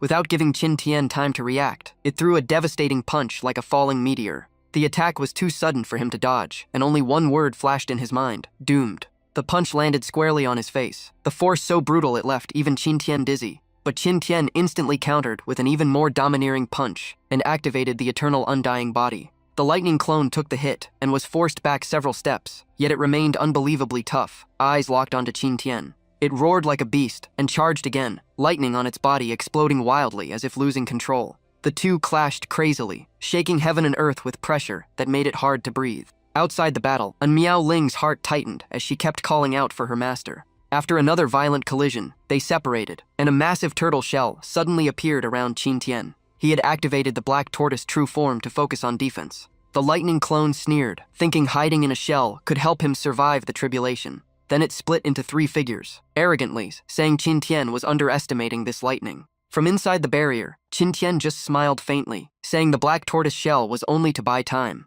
As he finished speaking, he drew the life and death sword from the void, since you like clones. Then I will use the real thing. The moment he held the sword, his aura transformed into that of a peak sword cultivator. The three lightning clones turned pale at the sight of the blade. Was that a supreme artifact? How could someone who just broke into the Emperor realm wield this? Qin Tian laughed casually, saying a treasure was also part of strength, and this was what fairness looked like. He then grew serious and began performing his sword technique. Watch closely. This was the first time anyone witnessed the Emperor realm version of the heart sword art. Jade-colored spiritual power surged around Qin Tian like tidal waves. With a single slash, the surrounding space turned into a sea of blooming flowers. Qin Tian stood like the master of that garden, sword intent shifting endlessly. Even Mu Xuan outside was unintentionally drawn into the range of the sword formation. The sight of one man forming a grand array by himself left her speechless. When everything was ready, Qin Tian shouted and unleashed his final move, Heart Sword Art Azure Lotus Immortal Slaying Formation. The three lightning clones panicked and hurriedly raised shields, believing Qin Tian's energy would drain quickly and they only needed to endure. But Qin Tian shattered that hope, because once formed, the Azure Lotus formation absorbed the spiritual energy of heaven and earth, making its sword chi endless. Their shields were crushed by the sword waves, and in the end they could only scream in despair. How was this possible? Qin Tian's final slash shook heaven and earth violently. A massive beam of light shot into the sky, piercing countless layers of clouds before fading. Even the sky was split apart, sunlight pouring down through the gap in a breathtaking scene. After destroying the lightning clones, Qin Tian slowly descended with calm composure. The system rang out with congratulations for breaking into the Emperor realm, and rewarded him with the Supreme Secret Art Great Dao Sun's first layer, Tahua Zizai Divine Art upgraded to 16th layer, and Demonic Sound Corpse Control Art 2nd Emperor layer, at the cost of 3 days of weakness. Hearing the rewards, Qin Tian smiled in satisfaction. He had finally succeeded. Mu Xuan and the others quickly came forward to congratulate him on officially becoming a great emperor. From this day on, the world had one more emperor, and Mu Qingqing excitedly praised him while Bai Xiaoru and An Miao Ling hugged in joy.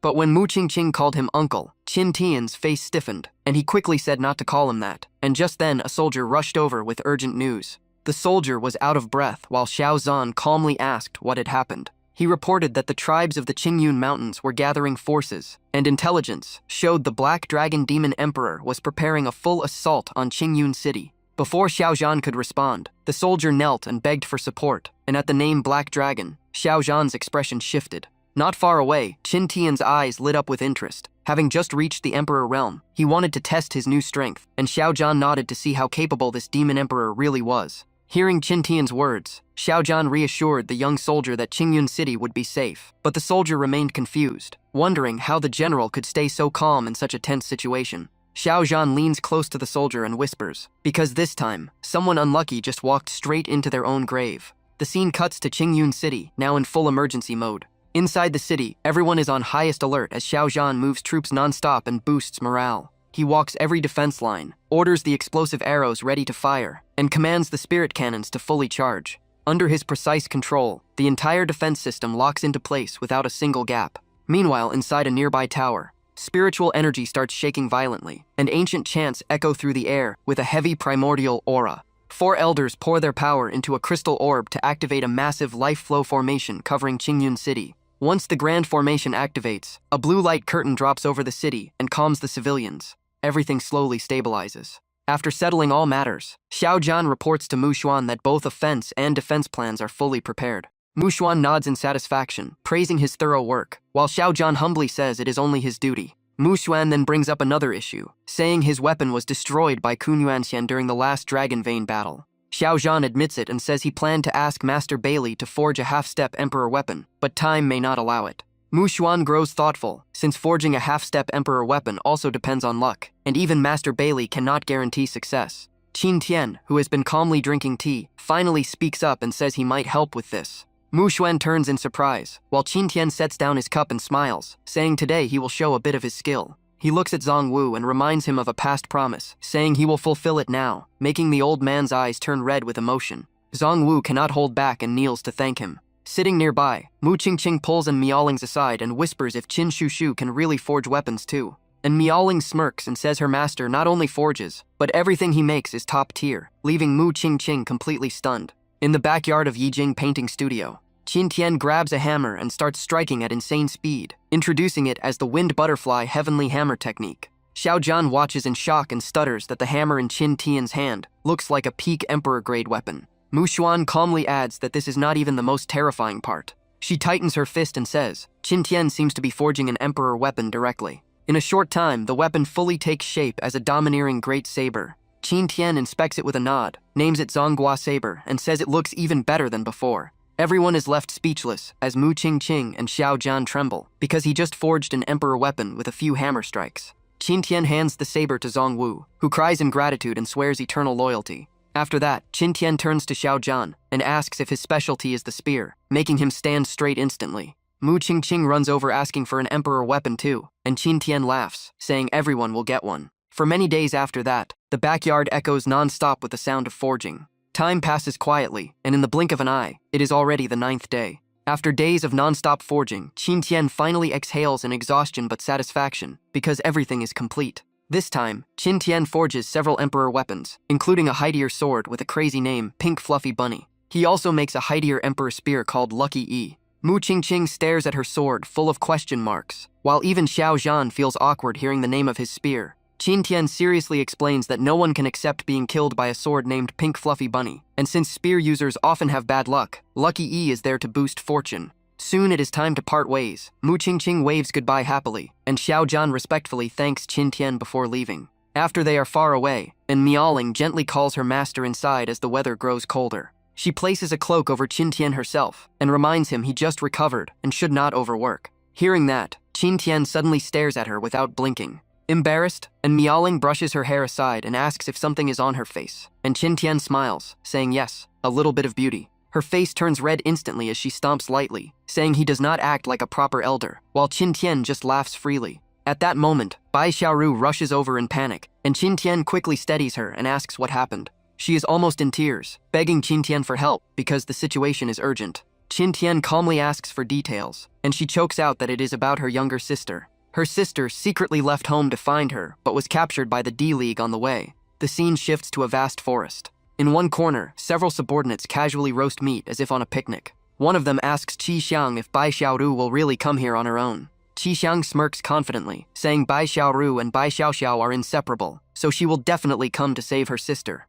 The lion-headed beast, Mai Xiao, munches on meat and mocks their deep sisterly bond. Meanwhile, Bai Xiaoxiao grows more worried about her sister's safety. Right then, Qin Tian's group arrives, and An Miaoling instantly cuts Bai Xiaoxiao's ropes with one strike. Bai Xiaoru rushes forward and hugs her sister tightly. Qi Xiang calmly sneers that the fish has taken the bait, while Mai Shou tosses away a bone and praises his perfect plan. The lion-headed Mai Shou puts on iron gauntlets and smashes his fists together with a sharp clang. He cracks his neck and stares at Bai Xiaoru with wicked eyes, saying today will be fun. But at that instant, Zhang Wu charges in at top speed with the Zonghua Saber. One slash forces Mai Shu to dodge and retreat. After stepping back, he stands beside Qi Xiang. Seeing reinforcements, both look surprised and wonder if these people are not afraid of the Dai League's revenge. Qin Tian finally walks out and stands beside Zhong Wu, arms crossed, mocking them for not even checking who came with Bai Xiaoru. Qi Xiang calmly says they just came out of 100-year seclusion, but Mai Shou arrogantly claims they can just kill everyone and take Bai Xiaoru. Zhong Wu feels huge pressure from the two veteran Emperor realm experts and warns Qin Tian, but Qin Tian stays calm after his recent breakthrough. Without wasting more words, both sides unleash their domains. Inside Xiang's domain, a giant chessboard appears and covers the entire space. Xiang grins and says Qin Tian must feel familiar with this, because his domain is completely suppressed. With a wave, countless chess pieces float in the air as he mocks Qin Tian for being only first-level Emperor Realm, while he is second-level. A white chess piece slowly drops onto the board, signaling the real battle begins. The moment it lands, a terrifying shockwave erupts, but Qin Tian's barrier blocks it completely. Qin Tian casually picks his ear and calls the domain boring, saying he only avoided using his own because Xiang was too weak. Xiang sneers, claiming that inside his infinite chess domain, Qin Tian is nothing but a punching bag. Qin Tian stays calm and says they will soon see who is right. Xiang grabs a black chess piece and roars for Qin Tian to die. Instantly, countless chess pieces surge forward like a crushing tidal wave. Facing the storm, Qin Tian calmly draws the life and death sword and activates the Great Freedom technique. A strange force quickly wraps around his sword arm. This is the new state formed by the life and death sword, fused with the power of the three-phase pool. Once ready, Qin Tian slashes down and shouts for the 40-meter Great Tao to appear. In Xiang's eyes, a giant endless death sword descends from the sky. His face turns pale as he trembles and asks what kind of power this is. Qin Tian gives him no time and brings the sword down with unstoppable force. The chessboard domain splits in half instantly, and Xiang is crushed along with it. Outside, the shattered domain explodes violently in midair. The pressure forces everyone to retreat to avoid being dragged in. Bai Xiaoru tightly hugs her sister, staring at the distant explosion in fear. Soon she exhales in relief as Qin Tian lands safely, and Miaoling calls out happily the moment she sees her master. Qin Tian smiles faintly and says that was only one enemy, there is still another. Meanwhile, on the other battlefield, Zhang Wu and Mai Shou clash fiercely inside their own domain, and even with an emperor weapon, Zhang Wu is heavily pressured. The more they fight, the more excited Mai Shou becomes, shouting that his blood is boiling. The lion-headed beast's brutal aura fills the battlefield. Zhang Wu refuses to back down and grins, admitting his opponent is no pushover. Mai Shou tilts his body to dodge and pulls away to widen the distance. He mocks Zhang Wu arrogantly, saying he is simply too old. Zhang Wu retaliates with another slash. Mai Shou easily avoids it and counters with an uppercut that knocks the saber from Zhang Wu's hand. He sneers that Zhang Wu no longer has the explosive power of youth. Zhang Wu's stamina drains rapidly, and he realizes the monster before him seems to have endless strength. Mai Shou grows even crazier, charging forward with non-stop punches. He laughs wickedly, wanting to see how many more hits Zhang Wu can take. Before long, Zhang Wu is blasted away. His body crashes into a massive rock, shaking the ground. Seeing the chance, Mai Shou rushes in for the killing blow. But suddenly, the surrounding space twists violently, as if about to shatter. A massive vortex slowly opens, and Qin Tian's voice echoes with the Great Freedom technique. From within the vortex, a gigantic dragon claw stretches out with terrifying pressure. Both Zhang Wu and Mai Shou freeze at the sight, because the dragon claw is aimed straight at Mai Shou. The lion-headed beast curses in fear, asking what kind of monster this is. The entire domain begins to collapse piece by piece. Qin Tian ends it with a single strike, crushing Mai Shou and calmly saying it is done. Zhang Wu stands there stunned, unable to process what just happened. His respect for Qin Tian deepens, since a veteran emperor realm like Mai Shou was killed in one move, while Bai Xiaoru runs over in shock and Qin Tian only shrugs, saying it was nothing. Bai Xiaoru hugs Qin Tian in gratitude, saying without him she would have been helpless, and he calmly assures her the two killers are gone. Only then does Bai Xiaoru suddenly remember her sister. She pulls Bai Xiaoxiao over to introduce her, but the girl stares nervously at how close her sister is to Qin Tian. Then Bai Xiaoxiao asks a shocking question, "Is he my brother-in-law?" After saying that, she turns away to hide her messy emotions, since her proud and cold sister has never been this close to any man. Bai Xiaoru quickly waves her hands to explain, but the more flustered she gets, the worse it sounds, and she finally shouts that he is not her brother-in-law. Bai Xiaoxiao freezes mid-sniffle, confused, and asks then what exactly is their relationship. This time Bai Xiaoru is the one left speechless. Her mind is in chaos, because admitting she is Qin Tian's servant would be too humiliating in front of her sister. After failing to find any good excuse, she can only scream internally that she is doomed. The next day, Miaoling and Bai Xiaoru take Bai Xiaoxiao out shopping and inform Qin Tian, who simply smiles and tells them to return early. Zhang Wu offers to secretly follow and protect them due to the tense situation in the city, but Qin Tian calmly says it is just a stroll inside town. He adds with a subtle smile that he already entrusted certain things to Miaoling.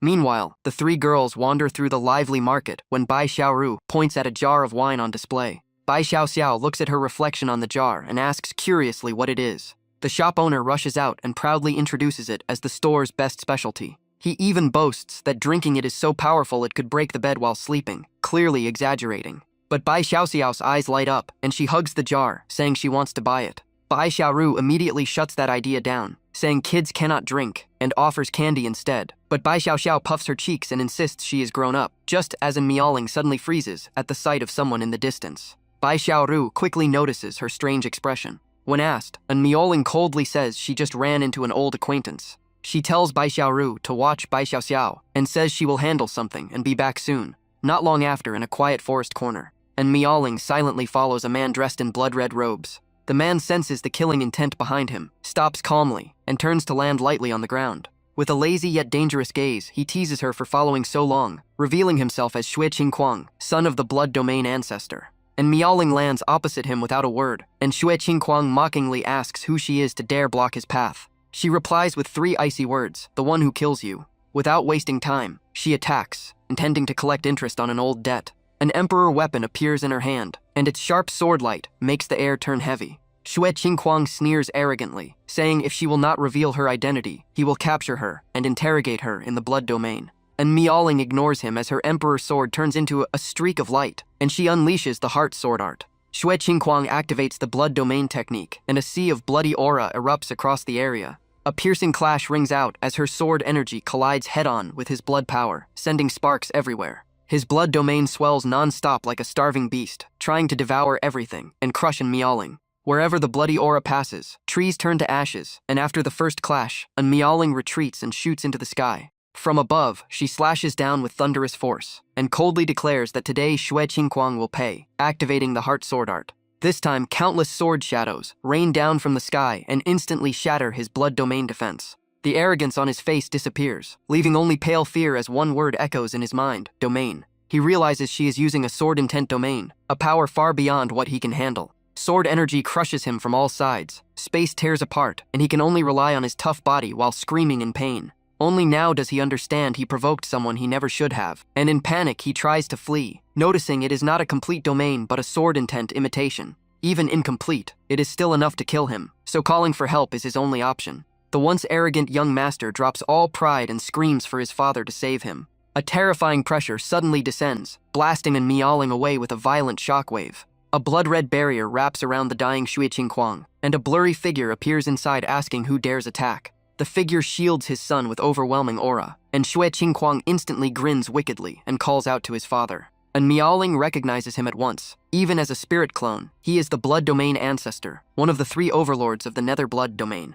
Saved again, Xue Qingquang arrogantly demands his father capture and Miaoling, while the old ancestor even praises her beauty. And Miaoling snaps her fingers and coldly says they think they already won, then orders someone to hold the old man back. The next second, a figure holding a spear dives down from the sky. The strike explodes like thunder and pierces straight into the blood barrier protecting Xue Qingquang.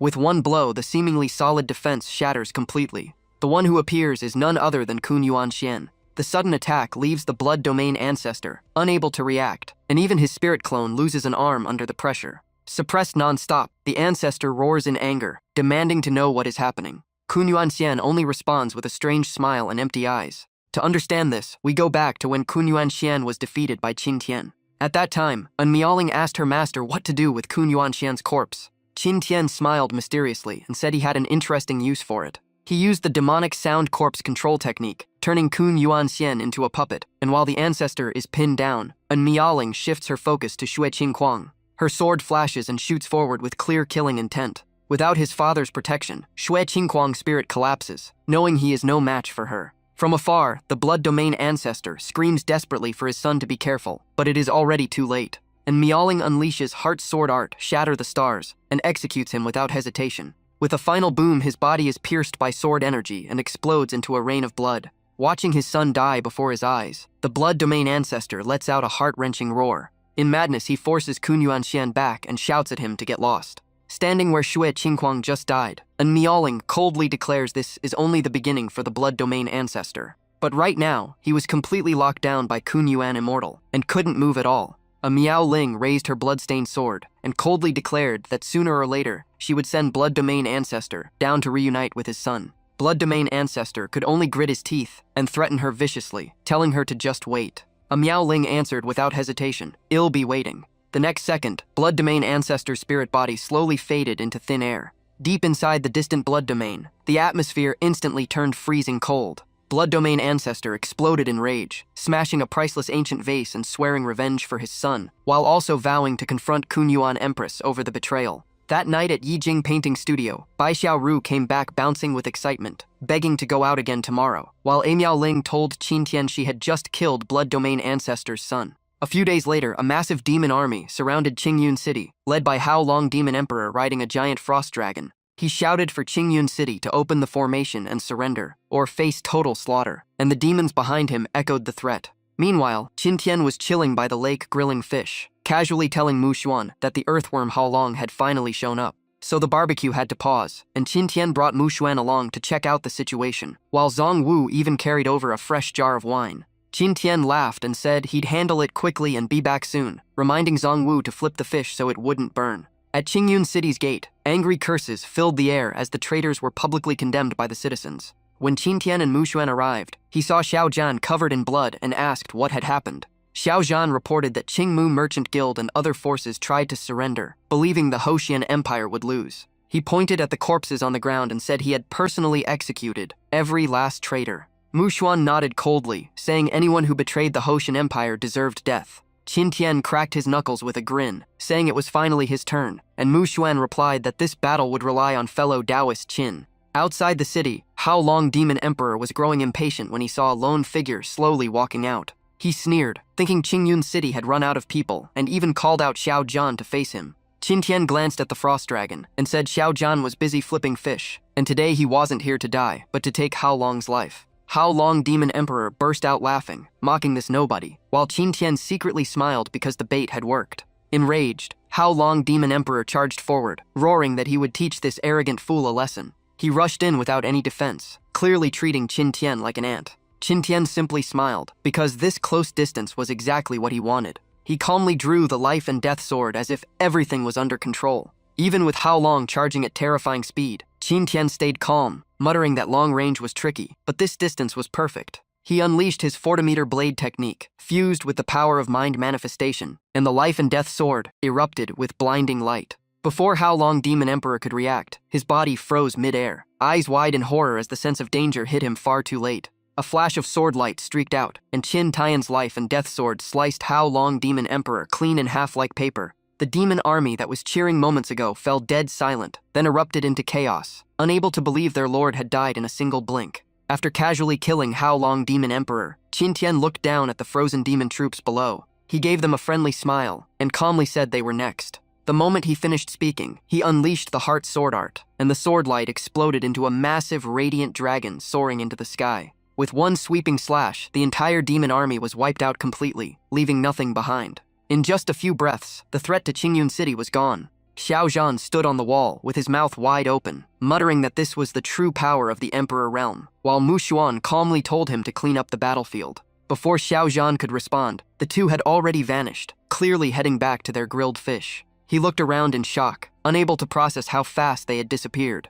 Back at the lake, Zhong Wu was still flipping fish and pouring wine like nothing had happened. Qin Tian and Mu Xuan returned, just as the fish was perfectly cooked, and he handed her the best piece while Zhong Wu asked in surprise if it was already done. Then Zhong Wu went back to work, saying the wine was fully prepared. After finishing the fish, Qin Tian called Zhong Wu to sit and drink together, and he happily joined in. The lakeside feast lasted until late at night, and with flushed cheeks, Mu Xuan admitted she truly admired Qin Tian for killing a dragon emperor with one sword. They kept drinking until the jar ran dry, and when Qin Tian called for more wine, no one answered. Turning around, he saw Zhong Wu hugging the empty jar, fast asleep, and mumbling about drinking more. Qin Tian tried to wake him, while Mu Xuan swayed and said she never expected his wine to knock down even an Emperor Realm expert. Qin Tian laughed proudly and explained he had refined the imperial wine using rare spirit fruits and alchemy methods. He boasted that it took countless attempts to perfect it, surprising Mu Xuan that he could even refine pills. Qin Tian puffed out his chest and claimed refining emperor-level pills was easy for him.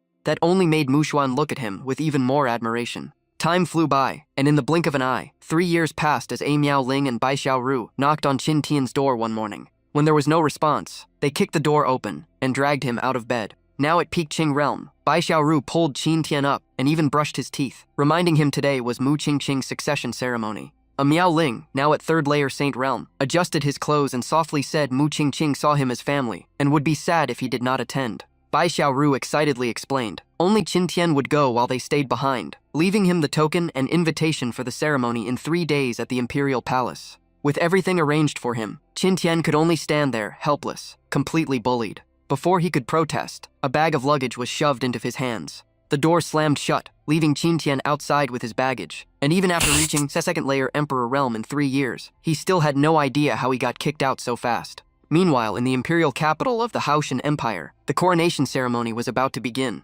Mu Qingqing chatted with her mother and curiously asked if her succession was mainly because she had the best relationship with Uncle Qin. Mu Xuan gently combed her hair and admitted it played a part, explaining Qin Tian could refine emperor pills and forge emperor weapons, and even her breakthrough to the emperor realm relied on his pill. Only then did Mu Qingqing realize she had entered first layer emperor realm so quickly thanks to Qin Tian. Seeing her daughter lose confidence, Mu Xuan softly reassured her that talent and ability were still the key, and she was the most outstanding among all heirs. At the same time, Qin Tian arrived at the imperial capital gate and was immediately stopped by the guards. Dressed simply, he was mistaken for an ordinary man, so he casually took out the token Mu Qingqing gave him. The guards' expressions changed instantly, and they bowed with deep respect. As he walked inside, Qin Tian glanced at the token and thought having privilege was indeed convenient. Just then, a nearby girl spotted him and immediately paid attention. She ran over with a bright smile and greeted him warmly as young Master Qin. Qin Tian was slightly surprised because he did not remember knowing her. She introduced herself as Xiao Meng, daughter of General Xiao Zhan, which almost made Qin Tian freeze in shock. At that moment, a young noble who fancied Xiao Meng watched with jealousy burning in his eyes. He clenched his fist so hard the stone floor nearly cracked, clearly furious that Qin Tian stood so close to her, and his name was Gong Yu Ce. Just as the tension rose, a grand bell echoed across the imperial capital. Xiao Meng told Qin Tian the ceremony was about to begin, and they could head inside. Qin Tian nodded casually and walked in with her. Together, they joined the crowd moving toward the succession ceremony. Guests were presenting congratulatory gifts, each treasure announced loudly, along with the giver's name. Watching from behind, Qin Tian suddenly broke into cold sweat because he realized he forgot to prepare a gift. Nearby, Gong Yu Ce kept glancing at him with a malicious smirk. He stepped forward to provoke Qin Tian, mocking him for attending without a gift, and asking which family he even came from. Xiao Meng could not stand it and told Gong Yu Ce to shut up, asking if he even knew who young Master Qin was, but he arrogantly claimed he knew every famous young master in the empire. Seeing Qin Tian's displayed spirit motion realm cultivation, Gong Yu Ce laughed that he had never heard of someone so weak, and the crowd burst into laughter. Qin Tian did not argue and calmly walked to the registration desk, placing a single sheet of paper as his gift. Even the attendant was stunned because it was the first time someone offered just a piece of paper, yet Qin Tian confirmed it was indeed his present. This only made Gong Yu Ce find the situation even more ridiculous. He laughed loudly and mocked Qin Tian for gifting trash at the Empress coronation, accusing him of freeloading as the crowd joined in. Gong Yu Ce felt extremely satisfied, thinking he had completely humiliated Qin Tian. Someone nearby kindly whispered for Qin Tian to apologize quickly, warning that Gong Yu Ce was a notorious playboy, but Qin Tian innocently asked how he could offend someone he had never even met. After the gift presentation ended, everyone entered the main hall, where seating was clearly ranked by status. Gong Yu Ce kept mocking Qin Tian, saying his place was probably by the door. Qin Tian ignored him, and instead asked why there were 3 dragon thrones at the highest position.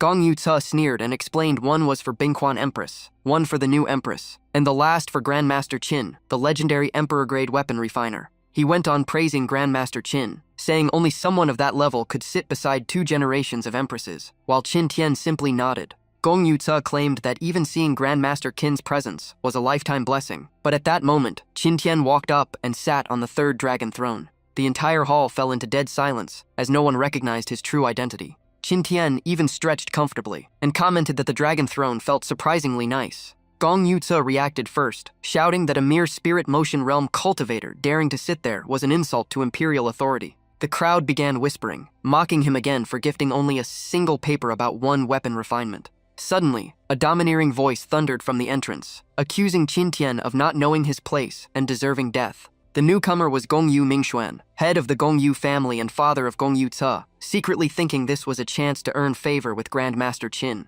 Qin Tian, annoyed that an old man jumped out to show off, coldly asked who he thought he was. Furious, Gong Yu Mingxuan ordered his son to capture the offender, and with his father backing him, Gong Yu Ce charged forward boldly. Yet Qin Tian remained seated on the dragon throne, smirking without any intention of moving. Right then, a cold shout echoed across the hall. Impudent! An invisible force blasted the Gong Yu father and son away, sending them crashing to the ground without resistance. Gong Yu Mingxuan coughed blood, completely confused about what just happened. Mu Qingqing appeared in front of Qin Tian, glaring angrily at the two. She declared that daring to attack Emperor-grade Grandmaster Qin, her uncle Qin, was unforgivable. The Gong Yu father and son froze in shock, finally realizing who he was. Mu Qingqing, now fully carrying an empress aura, warned that anyone who insulted her uncle Qin would face consequences. On the spot, she ordered the Gong Yu family erased from the Haoshan Empire and all their assets confiscated. Gong Yu Mingxuan panicked and shouted that she had no authority without Bingquan Empress's approval. Just then, another voice sounded from the entrance. I agree. Mu Xuan stepped in with overwhelming imperial presence, declaring that insulting Grandmaster Qin was the same as insulting her. She immediately decreed that from this day forward, the Gong Yu family was expelled from the Haoshan Empire forever, with all property seized. Hearing this, Gong Yu Mingxuan felt all strength leave his body, realizing his family was finished, while Gong Yu Ce rushed over calling for his father. Gong Yu Mingxuan's eyes turned empty as he muttered that one moment of pride had destroyed his entire family. After the chaos, Mu Qingqing's coronation continued, and once it ended, all officials bowed and hailed her as Mu Tian Empress. After the ceremony, Mu Qingqing smiled at Qin Tian and shyly asked if she could make a slightly unreasonable request. She stuck out her tongue playfully and said she wanted to take Qin Tian as her master. Qin Tian did not hesitate and gave a thumbs up on the spot. Mu Qingqing jumped with joy, while Mu Xuan could only laugh at how her daughter looked more like a child than a new empress. After accepting another disciple, Qin Tian suddenly realized something strange, because from A Miao Ling to the Empress of Yangming Kingdom, and now Mu Tian Empress, all his disciples were empresses. Just thinking about it made his spine tingle, as every single disciple he took turned out to be a top-tier empress. Another month passed in the blink of an eye. One day, a Miao Ling excitedly brought Qin Tian a brand new outfit and asked him to try it on. Since it was his disciple's goodwill, Qin Tian immediately changed into the new clothes. After dressing up, he stepped out confidently and asked for her opinion when she kept staring at him silently. A Miao Ling's eyes were glued to him as she praised how good he looked and said he should dress like this more often. Qin Tian teased her back, asking if she bought anything for herself, and she instantly blushed and changed the topic. Seeing her reaction, Qin Tian's smile turned mischievous, clearly thinking of something inappropriate. Just as the mood was getting light, a sharp sound cut through the air as someone rushed into the room. It was Mu Qingqing, who lost balance in her hurry and fell straight toward Qin Tian. Qin Tian reacted instantly and caught her. Holding her waist with one hand and supporting her back with the other, he gently asked what had happened, leaving Mu Qingqing flustered as she called him master. A Miao Ling broke the atmosphere, asking how long they planned to keep hugging. Mu Qingqing snapped back to her senses and hurriedly reported that Kun Yuan Empress and Blood Domain Ancestor had joined forces to attack. Her eyes were red with worry as she said her mother alone could never defeat the two of them. On the battlefield, Blood Domain Ancestor was suppressing Mu Xuan, with a massive blood hand crashing down. Mu Xuan struggled to resist and could only barely activate the Haoshan shield. A thick layer of ice quickly formed around her as defense. Meanwhile, Kun Yuan Empress drew her sword coldly and said Mu Xuan had no chance against both of them. She unleashed a strike combined with Blood Domain Ancestor's attack, forming the powerful move Kun Yuan Breaking Dawn. Under the pressure of two great emperors, Mu Xuan's defense quickly shattered. She was blasted away and slammed hard into the city wall. Kun Yuan Empress urged her to surrender, saying the wise know when to submit. She offered that if Mu Xuan handed over the Haoshan Empire, she and her daughter could live. But Blood Domain Ancestor roared in hatred, swearing to capture that woman and torture her for killing his son. At the peak of the battle, Qin Tian finally appeared like a ghost behind Blood Domain Ancestor and coldly asked who he planned to make suffer. Out of nowhere, a sword slashes straight at Blood Domain Ancestor and catches him off guard. Even though he reacts fast and uses Blood Domain Frenzy Tide to block, Qin Tian's blade crushes it instantly. The old monster gets blasted into the ground, leaving behind a massive crater. Seeing Qin Tian arrive, Mu Xuan struggles up and calls his name in relief. Qin Tian checks her injuries and says he rushed here the moment Qingqing told him. Beside them, Kun Yuan Empress sneers, mocking that Mu Xuan's backup is just a weak first-layer emperor. She even claims Qin Tian only forced Blood Domain Ancestor back because of a sneak attack, and in a real fight, he would stand no chance. Right then, Blood Domain Ancestor shoots back up from the crater. Qin Tian just grins and casually says the old man's life is surprisingly tough. That line drives Blood Domain Ancestor insane as he charges forward, roaring that a mere first-layer emperor dares to ambush him and must be crushed to ashes. His eyes turn bloodshot as endless blood energy gathers into a gigantic crimson spear. The blood spear pierces toward Qin Tian with killing intent, but he tilts aside and dodges with ease. Even under the old monster's furious assault, Qin Tian calmly asks Mu Xuan if she can still fight and tells Kunyuan Empress to leave this to him. Mu Xuan grips her sword and says she can continue, and Blood Domain Ancestor is Qin Tian's problem. Kunyuan Empress laughs with interest, saying this battle is finally getting fun. Qin Tian smiles faintly at Blood Domain Ancestor and says before they continue, he has a story to share. Both Blood Domain Ancestor and Kunyuan Empress focus on him at once. Qin Tian slowly says it's truly tragic that the old man's son died, and the one who killed him was actually his own disciple. The moment he hears that, Blood Domain Ancestor's face turns extremely ugly. But Qin Tian keeps going, saying he also played a small role behind the scenes in wiping out his bloodline, so no need to thank him. Those words stab straight into the old monster's heart, pushing him into total madness. He fires Blood Spirit Divine Light at terrifying speed, but Qin Tian casually blocks it with Spirit Transformation/Light. Qin Tian keeps mocking him, saying if he has any real trump card, use it now, because this half-hidden style just makes him look like a weak old coward. Blood Domain Ancestor roars that a first-layer emperor daring to jump on his head is simply courting death. The sea of blood around him surges as countless blade lights rain down, but they only shatter Qin Tian's afterimages, while his mocking voice echoes back. Switching tactics, Blood Domain Ancestor unleashes Boundless Blood Sea Palm, yet Qin Tian appears elsewhere, shaking his head and calling it useless. Qin Tian keeps attacking his pride, saying with such pathetic strength, it's shocking he reached Emperor Realm, and has a disgrace to the title, so maybe he should go home and drink milk instead. Humiliated beyond reason, Blood Domain Ancestor screams that he will kill this milk-smelling brat no matter what. Finally, he reveals his ultimate move, opening Blood Emperor Purgatory and dragging Qin Tian into a molten furnace-like domain. Yet Qin Tian stays completely calm, glancing around and casually asking if this is the old man's domain. Blood Domain Ancestor laughs like a madman, shouting that once the domain is open, Qin Tian will be crushed like an ant. His voice grows more venomous as he swears to make Qin Tian taste despair down to his bones.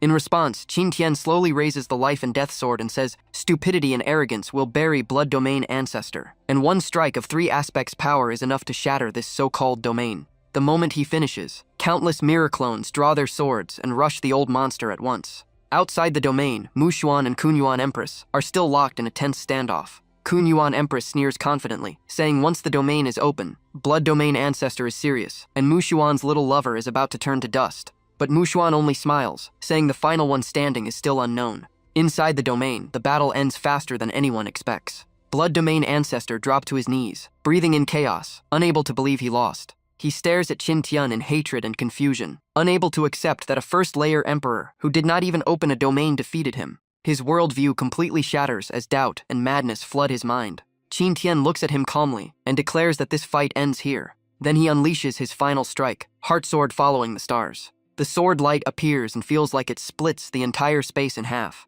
In an instant, Blood Emperor Purgatory cracks apart and collapses completely. The shockwave forces both Kunyuan Empress and Mu Xuan to stop and look toward the center. As the dust settles, Blood Domain Ancestor's figure appears, clearly in terrible shape. Qin Tian stands behind him, holding his severed head, clicking his tongue, because the Emperor's soul managed to escape. Even so, without a body that soul is doomed, and Qin Tian vows to hunt it down and erase it for Miao Ling. Watching Blood Domain Ancestor get beheaded, Kunyuan Empress loses all confidence, shocked that a third-layer emperor fell to a first layer. Meanwhile, Mu Xuan feels a huge weight lift and says the balance between the two empires is about to change. Without giving her time to recover, Mu Xuan strikes with Ice Spring Supreme Wings. A massive Ice Phoenix head forms in the sky and crashes toward Kunyuan Empress. Her expression instantly darkens. She responds with Kunyuan Dragon Transformation, summoning a golden dragon to clash head-on. The collision sends terrifying shockwaves across the battlefield, but neither gains the upper hand yet. Mu Xuan coldly repeats the same mocking words Kunyuan Empress once said to her.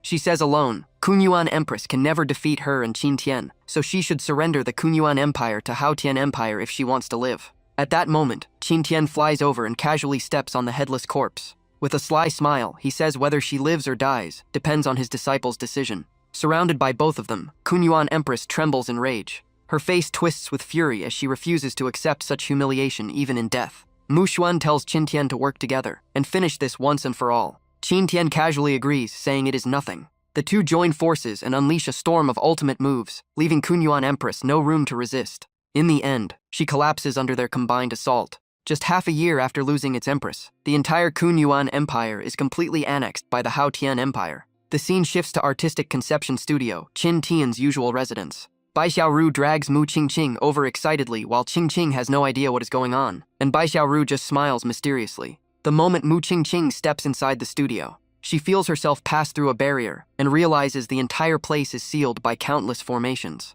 One glance is enough to tell these barriers are incredibly solid. After everyone gathers, Qin Tian explains, he set up all these formations because he is about to grant them a huge opportunity. Hearing that, everyone's eyes light up with curiosity. Qin Tian says the price is heavy, and after using this technique, he will be weak for days with serious side effects, so they must keep their distance later. Zhang Yan looks worried, since it already sounds dangerous. Qin Tian reassures them and reveals his secret art, Great Tao Sound Finger, which grants a own-time enlightenment that must be cherished. Then he gently plucks a string and tells everyone to prepare. The music flows slowly, soft and calming. From the first notes, a warm comfort spreads through their bodies, and Miao Ling closes her eyes and feels a peace she has never known before. Xiao Meng sinks into the melody as all her stress fades away. With no schemes or battles in mind, everyone drifts in that mysterious state as time quietly passes. After a long while, the session finally ends. Qin Tian slowly returns to his room to rest. He looks completely drained and complains that Great Tao Sound Finger absorbs others' emotions and dumps them all into his own mind.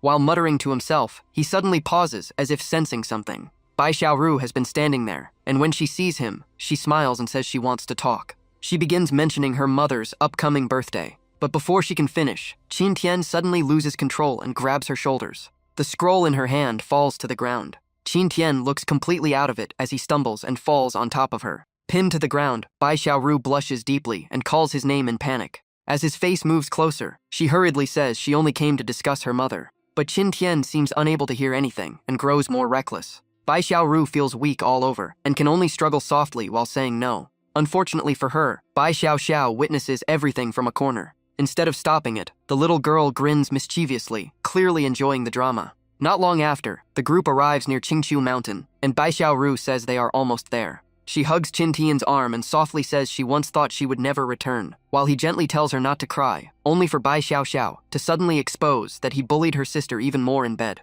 Bai Xiaoru turns red with embarrassment and denies everything, but Bai Xiao hides behind Qin Tian, calls him brother-in-law, and complains her sister is fierce. Qin Tian ends up stuck between the two sisters, one denying any relationship and the other insisting on calling him brother-in-law. The two sisters keep arguing and chasing each other all the way to Qingqiu City Gate, with Bai Xiao screaming for help the entire time. Not long after, the group officially enters Qingqiu City. Qin Tian immediately notices two massive statues at the gate and asks who is narcissistic enough to build something that huge. Bai Xiao proudly says it is her grandfather, Bai Wudi, the strongest of the Fox clan, who stepped half a foot into Supreme Realm last year, and Qin Tian instantly switches tone and praises the statue's overwhelming aura. Hearing that, Qin Tian admits this Bai Wudi is definitely not simple. But that makes him wonder why Bai Xiaoru had to leave home when she had such backing, and she explains Di Tian is nothing compared to her grandfather, but Bai Wudi has been in seclusion for over 1,000 years. Qin Tian says nothing, but silently suspects the old man might already be gone after so long.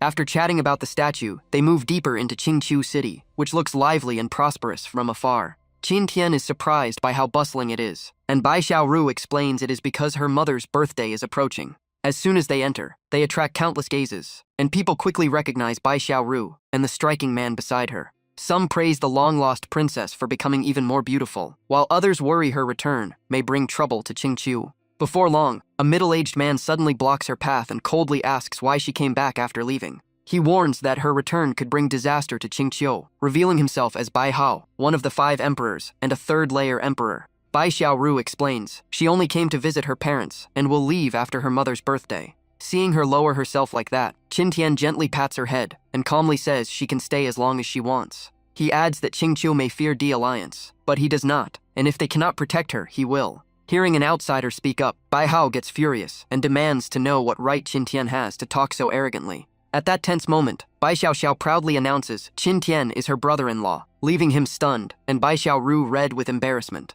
Bai Xiaoru quickly explains her sister is just talking nonsense. But Bai Hao grows even more displeased and releases his pressure, mocking that a mere spirit realm brat dares dream of becoming Qingqiu's son-in-law and orders him to get lost. Facing the pressure, Qin Tian stays calm and says whether he leaves or stays is not Bai Hao's decision. That reply truly ignites Bai Hao's anger as he condenses a fireball, ready to teach Qin Tian a lesson. But when he sees both sisters standing in front of Qin Tian, his eyes turn icy as he asks if they plan to oppose him. Bai Xiao honestly says she is not protecting her brother-in-law but saving Bai Hao, because Qin Tian could beat him with one hand. Meanwhile, Bai Xiaoru quickly urges Qin Tian to stay calm, saying her second uncle has always had a bad temper and not to take it personally. Of course, Bai Hao does not believe a word and sees Qin Tian as nothing more than a tiny spirit realm brat, so he decides to test him personally. The fireball in Bai Hao's hand instantly shoots toward Qin Tian. Bai Xiaoru panics and tries to stop it.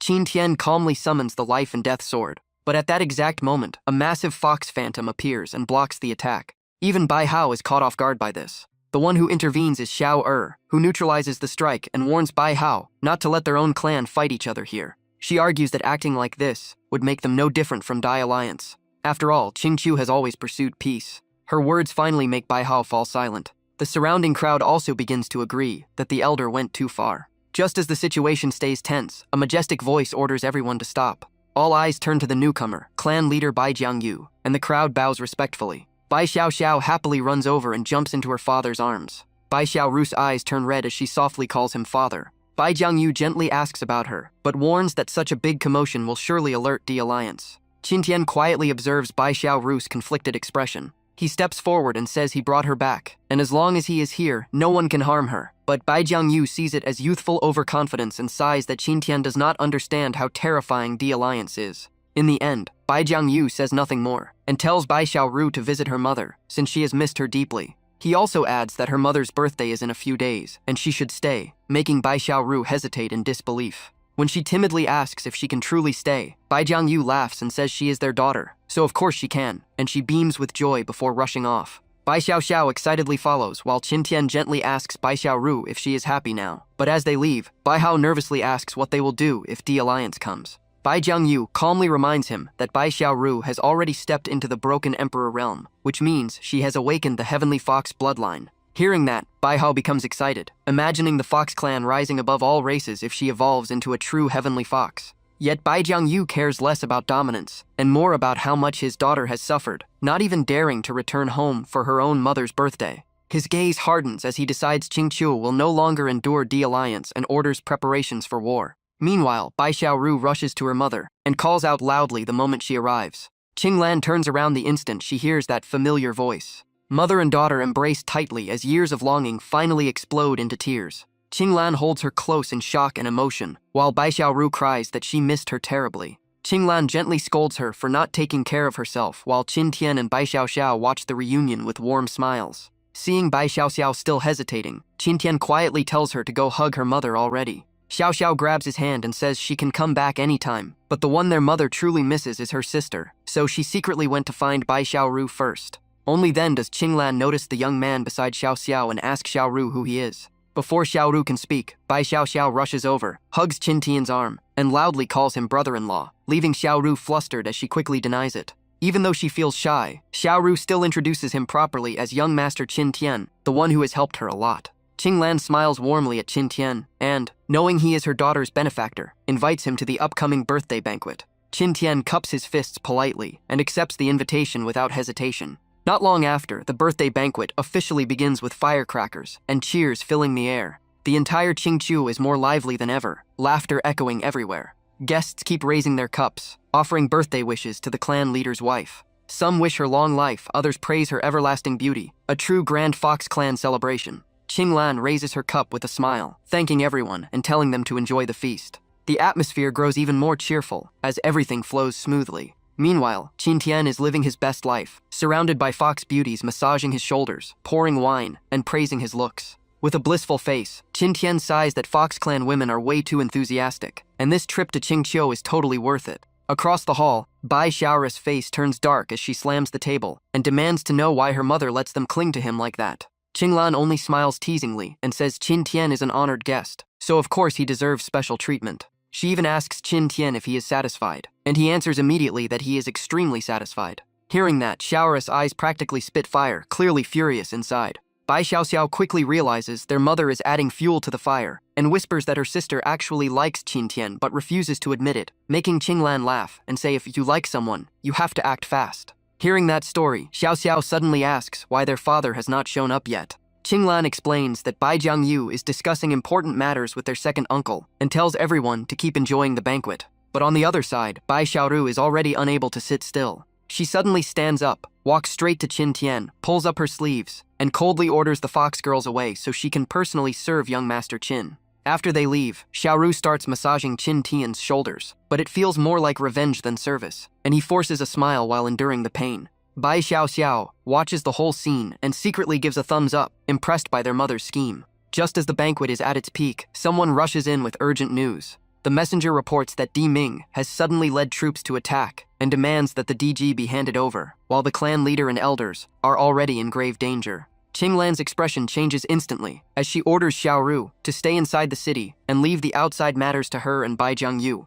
She then asks Qin Tian that if things spiral out of control, he should take Xiaoru and Xiao and leave first, but Qin Tian cuts her off with a serious look. Qin Tian says clearly he wants to join the battle because Qingqiu treated him well and he still has a score to settle with Di Ming. As he speaks, his eyes turn ice cold and his aura alone makes people feel the pressure. Outside Qingqiu City, the war has already reached a critical point. Elder Qing Shan of Di Ming floats in the air, threatening Bai Jiangyu and demanding they hand over the daughter of Ming Sha Di. Even covered in wounds, Bai Jiangyu refuses to back down and swears no one will step into Qingqiu while he lives. But the truth is brutal, as Qingqiu barely has anyone left who can still fight. Qing Shan stops wasting words and declares he will simply slaughter everyone in front of him. His body turns into a strange black shadow and shoots forward at terrifying speed. Bai Jiangyu forms hand seals and roars to activate the defense, ready to die guarding this place. Bai Hao and another expert instantly move to support him. In a blink, a massive defensive formation rises to block Qing Shan's attack.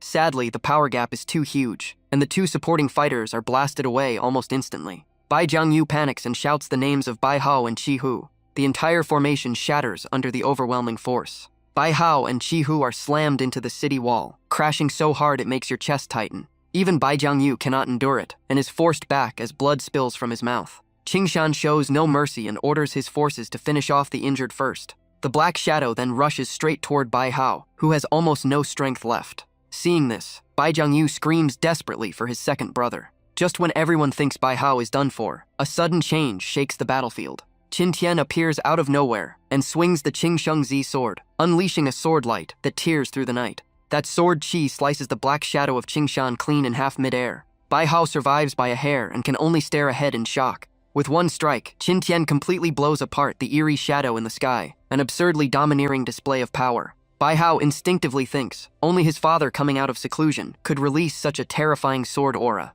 He looks up excitedly and shouts for his father. But the one descending slowly on a flying sword is Qin Tian. Qin Tian looks confused and casually asks who Bai Hao was calling just now. Once he realizes no one else appeared, Bai Hao freezes as Qin Tian smirks and says who else could it be but him. In that moment, Bai Hao feels lucky he never fought Qin Tian before, because someone at the Spirit Aperture realm should not be this terrifying. Even Elder Qing Shan becomes cautious and suggests Qin Tian stay out of the grudge between Di Ming and Qingqiu. He even tries to recruit Qin Tian, promising endless resources, power, and connections if he joins Di Ming. Qin Tian sneers and says he hates old men who act almighty, telling Qing Shan to get lost if he knows what is good for him. Qing Shan's face turns cold as he warns that Di Ming's power is far beyond imagination, and Qin Tian should think about his family before opposing them. Qin Tian slowly lands on the ground. He calmly says he hates being threatened the most, and dragging his family into it only makes the crime worse. The moment he finishes speaking, Qin Tian activates his technique, and the Tahua Zi Zai Great Art explodes with terrifying power. He condenses a massive energy sphere and hurls it straight at Qing Shan.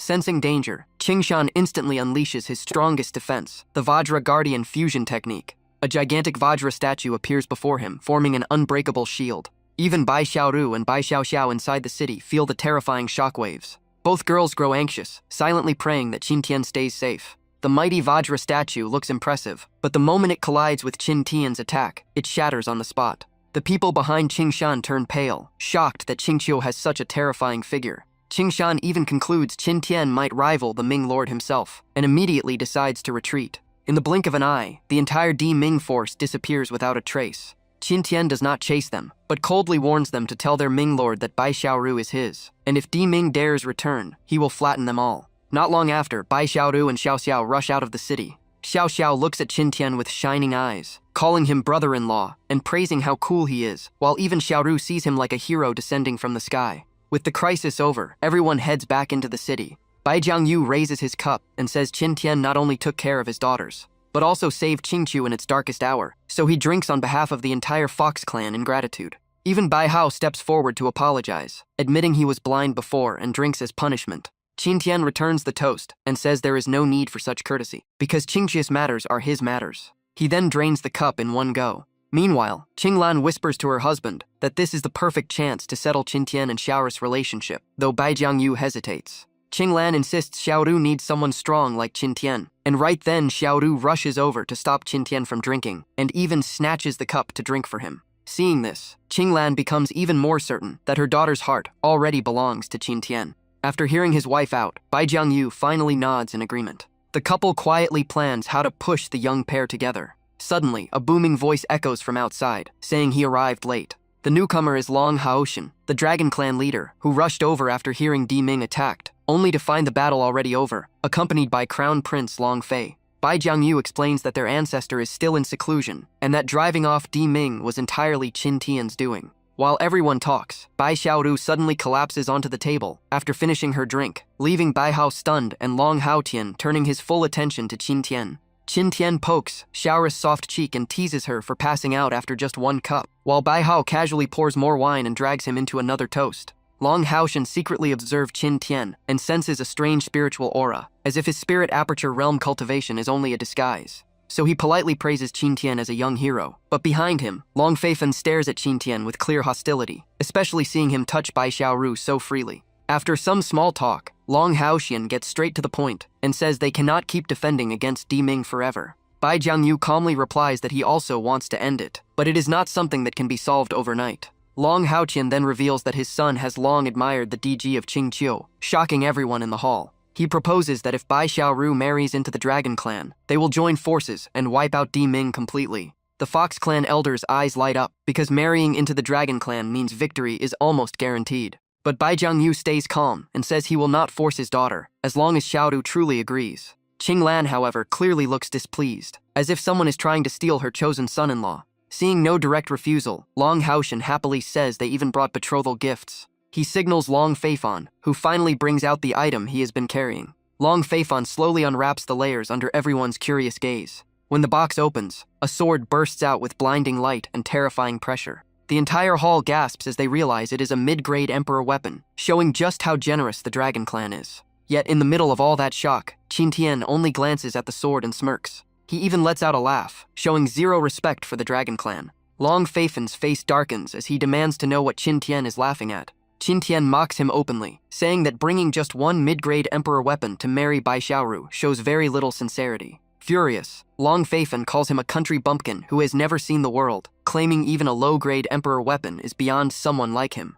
Bai Xiaoxiao immediately jumps up and fires back, declaring that her brother-in-law is the greatest Emperor-grade artifact refiner in the world. She adds that Emperor weapons are like toys to Qin Tian, and he has forged plenty already. Bai Jiangyu quickly tells her not to be rude, though he secretly looks pleased. Qinglan stands there with an unfriendly expression, clearly disliking the Dragon Clan more by the second. Xiao Xiao snorts angrily, and Qin Tian smiles, telling her not to bother with people like that. He cracks his knuckles and casually asks if she wants an Emperor weapon, saying he can forge one right now since it has been a while. Xiao Xiao freezes for a second, then her eyes light up as she points at herself in disbelief. News spreads instantly that Qin Tian is about to forge an Emperor weapon, and the crowd gathers as he places his furnace in the courtyard.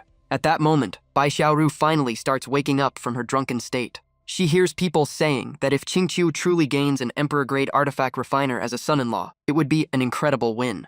Everyone is filled with anticipation, while Long Feifan looks tense and asks his father, but Long Haoshan calmly says he does not believe someone so young can truly be an Emperor-grade artifact refiner. Yet under the gaze of hundreds, Qin Tian makes no move at all. He just stands there, stroking his chin, thinking deeply and making everyone even more anxious. Long Haoshan seizes the moment to mock him, asking if he lacks materials and cannot forge the Emperor weapon. Qin Tian calmly admits that he is indeed missing one material. Bai Jiangyu and Qinglan instantly break into cold sweat, while only Bai Xiaoxiao keeps full faith and asks what is missing. Qin Tian raises one finger and says he originally planned to forge a high-grade Emperor weapon, but lacks a piece of Qingzhen glazed ore. Bai Jiangyu quickly plays along, saying that ore ran out long ago, and Qinglan adds that the Fox clan has none left. Qin Tian turns to Xiao Xiao and sighs that without it, he can only forge a mid-grade emperor weapon, asking if she is disappointed. Xiao Xiao beams with joy and says a mid-grade emperor weapon is already amazing, thanking her brother-in-law excitedly. Bai Jiangyu and Qinglan are left speechless, as Qin Tian just made the situation even harder. At that moment, a half-drunk Bai Xiaoru walks out and says she still has one piece of Qingjin glazed ore, a coming-of-age gift from her father. Long Fei Fan lights up and greets her warmly, and she drowsily says she knows where the ore is. But before he can celebrate, the drunk Xiaoru grabs the wrong hand, calling Long Fei Fan Qin Tian and asking him to follow her. Qin Tian and Xiao Xiao shout that she grabbed the wrong person and that he is over here. Xiao Xiao runs after them, yelling that her sister mixed up the guy. After the chaotic and hilarious scene, the Qingjian glazed ore is finally brought out. Qin Tian's eyes shine as he inspects it, and confirms all materials are now complete. Bai Jiangyu feels heartbroken, worrying it will be wasted, while Qinglan sighs and says they will treat it as repayment for saving Qingqiu. Meanwhile, Bai Xiaoru is sent back to her room to rest. Bai Jiangyu can only place his hopes on Qin Tian, feeling that this young man is impossible to read. In his mind, that precious ore is probably doomed. Qin Tian then takes out the heaven-shaking hammer. He swings it at terrifying speed, each strike carrying power that seems to shake the heavens. Everyone present is stunned into silence by the sight. Suddenly, Long Fei Fan's mid-grade emperor weapon sword begins trembling violently. Long Fei Fan panics and asks what is happening, while Long Hoshan stares at Qin Tian with a complicated expression. He mutters that with one hammer strike, 10,000 swords bow in submission, because the hammer in Qin Tian's hand is a peak-grade emperor weapon. The moment those words fall, the crowd is utterly shaken, as such weapons were thought to exist only in legends. Even Bai Hao feels the overwhelming pressure, and Bai Jiangyu confirms that only a peak-grade emperor weapon could cause all swords to tremble at once. After hearing that, the old man stared at Qin Tian in shock and asked Bai Xiao about his background, wondering if he was the heir of some ancient force, but she casually said she only knew he was the junior granduncle of Kangjian Peak from Kunlun sect in the eastern continent. The crowd froze on the spot, because if a junior granduncle was already this terrifying, then how monstrous was the real power of Kunlun sect, and the shock deepened when Bai Xiao added that even their sect master was only at the first level of the Azure Realm. Bai Hao and Bai Jiangyu exchanged confused looks, still trying to process how someone at the first level of the Azure Realm was spoken of so lightly, while Qin Tian calmly continued forging. His hammer strikes were so fast the naked eye could barely follow. Then he suddenly stopped and rested his chin on his hand, clearly satisfied. A blinding light erupted from his body. Looking at the newly formed sword on the table, Qin Tian simply clicked his tongue and said it was barely decent. Long Fei Fan burst out laughing, thinking the sword had already surpassed Jian Xiong's weapon and wasted Emperor tier materials. But Qin Tian only glanced at him and said it was not finished yet. Then he bit his fingertip and drew out a drop of essence blood. Using his blood, he carved a single domineering character onto the blade. Only then did Qin Tian raise the sword and declare that now it was truly complete. Long Fei Fan still refused to accept it, claiming it was just another sword with no real difference. But the moment he finished speaking, his face twisted in shock. A massive blue pillar of light descended from the sky straight into Qingyun City. The terrifying pressure forced weaker cultivators to shield their eyes. Bai Xiao hid behind her father, and even Bai Hao cried out in horror. The blue light quickly enveloped Qin Tian and slowly fused into the sword in his hand.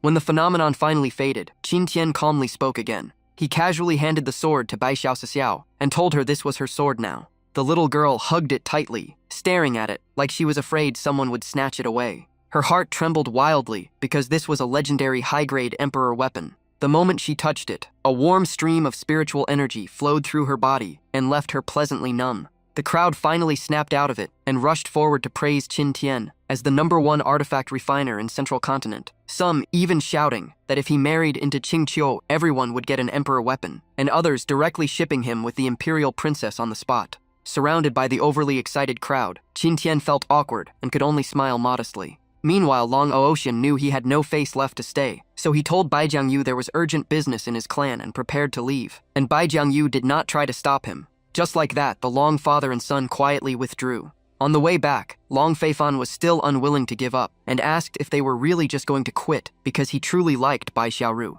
Long Ocean scolded him directly, saying Qin Tian could casually forge a high-grade emperor weapon, so what could he possibly use to compete? He even thought bitterly that if he had given birth to a daughter back then, his clan might have gained a son-in-law like this, instead of letting the Fox clan take all the benefits. After the banquet, Bai Jiangyu and Qinglan personally escorted Qin Tian to his room and told him to rest well for the night. Qin Tian politely responded and wished them good night like an obedient junior. But the moment he entered the room, he sensed something off and noticed a sweet fragrance lingering in the air. Through the screen, he vaguely saw the silhouette of a woman bathing, and the familiar scent made him instantly think of Bai Xiaoru. For some reason, his feet started moving toward the bath on their own. Gently lifting the curtain, he saw a seductive figure blurred in the steam as Bai Xiaoru soaked in the hot water. She tilted her head back slightly, revealing her smooth white neck. The sight nearly made Qin Tian lose blood on the spot, and he quickly covered his nose with only one thought in mind. This beauty was absolutely illegal. Right then, Bai Xiaoru realized someone was in the room, and both of them just froze on the spot.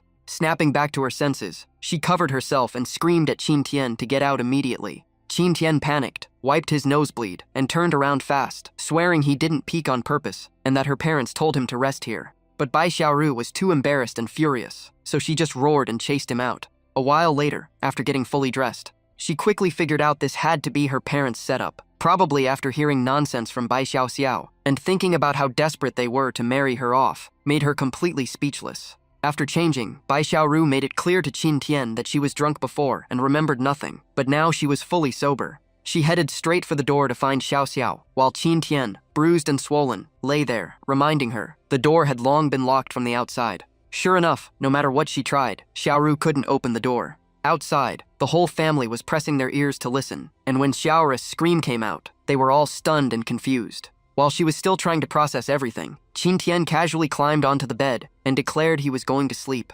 Before Bai Xiaoru could react, his steady snoring was already filling the room. Just like that, the night passed, and soon it was morning. Qinglan quietly came to open the door. The maid beside her whispered if this was really okay, but Qinglan signaled her to stay quiet and said she was just checking. Even so, she couldn't resist peeking inside to see how the young couple was doing. At that moment, Bai Xiaoxiao's voice called out from afar, startling Qinglan so badly her heart almost jumped out. Qinglan hurriedly gestured for her daughter to keep quiet. Bai Xiaoxiao ran over crying, saying her father confiscated the high-grade emperor weapon her brother-in-law gave her, while Bai Jiangyu rushed to explain she was talking nonsense. The noise outside finally woke Bai Xiaoru up. Bai Xiaoxiao cried even louder, demanding her brother-in-law stand up for her. Bai Jiangyu helplessly explained that the emperor weapon was too powerful, and he was only keeping it safe because she couldn't control it. Bai Xiaoxiao kept shouting for her brother-in-law, and Qinglan tried to stop her but was too late. In the blink of an eye, all three of them rushed straight into the room,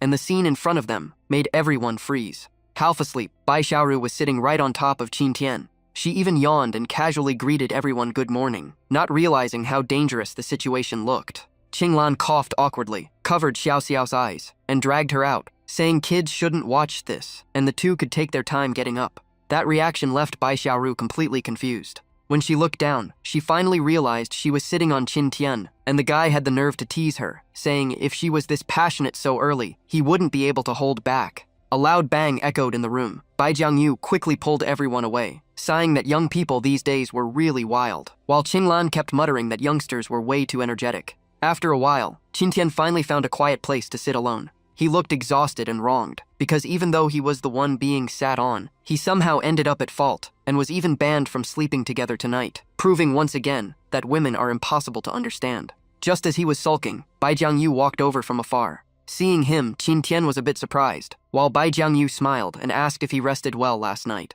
Even with dark circles and a pale face like he survived a battle, Qin Tian forced a smile and said it was fine. Bai Jiangyu could tell he hadn't slept at all, but held back his laughter, even thinking he should remind Qinglan to tell Xiaoru to take it easy, or it might affect cultivation. After dropping that topic, his expression turned serious as he started discussing Di Ming with Qin Tian. He reminded him that even though the other side suffered yesterday, they wouldn't let it go easily, but Qin Tian stayed calm and didn't seem afraid of Di Ming. Bai Jiangyu immediately warned him not to be careless, because Di Tian, the leader of Di Ming, was in seclusion and might break through to the Supreme Realm once he came out. Hearing that, Qin Tian finally felt the pressure, because he was only close to that level himself, and if Di Ming attacked in force, even if he stalled Di Tian, Qingqiu still couldn't handle their army of experts, so the only way out was outside support. He brought up Qingqia's strongest ancestor, the one Xiaoru calls Grandpa Bai Wudi, who was already half-step supreme last year, hoping to invite him to step in. Bai Jiangyu looked troubled, saying ever since his father went into seclusion, contact had been rare, and even meeting him didn't guarantee he would help.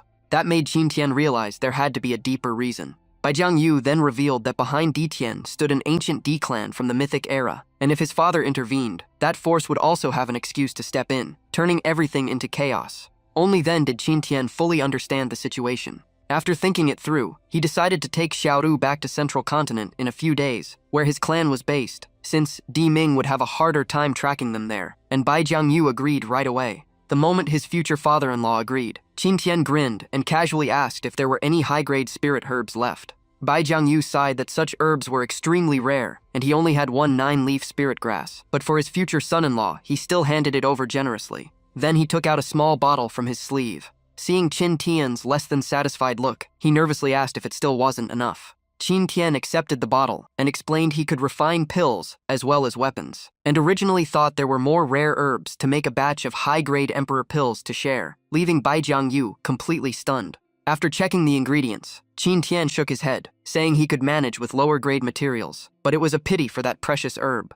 The moment he heard about refining high-grade emperor pills, Bai Jiangyu flipped his attitude instantly, telling Qin Tian to wait while he fetched 10,000-year earth essence and top-grade 100-spirit nether soul grass, repeatedly warning him not to start without him. Even while running off, he turned back to remind him again, afraid Qin Tian would begin early, and Qin Tian just smiled and told him to relax. By the time the batch was done, night had already fallen. Qin Tian brought the freshly refined pills to Bai Xiaoru, and the moment she saw the glowing pills inside the box, she froze in shock, because they were all high-grade emperor pills. She asked where he got something so precious, and Qin Tian casually said she had been stuck at first-level emperor realm too long, so he refined a batch to help her break through. Those words truly moved Bai Xiaoru, because refining high-grade emperor pills was no simple task, and in her eyes, he must have put in immense effort for her. In reality, Qin Tian didn't find it hard at all, since all the materials were sponsored by his father-in-law. After handing over the pills, he planned to head back and rest since it was already late.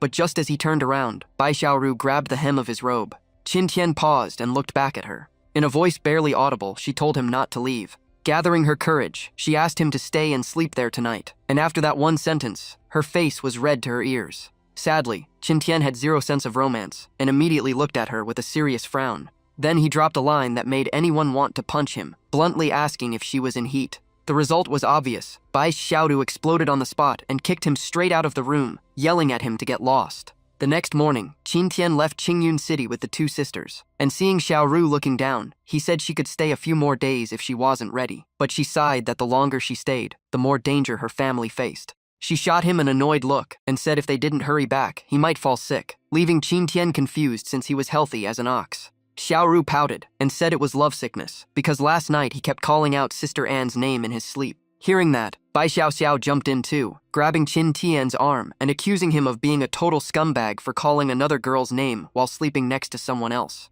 Cornered by the two sisters, Qin Tian froze for a second, then quickly claimed that as a master he worried about Miao Ling's cultivation, so thinking about her day and night was normal, which made Xiaoru soften instantly, while Xiao Xiao suggested buying Sister Anne a gift. After some thought, Qin Tian said Sister Lan lacked no weapons. Pills could be refined any time, and the only thing missing was a few suitable spirit herbs. Hearing that, Bai Xiao suddenly remembered a famous place and suggested trying their luck at the Longshan Empire, a name Qin Tian had never heard before. Xiaoru explained it was a nation ruled by the Wolf Clan, renowned for rare spirit herbs, and even her father's 10,000-year, 100-spirit nether soul grass was bought from an auction there. Qin Tian immediately decided to change course and take a trip to the Longshan Empire. Meanwhile, the 1430th Grand Auction at the Langshan Empire was in full swing. The host introduced the next item, a 1,000-year black jade nether lotus, a key ingredient for refining a heaven-grade soul-stabilizing pill, starting at one mid-grade earth pill. The hall instantly erupted in bidding, jumping from several earth pills to one low-grade heaven pill, and just as the host prepared to strike the hammer, it quieted down.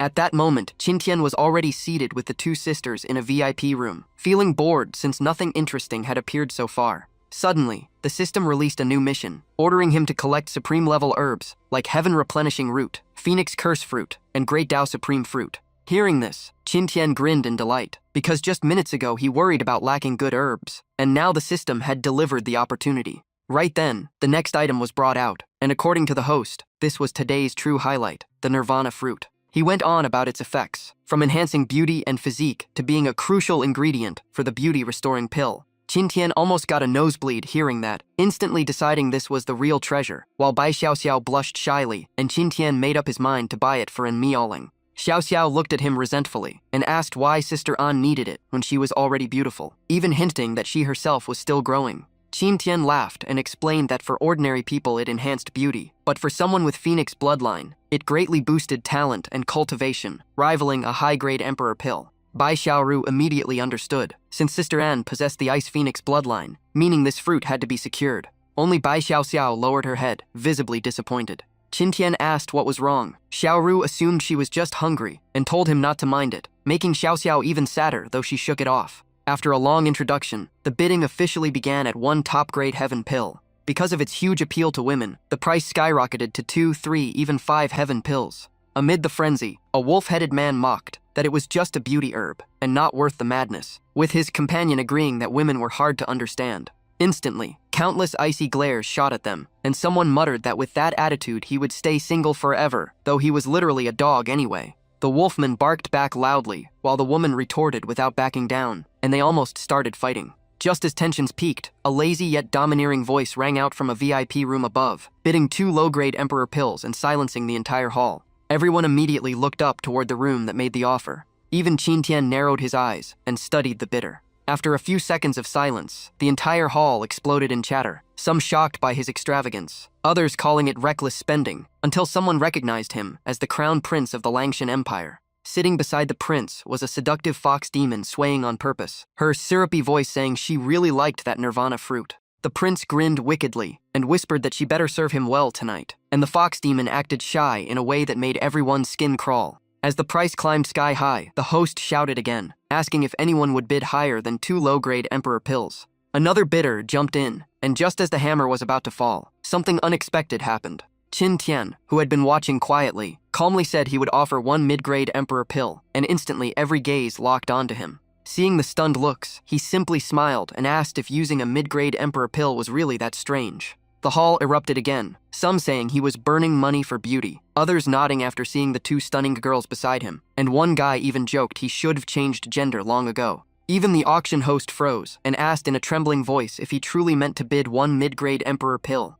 Qin Tian smiled lightly and asked back if 1 mid-grade Emperor pill was somehow worse than 2 low-grade ones, implying his offer was clearly higher. Flustered, the host hurriedly admitted his price was far superior, and Qin Tian waved impatiently for the auction to continue. Regaining composure, she loudly confirmed, 1 mid-grade Emperor pill first call. But before she could say second call, the Langshan crown prince cut her off. He stared at Qin Tian coldly and declared that someone of unknown origin had no right to buy the nirvana fruit. Because he was the prince, the host fell into an awkward position, but Qin Tian sneered before she could explain. He asked whether the Langshan Empire's rules were to refuse the highest bidder, or to label anyone who competed with royalty as suspicious. The prince insisted Qin Tian was just pretending to be rich, saying a nobody like him could never possess a mid-grade Emperor pill. His words triggered a wave of sycophants who claimed Qin Tian was disrupting the auction, and that even major figures struggled to obtain such pills. The fox demon seized the moment and mocked Bai Xiaoru, saying big-chested foxes often had small brains to be fooled by a pretty boy like him.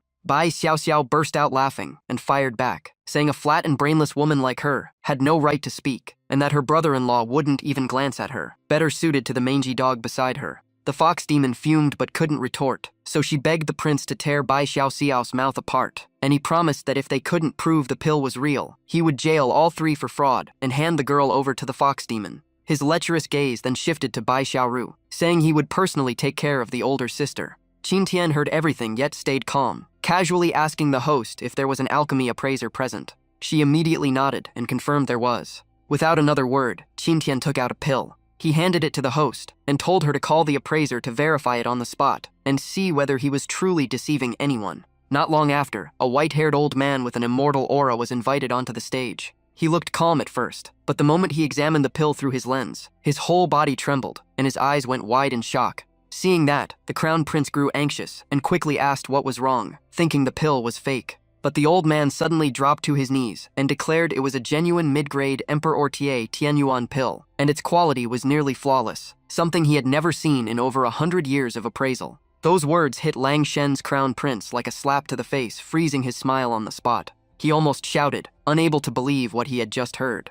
the entire hall exploded in shock when they learned it was truly a mid-grade emperor pill, and even more terrifying, Qin Tian had casually taken it out from a whole bottle. In an instant, everyone's gaze shifted from disdain to fear, because a bottle full of mid-grade emperor pills was wealth beyond imagination. Qin Tian finally smiled at the crown prince and said calmly that the price for provoking him should be enough by now, and if he still wanted the nirvana fruit, they could keep bidding. Highest offer wins. But the crown prince could only snort and leave, claiming he did not lack a mere treasure. Yet the moment he stepped outside, his eyes turned vicious as he ordered his men to secretly follow the trio and strike once they left the city. After collecting their item, Qin Tian left with Bai Xiaoxiao and Bai Xiaoru, Xiaoxiao laughing in delight at how the Lang clan prince humiliated himself, while Xiaoru warned they should leave the Divine Wolf Empire quickly since the prince would never let this go. Just then, the air suddenly turned cold, and a surge of killing intent made Qin Tian instantly alert. In the blink of an eye, armored soldiers rushed out from all sides and blocked every escape route, their leader shouting for them to stand still. He accused Qin Tian's group of being spies and demanded they hand over everything they carried, threatening execution on the spot for any resistance.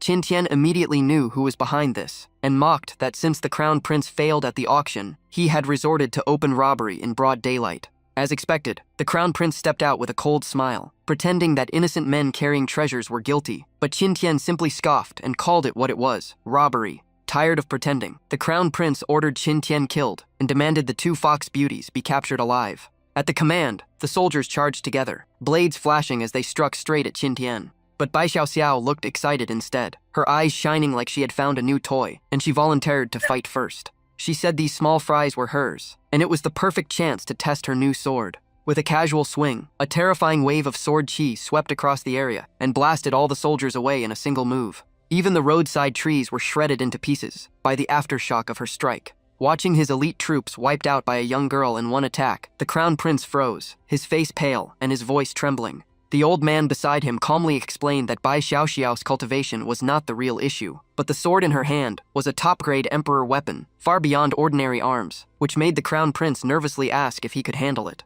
The old man smiled confidently and said defeating them would be easy, but if he truly made a move, the fox girl might not survive as the crown prince wished. The crown prince hesitated for a moment, then gritted his teeth and ordered them to seize the top-grade emperor weapon, and the old man immediately moved. His aura exploded violently, tearing his robe apart as his body doubled in size and turned ferocious. He locked his eyes on the sword and coldly declared he would reclaim the emperor weapon for the crown prince. Bai Xiaoxiao shouted back, mocking his size, but Bai Xiaoru stepped forward instead, telling her sister to retreat because she wanted to test her strength after breaking into second-level emperor realm, and the old man sneered at her confidence. Bai Xiaoru did not argue, and behind her, soft foxtails slowly emerged as her aura completely changed. This was the awakened bloodline of the nine-tailed Emperor Fox, and she calmly told him to come at her. The old man was startled to realize she was also at second-level Emperor realm, yet he stayed confident since he had been at this level for decades and believed his battle experience was superior.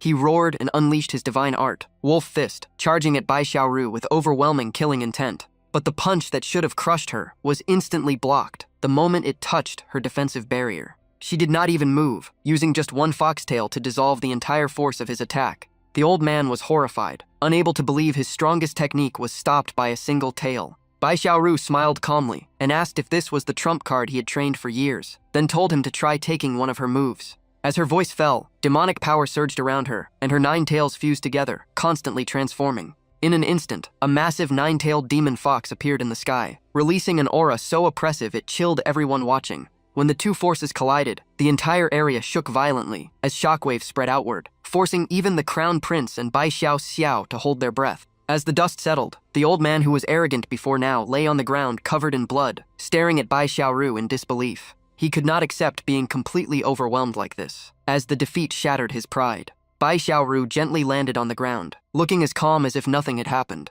She smiled faintly and answered his question with just two light words: one day. Hearing that, the old man's eyes widened in shock as if he had just heard the most absurd thing in the world. For someone who had stayed at second-level Emperor realm for decades, to be crushed by a new breakthrough was a blow too great to bear. At that moment, his spirit completely collapsed. Seeing his strongest supporter defeated in one move, the crown prince turned pale, unable to believe even Master Gan had lost so badly. Only one thought remained in his mind: he had to run. But before he could turn, Qin Tian appeared in front of him, smiling faintly and asking where he thought he was going before settling this. The crown prince finally felt true fear, dropping to his knees and begging for mercy, admitting his greed led to this mistake. To save his life, he even offered his entire harem to Qin Tian in exchange for forgiveness. He shamelessly compared them to Bai Xiaoru, boasting that the women in his palace knew better how to please men, which made Bai Xiaoru's eyes turn icy with killing intent, while Bai Xiaoxiao innocently asked what pleasing meant. Qin Tian only smiled and said a gentleman does not take what others cherish, and if he wanted compensation, he should offer something else.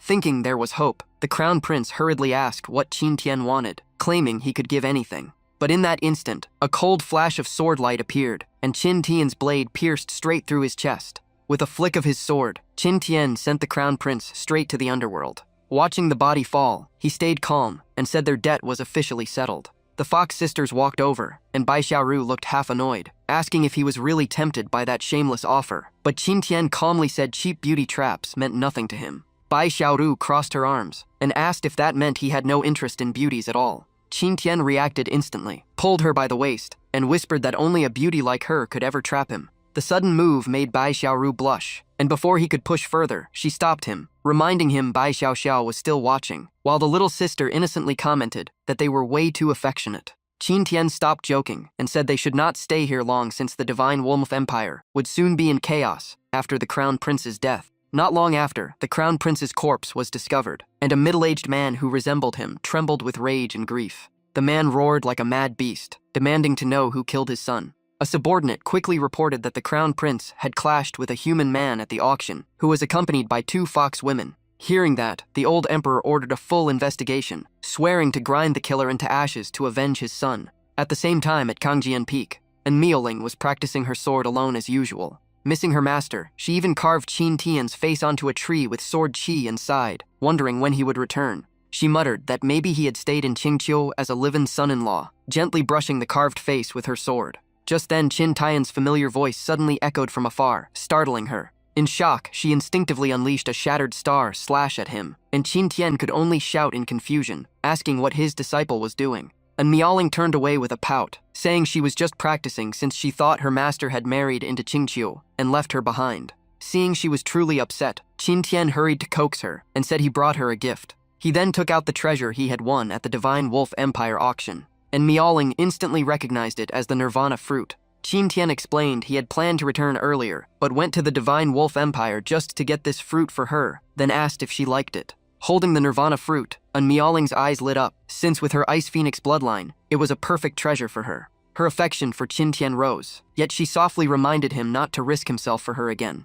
Qin Tian placed his hand on her shoulder and seriously asked her not to stay mad at him anymore. He sincerely said he truly missed her during his time away, knowing that leaving without comforting her would make her feel abandoned. Those words made An Miaoling's heart tremble, as she seemed unable to believe he missed her that much. Qin Tian looked into her eyes and repeated that he missed her dearly. Softened by the moment, An Miaoling quietly admitted she missed him too. But just as the atmosphere turned intimate, Bai Xiao suddenly rushed over and asked why Qin Tian ran so fast, instantly shattering the romantic mood. Then Bai Xiaoru ignored Qin Tian and happily chatted with An Miaoling like close sisters, Bai Xiao greeting politely, and soon the 3 girls were laughing together, leaving Qin Tian standing there alone. After chatting for a long time, Bai Xiaoru suddenly looked around in confusion and asked where Qin Tian had gone. And Miaoling could only smile awkwardly, realizing they had completely left him standing alone in the corner. After a short rest, An Miaoling and Bai Xiaoru decided to spar, one using Shattered Star and the other countering with Heavenly Demon Claw.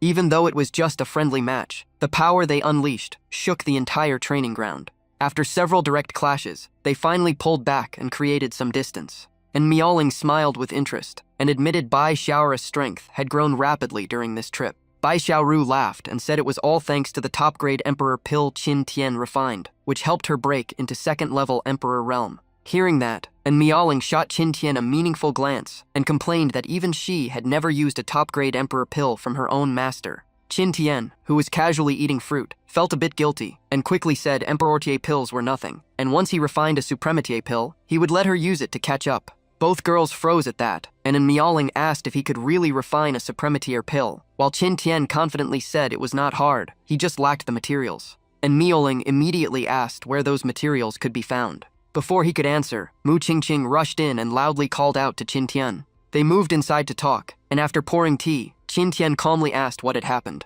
Mu Qingqing said a major event had occurred. According to her intelligence, a phantom of an ancient tomb appeared above Tangshan Sea, which ancient records suggest is the sign that the supreme tomb is about to open. Hearing this, and Miaoling guessed the supreme tomb might be located on Demon God Island, which also holds the heaven-mending root and the phoenix vermilion fruit. Qin Tian turned to ask if she had ever been to Demon God Island, and Miaoling shook her head and said it was extremely dangerous for humans, guarded by countless powerful beasts, including the 9-nether dragon sparrow, which in her past life had reached half-step supreme realm. The name 9-nether dragon sparrow and half-step supreme realm made Mu Qingqing pale, and she advised Qin Tian to give up, but he calmly declared he would definitely go. He explained Demon God Island contained the materials for refining suprematier pills, and with the supreme tomb opening soon, it was a perfect opportunity. Both An Miaoling and Bai Xiaoru wanted to go with him, but Qin Tian refused, saying the island was too dangerous, and they also had to guard against revenge from the Divine Wolf Empire. Though unwilling, the two girls finally accepted his decision.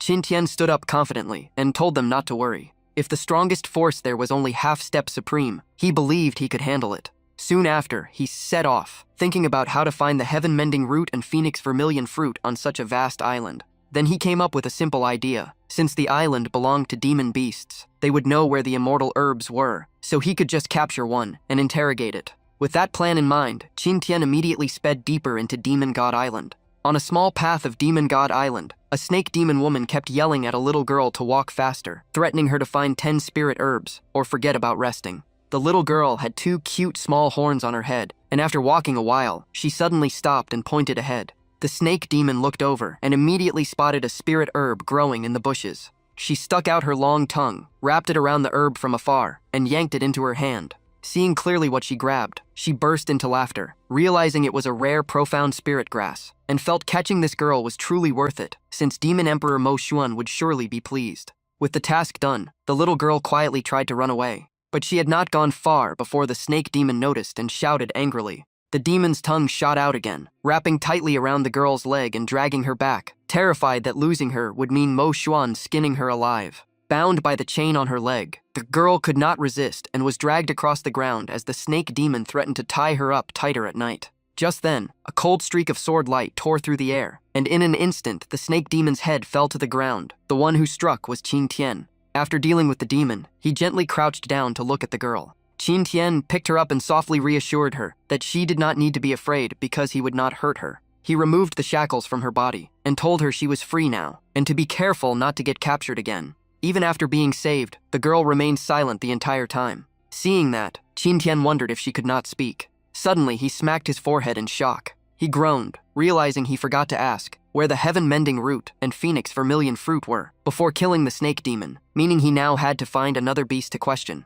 Holding his sword, Qin Tian muttered to himself that next time he should strike lighter, or he would keep killing them before getting answers. Just as he was about to leave, a small hand gently tugged at his clothes. The silent girl finally spoke, saying she knew where the heaven-mending root was. Qin Tian turned back in surprise, realizing she could actually talk. She explained she belonged to the Qilin clan and was born with the ability to sense and locate treasures, which was why Demon Emperor Mo Xuan captured her, and she had once helped him find the heaven-mending root, making Qin Tian understand it was now in Mo Xuan's hands. Knowing this, Qin Tian immediately decided to go kill Demon Emperor Mo Xuan directly, but the girl panicked and warned him that Mo Xuan had reached 3rd-level Emperor realm and was extremely powerful, offering to help him find other treasures instead. Hearing her call him Kaka, Qin Tian laughed, patted her head, and said from now on she was his little sister, then asked her name, only for her to sadly shake her head and say she had none. That answer made Qin Tian feel even more pity. He sighed inwardly, thinking such a poor girl had been used as a treasure-hunting tool since childhood, without even having her own name.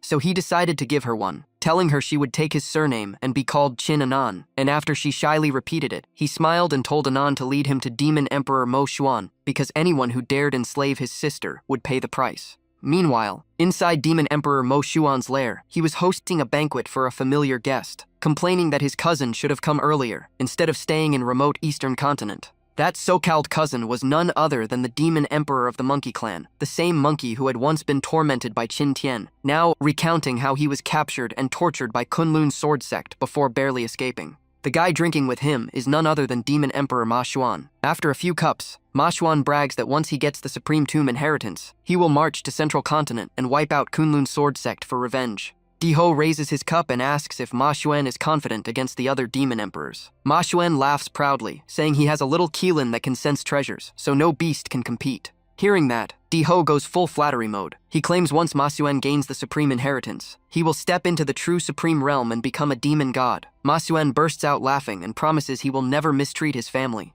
But while they are still dreaming, another demon beast rushes in with panic. He reports a human cultivator has attacked their gate, claiming he came to avenge his sister. Ma Xuan is confused since he has never touched a human woman. On the other hand, Demon Emperor Di-ho gets furious the moment he hears a human is causing trouble. He roars that a mere human dares insult their dignity and must be taught a lesson. With that, he storms straight out of the cave. From afar, he sees Qin Tian's back, but fails to recognize him and starts threatening loudly. He says anyone who dares cause chaos at Ma Xuan's cave will taste his iron staff. But the second Qin Tian turns around, Di-ho instantly slams the brakes. His legs freeze on the spot. The moment he sees that face, his expression changes completely. After being beaten by Qin Tian too many times, Di-ho already has trauma. He drops to his knees trembling and calls him Peak Master Qin Tian of Hidden Sword, Peak. Qin Tian smiles and says, "Isn't this the monkey from the wild mountain range who was locked in the demon tower?" Ma Xuan also rushes out. Seeing his cousin kneeling, he angrily orders him to stand up and fight. But Di-ho is drenched in sweat, thinking if he could win, he would not be here begging.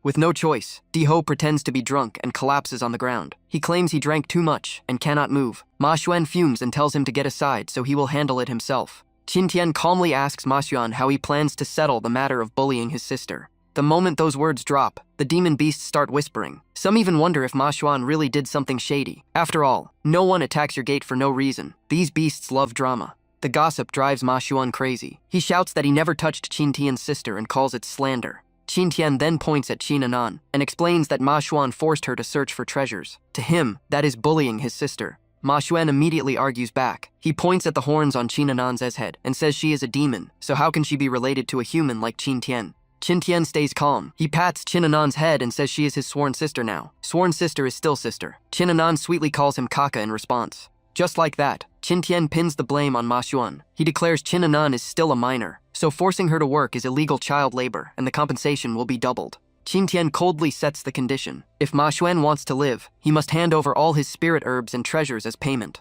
Hearing this, Ma Xuan explodes in rage and charges with his weapon. He yells that there will be no compensation and he will take Qin Tian's life. Qin Tian only smiles at this suicidal move. As the fierce attack comes crashing down, Qin Tian casually sidesteps like he is taking a walk. Qin Tian quickly moves Qin Anan to a safe spot and tells her to just watch. The big monkey is his to handle. She nods obediently and tells Kaka to be careful. Once everything is set, Qin Tian slowly draws out the life and death sword. In the next second, he shoots forward like lightning, clearly planning to end this fast. Demon Emperor Ma Xuan bares his teeth with a savage grin, thinking the prey just walked into his trap. He swings his massive axe down with full force. Sadly, it hits nothing but air. Qin Tian is already gone. In that instant, Qin Tian rises into the air and unleashes sun-devouring moon. The result is obvious. Demon Emperor Ma Xuan is erased on the spot, leaving nothing behind. After finishing him, Qin Tian walks into the cave to loot the treasures. The moment he sees a golden banana, his eyes widen. Even bananas are gilded. That is Demon Emperor style. Meanwhile, Qin Anan finds something on the other side.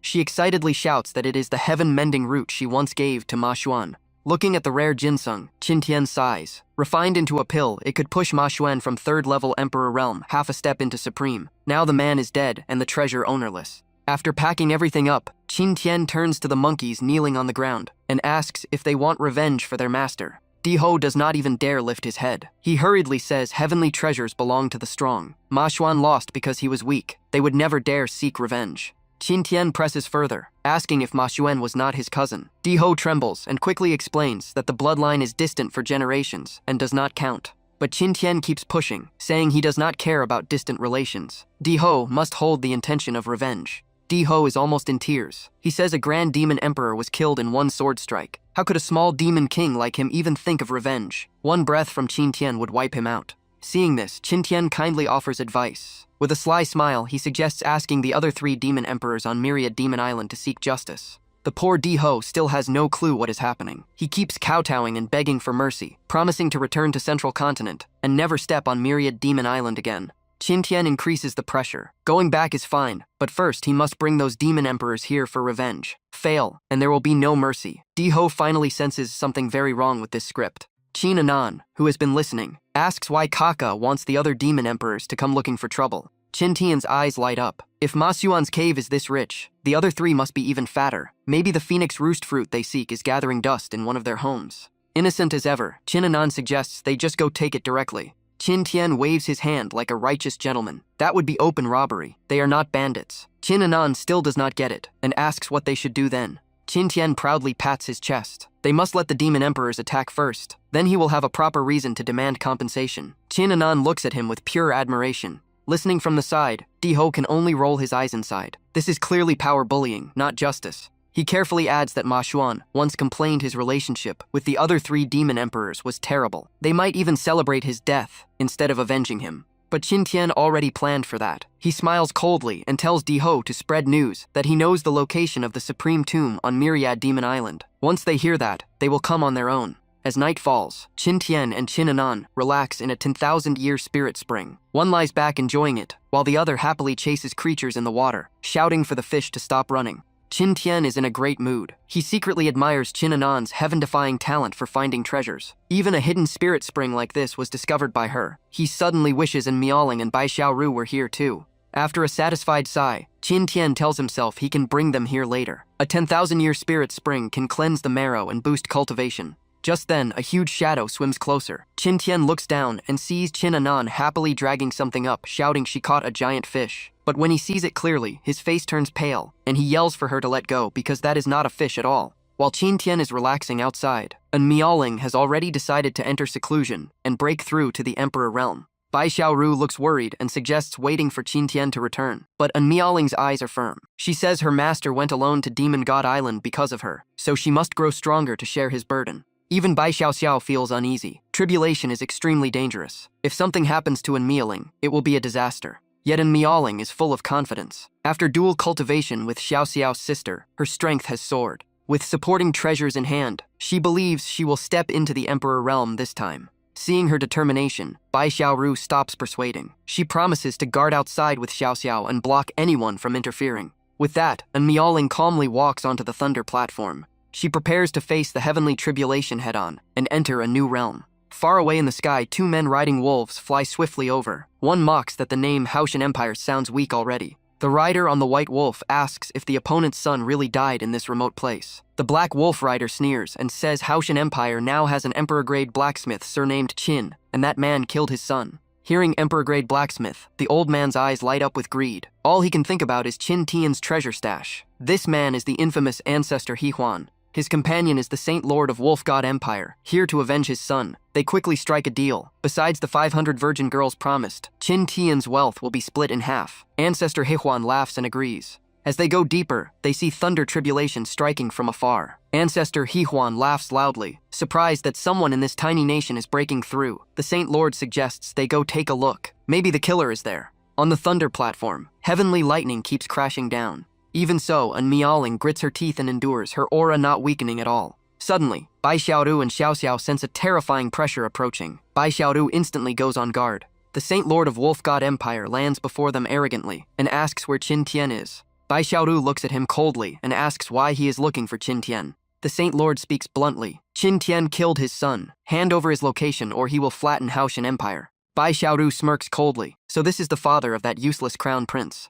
She mocks him directly. His son tried to rob and kill others and got counter-killed. That is karma. As a father who failed to teach his son, he still dares to cause trouble here. Struck at his sore spot, the Saint Lord's face twists with veins bulging. He remembers two fox women beside Qin Tian. It must be them. With a furious roar, he charges forward to capture Bai Xiaoru. If Qin Tian will not show himself, he will use them as sacrifice for his son. Bai Xiaoru does not retreat. She coldly declares he is seeking death. In an instant, they clash violently. Spiritual power explodes, and space trembles. Behind Bai Xiaoru, 9 foxtails appear at once. Her battle aura surges as if ready to fight to the death. The Saint Lord is forced one step back. Rage explodes inside him. He stomps the ground and launches himself forward again. He swings the giant pan in his hand toward Bai Xiaoru, but she simply tilts her body and dodges with ease. She spins and fires back with a powerful kick, the air around them nearly exploding. The battle grows more intense, and neither side gains a clear advantage. On the side, Bai Xiaoxiao draws out her emperor weapon and rushes forward, shouting that she will help her sister. But before she can join, Ancestor He Huan blocks her path. His eyes lock onto the emperor weapon, greed fully exposed. Bai Xiaoxiao clenches her weapon and declares he will never take it. Ancestor Heiwan wastes no time and casts Wood Spring Vine Dance. A dry branch lashes out like a steel whip and knocks the emperor weapon from Bai Xiaoxiao's hand. Seeing the treasure about to fall into his grasp, the old man lets out a twisted laugh. The branch wraps around the emperor weapon and drags it toward Ancestor Heiwan. At the most critical moment, An Miaoling finishes her tribulation and strikes instantly. She forms a seal and unleashes Icefire Phoenix. A force of blazing flames and freezing frost tears through space and crashes toward Ancestor Heiwan. The sudden attack sends him flying, leaving him in a miserable state. After stabilizing himself, Ancestor Heiwan stares at An Miaoling in shock. Phoenix bloodline with dual attributes. Just those two traits alone are enough to chill even an old monster like him. After forcing him back, An Miaoling raises her hand and retrieves the emperor weapon. Bai Xiaoxiao runs over happily, cheering that Sister An has finally broken through to the emperor realm. An Miaoling smiles gently and reminds her to guard the weapon Master gave her. If it falls into evil hands, it will be troublesome. Xiaoxiao blushes and apologizes for losing it, but An Miaoling thanks her instead for holding the enemy back. Then her gaze sharpens as she turns to Ancestor Heiwan. This time, she plans to send him on his way. Bai Xiaoxiao obediently retreats. Ancestor Huan wipes the blood from his mouth and sneers. In his eyes, An Miaoling is only first-level Emperor Realm, while he is third level. The gap is huge. If she surrenders now, she might suffer less. An Miaoling draws her weapon and coldly tells him to check his own condition first and see who looks more miserable. Enraged by a junior's words, Ancestor Heiwan roars that he will show her the terrifying gap between third-level and first-level Emperor Realm. He activates Heavenly Demon Extreme Bliss Art, forming a spatial vortex that launches countless deadly spears. An Miaoling instantly sets up a barrier for Xiaoxiao and tells her to move away. Ancestor Heiwan laughs viciously, killing intent flooding the sky. But An Miaoling moves like a phantom, her footwork so light that the spears cannot touch her. She counters with blazing separation fire, condensing a massive fireball and hurling it at him. Unfortunately, the attack fails to work. The spears pierce straight through the fireball. An Miaoling is forced to retreat under the overwhelming assault. She is slightly surprised that his technique is resistant to flames. The spears continue chasing her relentlessly. This time she switches to swordsmanship, each precise strike blocking the incoming attacks. Seeing this, Ancestor Heiwan grows even more arrogant. He claims her current cultivation can never break Heavenly Demon Extreme Bliss Art. He even shamelessly suggests she become his furnace, or today will be her death. And Miaoling coldly replies, "If you want to fight, then fight. Stop talking nonsense." She quickly calculates in her mind. Ordinary techniques may not counter his art, but with her current strength, she can finally use the move Master taught her. And Miaoling raises her sword to the sky. Her aura erupts as she unleashes Sun-Devouring Moon. An invisible sword she tears through space and shoots toward Ancestor Heiwan. The frightening part is, he does not sense the danger at all, and remains standing there. A sharp slicing sound echoes, and his arm flies into the air. Only when the soul-deep pain hits does Ancestor Heiwan scream like a slaughtered pig, clutching his severed arm. He cannot understand what kind of sword art An Miaoling just used. In panic, he stammers and asks what that terrifying technique is. And Miaoling calmly raises her sword again. With a faint smile, she points the blade at him and introduces it as the Suprematier sword art, Sun-Devouring Moon. She even warns him to brace himself, because the next strike will hurt even more. Watching from the side, Bai Xiaoxiao jumps in excitement, cheering for Sister An to finish the old pervert. And Miaoling just smiles confidently and says, he is weak, not worth much effort. After losing an arm, Ancestor Heiwan no longer looks arrogant. His face turns pale, and he does not dare say another bold word. In desperation, he shouts to the Saint Lord fighting Bai Xiaoru, begging for help before he dies here. Hearing the cry, the Saint Lord instinctively turns his head. That tiny distraction is enough. He takes a full kick from Bai Xiaoru. She presses the attack and mocks him coldly. If you still have time to worry about others, you should worry about your own life first. A dark blue fox flame quickly gathers in her palm. Without hesitation, she hurls it straight at the Saint Lord of Wolf God Empire. The violent blast forces him to retreat again and again. Gritting his teeth to resist, he is shocked inside. He did not expect a little fox to be this troublesome. But just when Bai Xiaoru gains the upper hand, a sudden voice orders everyone to stop. Mu Qingqing has been taken hostage. Everyone turns to look. The happiest one is definitely Ancestor Heiwan. Finally, backup has arrived. The Blood Kill Sect Master, Sha Ho, presses his weapon against Mu Qingqing's throat and threatens to kill the female emperor if anyone moves. Bai Xiaoru immediately stops and calls out to Qingqing in worry. The Saint Lord laughs in relief, saying he thought Blood Kill Sect took the money and ran. Sha Ho coldly replies that Blood Kill Sect always keeps its word, but Hoshin Empire is stronger than expected, so the original price is no longer enough. Ancestor Heiwan quickly agrees, clearly siding wherever the benefit is. Clutching his severed arm, he curses that he was almost killed here. The Saint Lord states the condition. Within 10 days, bring 10 high-grade Emperor weapons to redeem Mu Qingqing. Delay 1 day, and the hostage dies. After saying that, they withdraw without wasting time. Bai Xiaoru stands there burning with anxiety, and asks in Miaoling what to do now. And Miaoling answers in a deep voice that she will go to Demon God Island to find Master immediately. While chaos erupts here, Qin Tian is calmly cooking supper. Qin Anan is starving and keeps asking if it is ready. Qin Tian just smiles and tells her to be patient. He pats her head and says, 3-legged black crow soup needs to simmer slowly to taste right. Suddenly, a surprise attack strikes. Qin Tian reacts instantly and pulls Qin Anan aside. After dodging, he looks ahead with a playful smile. Looks like all the guests have arrived. 3 massive demon beasts reveal themselves one after another. Demon Emperor Huang Niu, with a bull head and human body, speaks in a deep voice. Ma Yuan was his brother, so he will avenge him personally. He even tells the other 2 to get lost. Demon Emperor Lei Peng sneers and exposes him. The one who beat Ma Yuan the worst before was Huang Niu himself. Now he talks about brotherhood. What a joke. Furious at being exposed, Huang Niu rages. He curses Ma Yuan for leaking the Supreme Tomb secret after being told to keep quiet. If that monkey were alive, he would smash his head. Another voice cuts in. It belongs to the Liadi demon beast, a giant mole. He says no one can monopolize the Supreme Tomb now. The priority is to deal with Qin Tian first, since anyone who killed Ma Yuan is not simple. He adds that among the 4 great demon emperors, Ma Yuan was the weakest. Huang Niu nods and says he died because he was weak. Lei Peng confidently claims that with 3 demon emperors joining forces, Qin Tian will die no matter how strong he is. Their flashy entrance knocked over the pot of soup Qin Tian had worked so hard to cook, and Qin Anan looked at the spilled soup with pure heartbreak. But Qin Tian wasn't mad at all. He smiled at the 3 demon beasts, and calmly told Anan that fresh ingredients had just delivered themselves. Being called food, Huang Niu Demon Emperor exploded in rage, while Qin Tian rested his chin like a real chef and seriously thought about the menu. He pointed at Huang Niu Demon Emperor and said those hooves would be perfect for a slow stew. Then he looked at Lei Peng Demon Emperor and said those wings would taste great braised. When it came to Lai Di Demon Beast, Qin Tian paused for a few seconds, clearly struggling to think of any dish.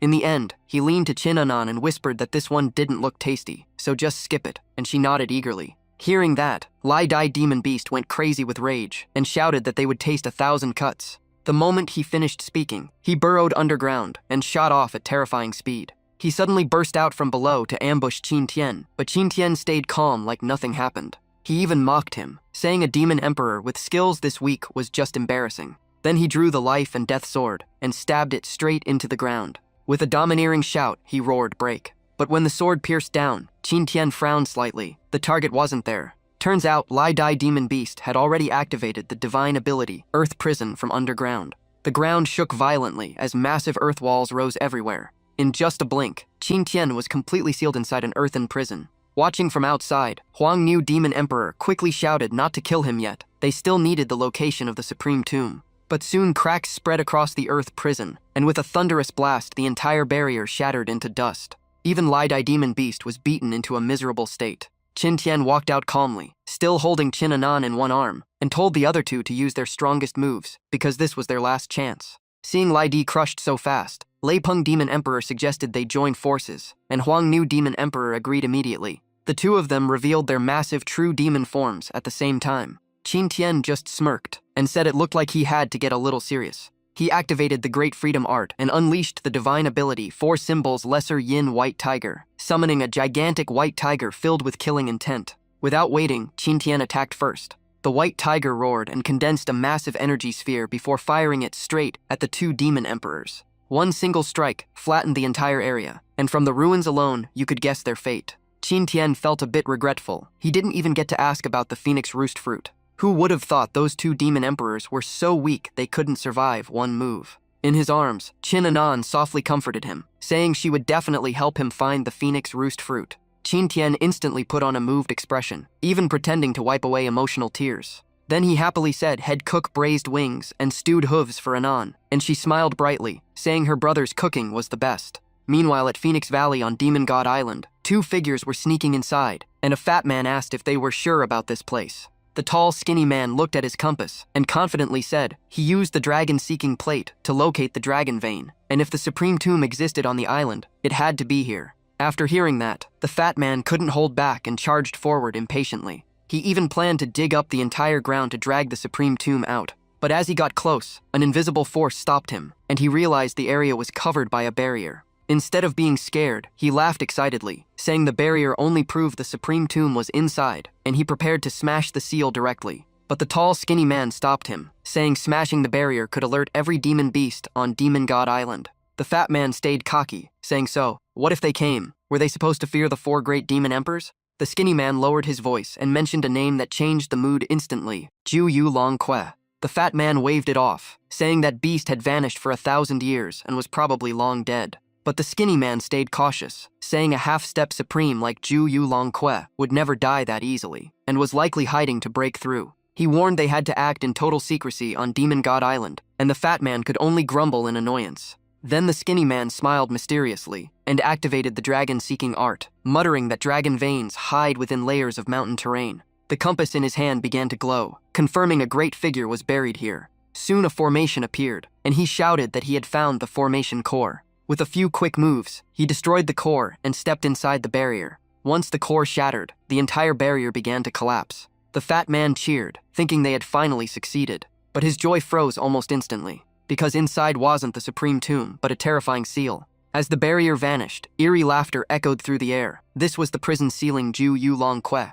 With the seal loosened, Ju Yu Long Que shattered the chains that had bound him for years. He sneered coldly, saying it seemed Yi Feng's seal could only last this long. A horrifying pressure descended on the skinny man, making him tremble as he realized who it was. He screamed at the fat man to run. It was Ju Yu Long Que, a brutal fiend who would never let them touch the supreme tomb. The fat man panicked and rushed over, stammering that this coincidence was insane, and the skinny man yelled that if they didn't run now they were dead. Ju Yu Long Que spoke with killing intent, saying no one escapes before him. 2 blazing red chains shot through the air and instantly bound the 2 men. What followed was a one-sided massacre soaked in blood. Meanwhile, Qin Tian was busy cooking, sighing over his broken pot, and saying he would make those 2 compensate him. The feast was massive, stewed hooves and braised thunder wings, more food than they could finish. Qin Anan ate happily, every bite so good she didn't want to stop. Suddenly something fell from the sky toward them. Qin Anan looked up and told Qin Tian that someone just dropped from above. It was a girl, barely conscious, using her last strength to shout, "Run." Then she fainted on the spot. Qin Tian caught her and tried to feed her a spoon of soup, but she woke up and shoved him away, yelling that it was too hot. Qin Anan calmly explained she had fallen from the sky, so her brother was just trying to help, and the girl said she wasn't hungry, she was injured. But after checking herself, she was shocked. Her severe internal injuries were completely gone. She warned them to leave Demon God Island immediately, because Ju Yu Long Que was hunting every human cultivator there. Hearing the name, Qin Tian asked if it was that half-step supreme beast. The girl said he was the one who injured her, and if they didn't run now, they would die. But Qin Tian stayed relaxed and told Anan to keep eating, and if that bird came over, they could just add roasted sparrow wings to dinner. Hearing that, the girl froze. Was this man also a half-step supreme to treat Ju Yu Long Que like nothing? Right then, Ju Yu Long Que arrived and let out an amused laugh. Stroking his chin, he stared at Qin Tian and mocked, "I heard you want to eat me?" The girl's face turned pale the moment she saw him. In her mind, it was over. But Qin Tian stayed calm and said, even though he was full, an extra whole bird would still taste great. Ju Yu Long Que laughed louder, saying he liked Qin Tian's guts. With just a flick of his little finger, he unleashed an invisible attack. The force tore through the air straight at Qin Tian. Qin Tian casually tilted aside to dodge, then reminded Qin Anan not to eat too much and save room for roasted sparrow wings, better than Huang Niu and Lei Peng combined. Qin Anan nodded obediently, while the girl stared at the pot in shock. Was that really cooked from Huang Niu and Lei Peng? The more she thought about it, the more terrifying Qin Tian seemed. Even Ju Yu Long Que grew serious, saying after thousands of years in seclusion, the human race had produced someone this interesting. No wonder the 4 demon emperors' auras were gone. Qin Tian calmly replied, "What, are you here to avenge them?" The girl was stunned again, realizing Huang Niu, Lei Peng, Mo Yuan, and Li Di were all killed by him. Ju Yu Long Que laughed and said the strong devour the weak, and since Qin Tian ate them, today he would become the meal instead. He lunged forward to tear Qin Tian apart, but Qin Tian lightly stepped aside and avoided the strike. Ju Yu Long Que was shocked that this human could match his speed. In the next second, Qin Tian punched him in the face, blasting him away like a cannonball and smashing a huge boulder behind him. Qin Tian withdrew his fist and asked calmly, "Now do you know who the prey is?" Coughing blood, Ju Yu Long Que stared in disbelief. Your aura is only half-step supreme. He no longer dared to underestimate Qin Tian, while Qin Tian smirked and asked if he planned to kneel and beg. Still, Ju Yu Long Que forced himself to stay calm, believing few half-step supremes could kill him. He changed tactics and unleashed countless blazing red chains. The chains twisted like blood serpents and shot toward Qin Tian with overwhelming killing intent. Qin Tian drew the life and death sword and sliced once, shattering every chain before they touched him. But one chain secretly wrapped around his leg. Zhu Yulong poured power into it and laughed triumphantly. Finally caught you. Then activated Devour Eternity to drain Qin Tian's spiritual energy. Qin Tian tried to circulate his energy, but it didn't work. He realized his spiritual power was completely sealed. Zhu Yulong sensed his true cultivation and laughed wildly. So you're only first-level Emperor realm, yet your combat power rivals half-step supreme. He devoured even more crazily, thinking if he absorbed it all, he might break into the supreme realm. After testing for a moment, Qin Tian suddenly calmed down and laughed. So it's just an absorption technique. I was careless earlier. But you think you're the only one who knows this trick? With that, he activated the Great Freedom Art, turning all things into his own power. He simply took a deep breath, looking like he barely did anything. But instantly, the surrounding spiritual energy was sucked dry like a vortex. Even Zhu Yulong's power was dragged back toward Qin Tian, leaving him in pure panic. His body weakened fast, and if this continued, he would be drained dry. Even the red chain around Qin Tian's leg started to loosen. After absorbing enough spiritual energy, Qin Tian even let out a satisfied burp. Only then did Zhu Yulong manage to breathe again, feeling like he had just crawled back from hell. He stared coldly and admitted he had underestimated Qin Tian, saying he would kill first and devour later. Qin Tian replied the same way, wondering how much effort it would take to kill him. Furious, Zhu Yulong charged into close combat and roared for Qin Tian to take this move.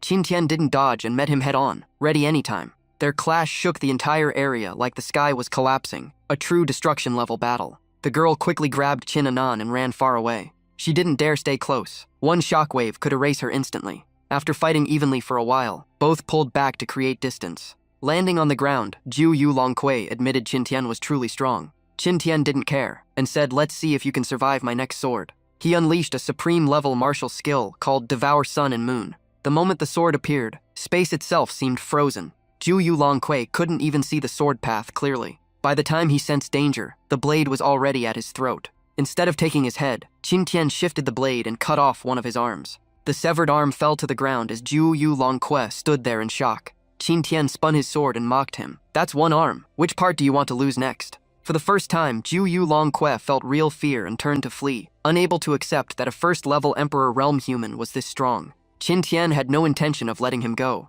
He immediately chased after him. When they reached the area that had once been sealed, Zhu Yulong suddenly stopped. Qin Tian slowed down too, curious about his next trick. He mocked him, "Not running anymore. Or did you pick your own grave?" Zhu Yulong stayed silent for a long time before finally speaking. He revealed this place was Phoenix Valley, and that he had been sealed here for over 1,000 years. But during that imprisonment, he comprehended the ultimate realm of nether fire. As proof, he activated Devour Eternity and opened his giant mouth to swallow streams of molten lava. Even Qin Tian was surprised as the lava vanished, and shockingly the severed arm regenerated completely. His aura soared, and he arrogantly declared himself invincible in this land. Qin Tian chuckled, realizing he could absorb flames to heal, so if swords weren't enough, he would use something stronger. Without hesitation, he activated the Great Freedom Art and unleashed 4 symbols Lesser Yin Dragon Phoenix Flame. A terrifying dragon phoenix flame surged toward Zhu Yulong Zhu Yulong didn't even dodge, mocking that using fire here was like feeding him.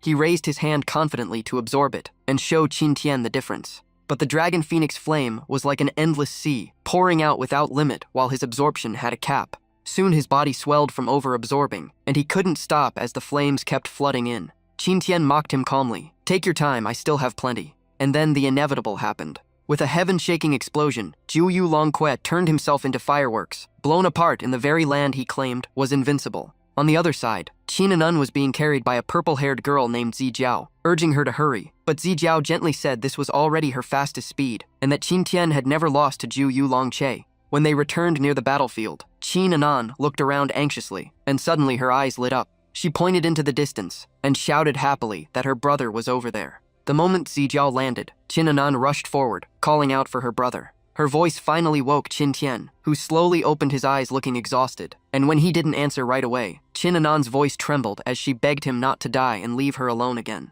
Hearing that, Qin Tian felt a sharp pain in his heart and gently raised his hand to pat her head. He gave a weak smile and said, "Silly girl, I promised I would never let you be alone again." Zijiao stepped closer and warned that his injuries were serious, and the yin aura here was heavy, so they should leave quickly in case Zhu Yulong wasn't truly dead. Qin Tian waved it off, saying that beast had already blown himself to pieces. He just didn't expect the self-destruction to be that strong. But as Qin Tian sat up, Zijiao suddenly screamed and covered her eyes, her face turning bright red. She stammered for him to check his clothes, and when Qin Tian looked down, he wished he could dig a hole and hide. The battle had shredded his clothes completely, so he quickly changed into a spare set, silently thankful he had backups.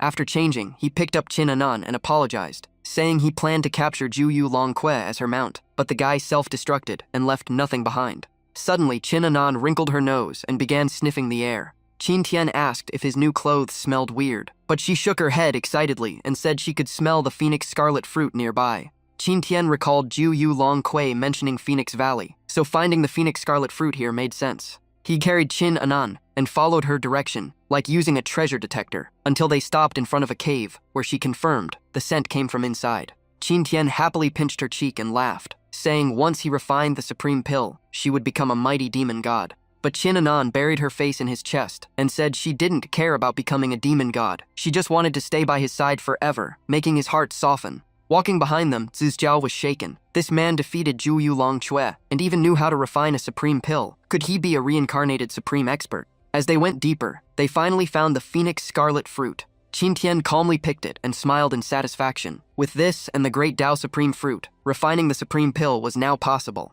Then he drew the life and death sword and pierced straight through the fruit. He even asked Qin Anan if she could hold it, and she confidently stretched out her tiny hands. Zijiao nearly fainted, screaming that this was the phoenix scarlet fruit, not roasted sweet potato. The moment the fruit was picked, the entire cave began to shake violently. The ground beneath them trembled non-stop. Massive cracks spread as rocks and dirt rained down. Before Zijiao could react, she slipped and fell straight into the abyss, her desperate scream echoing through the cavern. In that moment, she truly thought her life was over. But at the very last second, a strong hand grabbed her wrist. Qin Tian pulled her back and calmly said the cave was about to collapse. He instantly drew the life and death sword and slashed out a powerful sword aura to hold back the collapse. Even so, the entire cave still came crashing down. Qin Tian grabbed Zijiao and shot into the air to avoid being buried alive. As the dust settled, a small ancient structure appeared, floating in the void. With one glance, Qin Tian knew this was the tomb of a supreme realm expert. He and Zijiao slowly landed in front of it. A stone stele stood before them, covered in ancient characters. It revealed that the owner was Jiafang Tianzun, who cultivated the profound mystic scripture and reached the Tianzun realm, but failed to overcome a love tribulation and chose to bury himself here. The stele also stated that whoever was fated to enter would inherit his legacy and mantle. Qin Tian was surprised. He did not expect a true Tianzun's tomb. Zijiao was even more shocked. She thought it was only a supreme tomb, but this was a heaven-defying opportunity. Yet Qin Tian showed little interest. He asked Zijiao if she wanted to enter, guessing she came to Demon God Island for this. But she refused and said she and her master sought a supreme tomb, and her master had died under the clawed nether dragon sparrow. Now she no longer dared to hope. In her view, this place was extremely dangerous. Even the clawed nether dragon sparrow had been sealed for 1,000 years by Jiafang Tianzun for coveting this tomb. At that moment, Qin Anan tugged his sleeve and softly asked if he planned to go in. She did not want him trapped like the dragon sparrow. Qin Tian only smiled and said nothing in this world could imprison him. He gently put Qin Anan down and told her to wait. He would grab a few things and then take her home. The moment she heard go home, her eyes lit up. He then asked Zijiao to look after the little girl while he entered, promising her a great opportunity if all went well. Zijiao agreed at once and swore to protect Anan. With everything settled, Qin Tian stepped to the tomb entrance and respectfully saluted Jiafang Tianzun before entering. The moment the stone door opened, a blinding light burst out. It was so intense that Zijiao had to shield her eyes. As Qin Tian stepped inside, the scenery changed. He found himself standing on a floating rock in endless space. Facing this bizarre scene, he was stunned. Suddenly, a familiar voice called out "Master" from behind. Qin Tian turned and saw Miao Ling and Bai Xiaoru. Overjoyed, he rushed over and asked why they were here. But his expression changed when he saw their condition. Both were gravely injured. Bai Xiaoru explained they were chased on their way to Demon God Island and fled into a cave, only to accidentally end up here. Hearing this, Qin Tian gritted his teeth in fury. Miao Ling turned pale after learning this was a Tianzun tomb. With their strength, entering here was courting death. Qin Tian quickly moved to support them. But Bai Xiaoru suddenly panicked and told him to look down. Qin Tian turned and saw lava surging up from the abyss below. The sight was terrifying. He cursed under his breath. Where did all this lava even come from? Without hesitation, he held both of them and decided to get them out first. Bai Xiaoru tried to stop him, knowing escaping with two people would be nearly impossible. But Qin Tian refused to let go. Miao Ling cried and begged him to leave them behind as the lava closed in, yet he did not waver. Gritting his teeth, he dragged them upward and roared that even if the king of hell came, he would not take them from him. The two girls could only cry in despair, begging him to let go. At that very moment, Qin Tian suddenly shouted and snapped awake from the illusion. When he opened his eyes, he found himself inside a grand and majestic hall. Seeing his reaction, a calm voice asked if he was finally awake. Qin Tian was still shaken, mumbling to himself about what had just happened. Only when he saw a pit filled with sharp spikes ahead did he realize it had all been an illusion. A masked figure explained it was a trial. If Qin Tian had let go of the two girls earlier, they would have been pierced into minced meat. After saying that, the figure bent down and picked up a blade nearby. Qin Tian quickly guessed the man's identity and asked in shock, could he be Jiafeng Tianzun, and was he still alive? Jiafeng replied that what stood before him was only a remnant soul, left behind to wait for someone fated to fulfill his final wish. Qin Tian froze for a moment. Jiafeng continued, saying Qin Tian had passed the trial and was qualified to inherit his legacy, but first he must agree to complete one task. At that moment, Qin Tian was still hugging the two soft figures in his arms when something suddenly caught his eye. In the center of the hall stood a statue of a woman from the Qingqiu Fox clan. Jiafeng began recounting the past. Years ago, he and his lover Qian Qian traveled to Shenqing Mountain and faced a great calamity. Her soul was shattered, and only a trace of his remnant soul survived. Before she died, Qian Qian said she missed her homeland, so Jiafeng asked Qin Tian to return her remains to Qingqiu. Hearing this, Qin Tian asked if she was from the Qingqiu Fox clan. Jiafeng nodded. She was also the most exceptional heavenly fox supreme the clan had seen in tens of thousands of years. Qin Tian admitted he had deep ties with the Qingqiu Fox clan, since his current girlfriend was the Fox clan's empress. He promised to return Qian Qian, but respectfully declined taking Jiafeng as his master. Jiafeng clearly looked displeased. Qin Tian scratched his head awkwardly and said it was not disrespect, but with his talent, even senior Yi Feng might struggle to teach him. Instead of taking a disciple, some spirit pills and medicinal wine would be more practical. Hearing that, Yi Feng's pride was obviously hurt. He reached out toward Qin Tian, but just before touching his face, he suddenly stopped. After a long silence, Yi Feng slowly spoke. He said after living so many years, this was the first time someone dared to say to his face that he was not qualified to teach. Unbelievable. Meanwhile, outside Demon God Island, Miaoling and Bai Xiaoru finally arrived. Miaoling asked if Qin Tian was truly here, and Xiaoru was certain because of the contract between them. She could feel his aura ahead. At the same time, Zijiao's situation was extremely tense. She stood alone, protecting Qin Anan from two unknown figures. A fat, bearded man stepped forward and threatened her, saying since Zixuan sect was a righteous force of Central State, he would give her one last chance. As long as she handed over the little demon behind her, they would spare her life. Zijiao refused without hesitation, though her heart was in chaos. She knew a Tianzun tomb would attract countless greedy eyes, yet she stayed and put herself in danger. The woman beside the fat man sneered, saying there was no need to waste words. If she wanted to die, then send her off. The fat man nodded, deciding there was no need to hold back. He waved his hand, signaling his subordinates to finish it quickly. The woman in red instantly rushed toward Qin Anan. Zijiao nearly despaired, already bracing for the worst, and silently apologizing for failing her promise. But at the critical moment, an icy wall suddenly rose from the ground, blocking the redrobed woman and forcing her to stop. And Miaoling and Bai Xiaoru had arrived just in time. They stood directly in front of Zijiao and Qin Anan. And Miaoling smiled, but her tone was sharp, saying it was shameless for grown adults to bully two young girls. Bai Xiaoru added that if they wanted to fight, they could try a few moves with them instead. Seeing the situation to turn bad, the fat man instantly changed his attitude. He forced a smile and told his junior sister to step back. He explained it was all because of the Tianzun tomb's inheritance. He had no choice but to capture the little demon, but Zijiao refused to hand her over. Hearing the word Tianzun, Bai Xiaoru was surprised. As far as she knew, Demon God Island should only have a supreme tomb. The fat man quickly added that they had just discovered the truth from the stele. The tomb owner was actually Yefeng Tianzun's from 30,000 years ago. The moment she heard that name, Bai Xiaoru was shaken again. She did not expect it to be Yefeng Tianzun's tomb. She explained that Yefeng Tianzun was the husband of the heavenly fox ancestor and the strongest uncle in Qingqiu history. The two vanished mysteriously, and no one thought they rested here. After that, Bai Xiaoru questioned the fat man. No matter whose tomb it was, inheritance should be earned fairly. Why bully a little girl? The fat man said the little demon's brother was the first to enter and had activated a restriction that blocked everyone else. Bai Xiaoru pressed further, asking what use capturing the girl would be. Zijiao shouted that they planned to use Anan to force Qin Tian to hand over Yifeng Tianzun's inheritance. And Miaoling immediately mocked them for such shameless tactics. The fat man put on a righteous face again. He claimed demons and humans never walk the same path. If the inheritance fell into that boy's hands, he might become a demon god and threaten humanity. Qin Anan could not stand the lies and quickly refuted him. She insisted her brother was human, and Zijiao confirmed Qin Tian was truly human. Hearing this, both An Miaoling and Bai Xiaoru turned to Qin Anan in shock and asked if Qin Tian was really her brother. Qin Anan nodded repeatedly, saying she was not lying. She explained Qin Tian saved her life, accepted her as his sister, and gave her the name Qin Anan, so he could not possibly be a demon. Once they heard her identity, An Miaoling and Bai Xiaoru's attitude changed completely. They smiled brightly, hugged her, and said they were Qin Tian's people. With them backing her, no one would dare touch Anan. The two kept cuddling Qin Anan as if nothing was happening, leaving everyone stunned by the sudden shift. The woman in red lost patience. She shouted that they were clearly on the same side and wanted to monopolize the inheritance, but they would have to get past her whip first. The battle erupted instantly. The result was obvious. The woman in red was beaten so badly she was almost unrecognizable.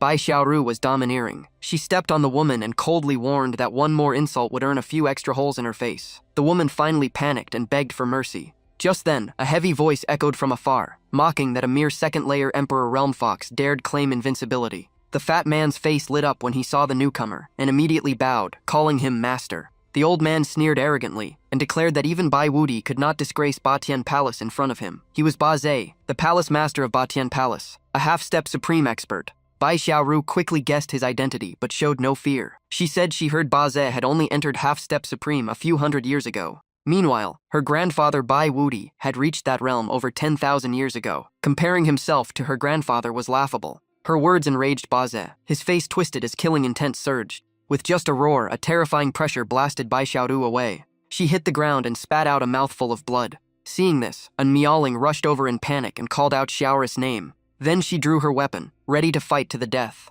Without hesitation, An Miaoling unleashed her ultimate move, Devour Sun and Moon. But in front of Bazi, it was like a child's trick, shattered as easily as a dry twig. Even when the sword slashed right at him, he did not move, only sneering that the move was barely acceptable. While chaos erupted outside, Qin Tian was still inside the inheritance space. Yi Feng was secretly examining him, leaving Qin Tian standing there as if unconscious. Yi Feng carefully observed the tangled karmic threads surrounding Qin Tian. The more he looked, the more shocked he became. What background did this brat have for his karma to be so terrifying that even a Tianzun felt alarmed? Fragments of Qin Tian's memories and life scenes kept flashing before Yi Feng's eyes, until he noticed an extremely special image and stepped closer out of curiosity to see what was inside. The moment he touched it, a horrifying force suddenly exploded and blasted Yi Feng out of Qin Tian's consciousness. Qin Tian snapped awake and looked at Yi Feng warily, complaining about sneaking into someone else's body. He almost thought the old man was trying to possess him. Yi Feng's gaze had completely changed, now carrying a hint of fear. He laughed and said no one in this world would dare possess someone with such monstrous karma. No wonder Qin Tian dared refuse him as a master.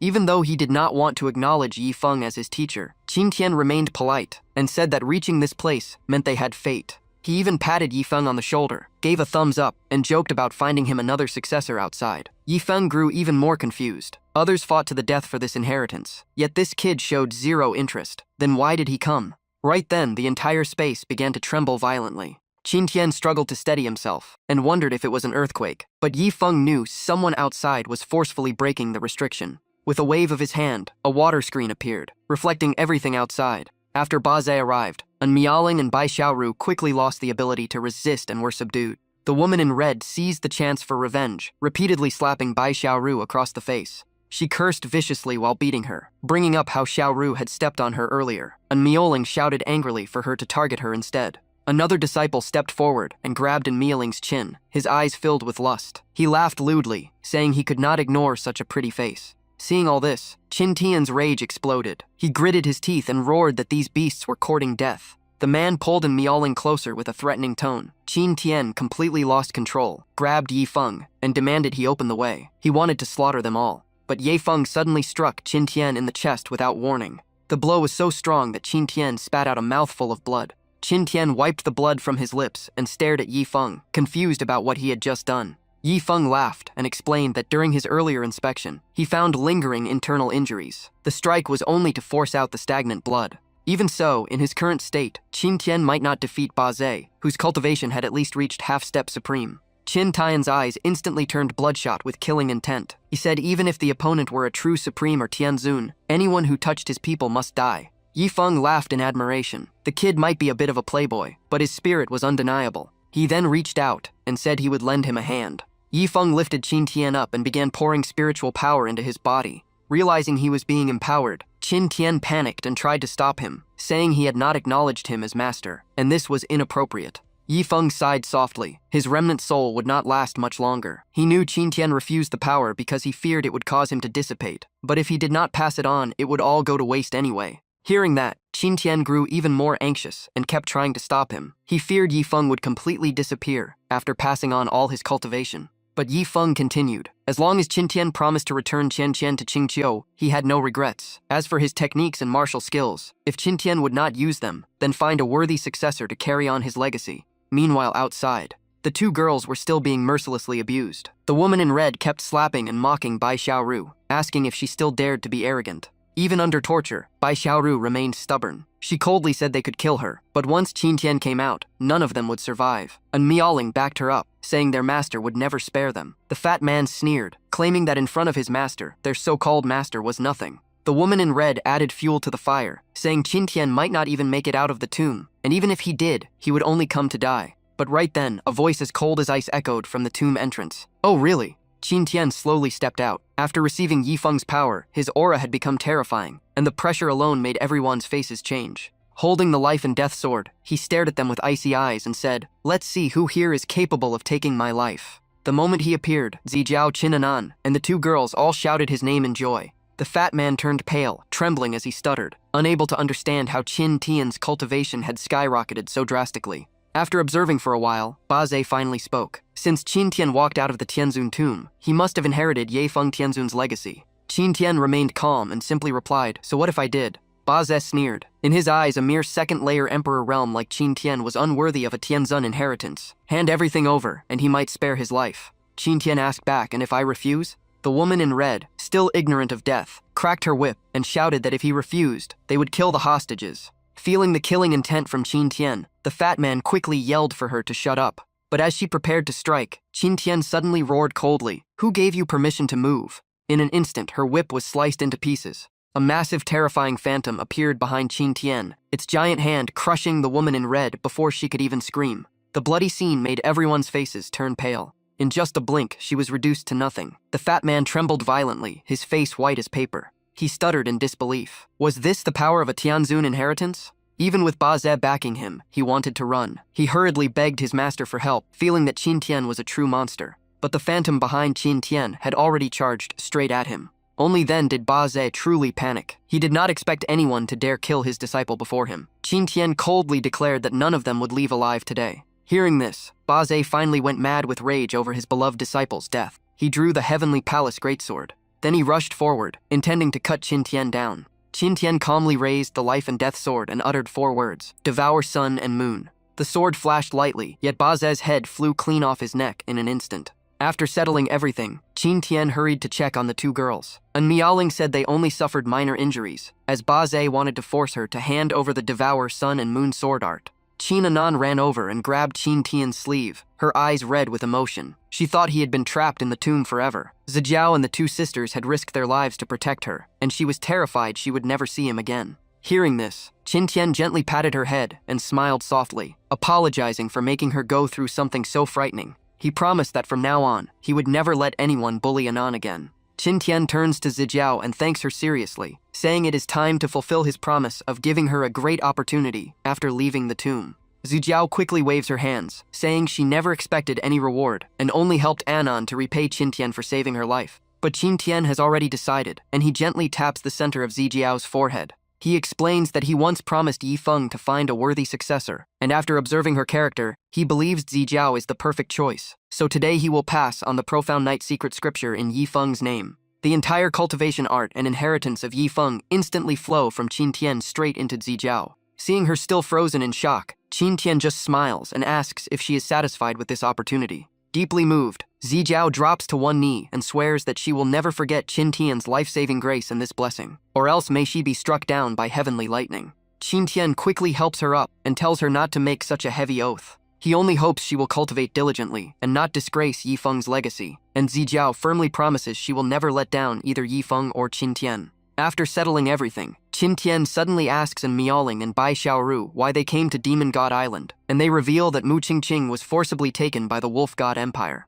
The moment he hears this, killing intent erupts from Qin Tian, and without hesitation, he heads straight to the Wolf God Empire to take her back. Meanwhile, inside another luxurious hall, the ancestor of He Huan lounges with a beauty in his arms, watching the performance and laughing, as he wonders if Qin Tian truly dares to come, since 10 high-grade emperor weapons are not something an ordinary refiner can produce. The Supreme Emperor of the Haoshan Empire confidently says that Qin Tian's relationship with the Haoshan Empress is far from simple, so he will definitely show up, and whether he brings the weapons is not that important. The Heihuan ancestor smirks and asks if they set such an outrageous price just to force Qin Tian to bargain. The Supreme Emperor reveals his killing intent, saying their real goal is to kill Qin Tian and refine his corpse into a demon puppet to force him to forge weapons forever. Xiahou slowly sips his wine and coldly warns that he does not care how they deal with Qin Tian, but they must fulfill their promise. And the Wolf King arrogantly declares that once this succeeds, he will help the Bloodkill sect, Tun Bing the Haoshan Empire, and elevate it into the Bloodkill Empire.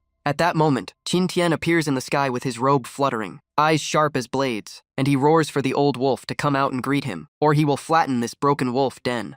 Inside the main hall, the Wolf King turns purple with rage, slamming the table and rising like a furious beast. He glares and demands to know if Qin Tian is the one who killed his son. Then he laughs viciously, saying Qin Tian must be tired of living to dare storm the Wolf Palace alone. Qin Tian looks impatient, picks at his ear, and tells them to stop this nonsense and bring Mu Qingqing out if they want to make a deal. Grinding his teeth in anger, the Wolf King waves his hand and orders his men to bring Mu Qingqing in. The moment Mu Qingqing sees Qin Tian, her eyes turn red as she feels both joy and fear at the same time. The Wolf King ignores her emotions and coldly asks Qin Tian if he brought what they demanded. Without hesitation, Qin Tian opens the wooden box in his hand. Instantly, 10 high-grade Emperor weapons shine before everyone, their spiritual light bursting out and shaking the entire space, proving they are absolutely real. Qin Tian stares at them coldly and says the weapons are here, so release her now. The moment the 10 Emperor weapons appear, the Heihuan ancestor's eyes light up like he just found a mountain of gold. Qin Tian smirks and says he did not have this many treasures before, but after digging up a heavenly venerate's tomb on Demon God Island, he conveniently completed the set.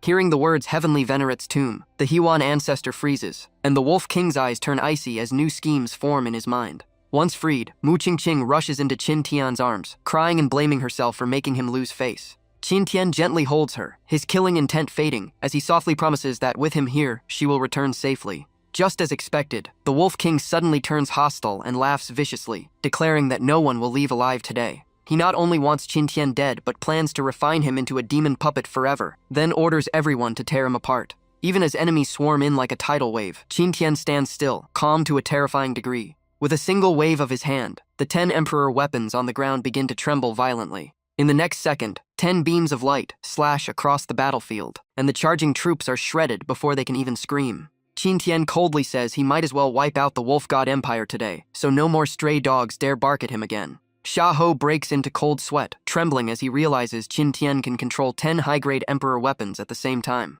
Seeing things spiral out of control, the Heihuan ancestor panics and shouts for the Wolf King to use his trump card now. The Wolf King roars in fury and activates the Pillar Stone Grand Formation. Instantly, a massive energy vortex forms and seals Qin Tian and Mu Qingqing in the center. The Wolf King laughs proudly, claiming this is the nation-protecting formation created by the Wolf Ancestor, and even a half-step Supreme could not escape.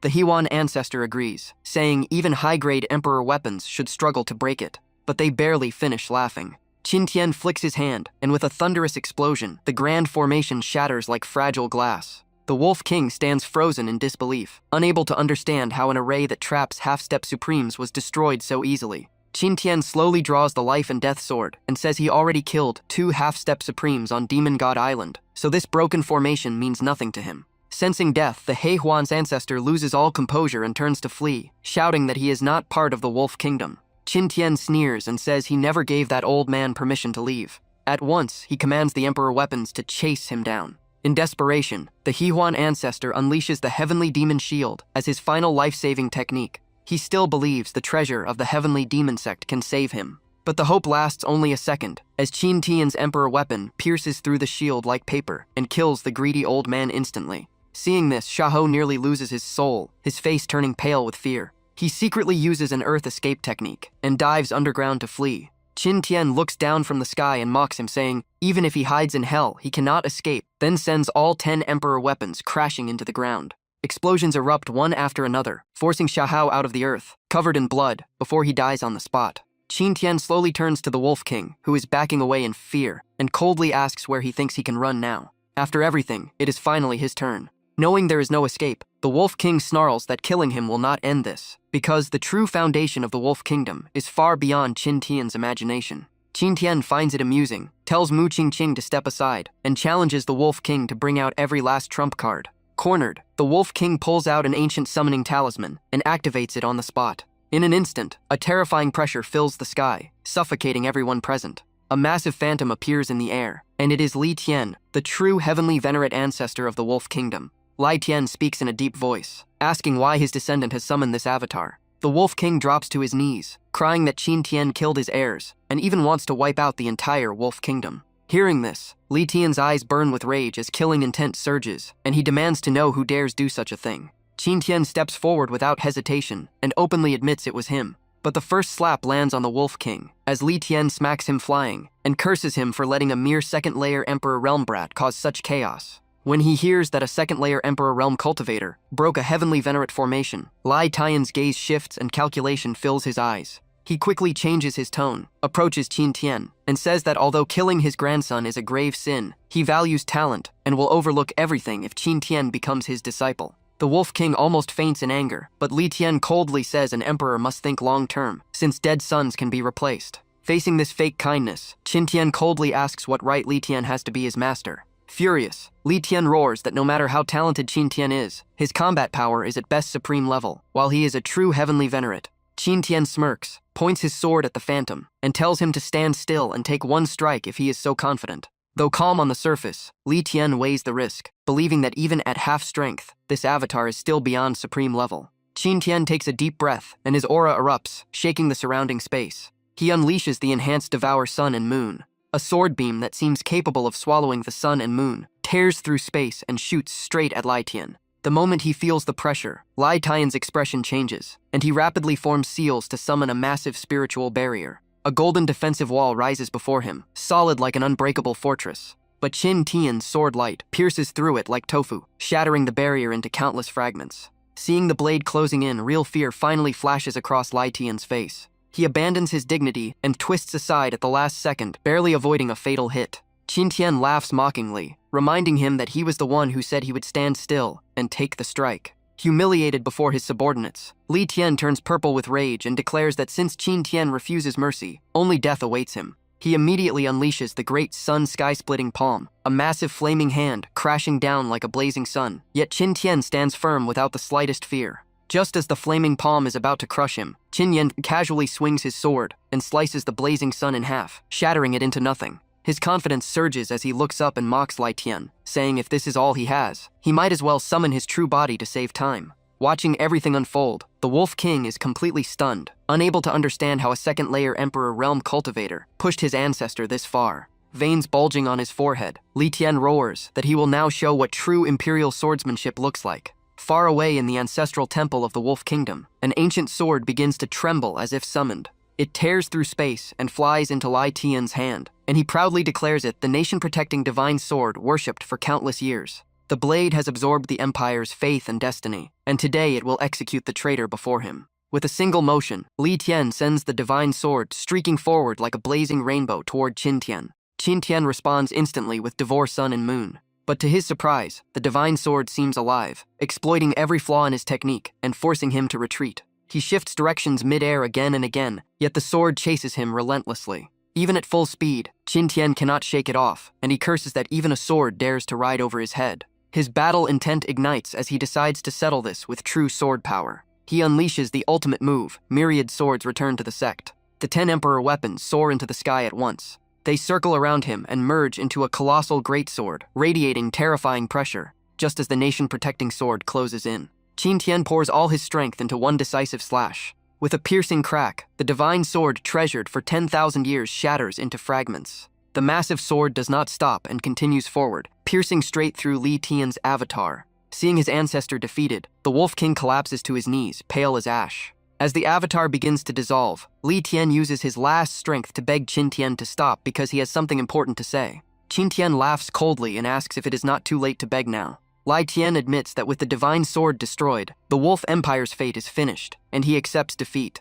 He lowers his voice and asks Qin Tian to spare his grandson's life in exchange for revealing a huge secret about the entire Chao continent. Hearing about a secret, Qin Tian grows slightly interested and asks what it is. Li Tian asks whether Qin Tian has wondered why Chao continent lacks true powerhouses compared to ancient times. Impatient, Qin Tian pushes his sword deeper into the avatar and orders him to speak plainly. In pain, Li Tian reveals that in ancient times, Chao continent fought an external soul clan, and though they won, the continent's spiritual energy was severely depleted. Therefore, the ancient Xiao gods created the upper realm, and anyone reaching the supreme realm must ascend there to continue cultivating. Li Tian adds that with Qin Tian's strength, he qualifies to enter the upper realm, and since there is only one ascension passage, he will reveal its location if his grandson is spared. While Li Tian believes he holds the advantage, Qin Tian simply increases his power and destroys the avatar on the spot, coldly saying he will find that passage himself sooner or later. Without another word, Qin Tian swings his sword and beheads the Wolf King on the spot, ending him before he can even beg.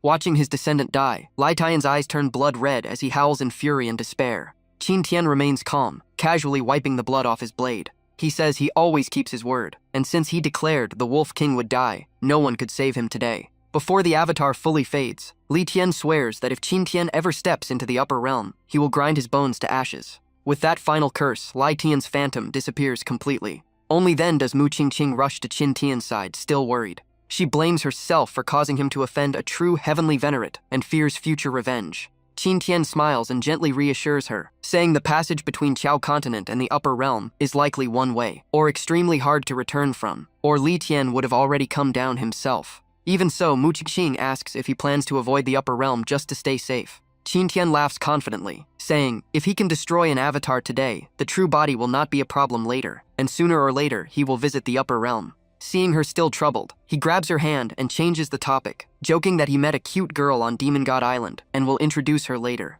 Meanwhile, at the headquarters of the Dai Alliance, the atmosphere is extremely heavy, and no one dares breathe loudly. Several experts once defeated by Qin Tian kneel before a massive stone door deep inside the hall. At that moment, the stone door slowly opens. A young man with overwhelming presence steps out, and everyone bows to congratulate young Master Di Tian on breaking through to the Supreme Realm. This man is Di Tian, the son of the Alliance leader of the Di Alliance. A subordinate asks if he will head to the upper realm now, but Di Tian smirks and says not yet, as he must first clean up a few pests in Chao continent. His gaze falls on Qingshan, and he coldly asks about capturing Diji Qingqiu, since her pure heavenly fox bloodline is the key to his perfect heavenly venerate breakthrough. Qingshan trembles and explains that an unexpected variable ruined the plan, so they failed to bring her back. The air instantly turns suffocating with killing intent. Di Tian lifts his hand, an invisible force choking Qingshan and raising him into the air, raging that he gave enough time, yet even this small task failed. Just as Qingshan is about to die, another subordinate kneels and says the failure was due to someone named Qin Tian, who ruined everything.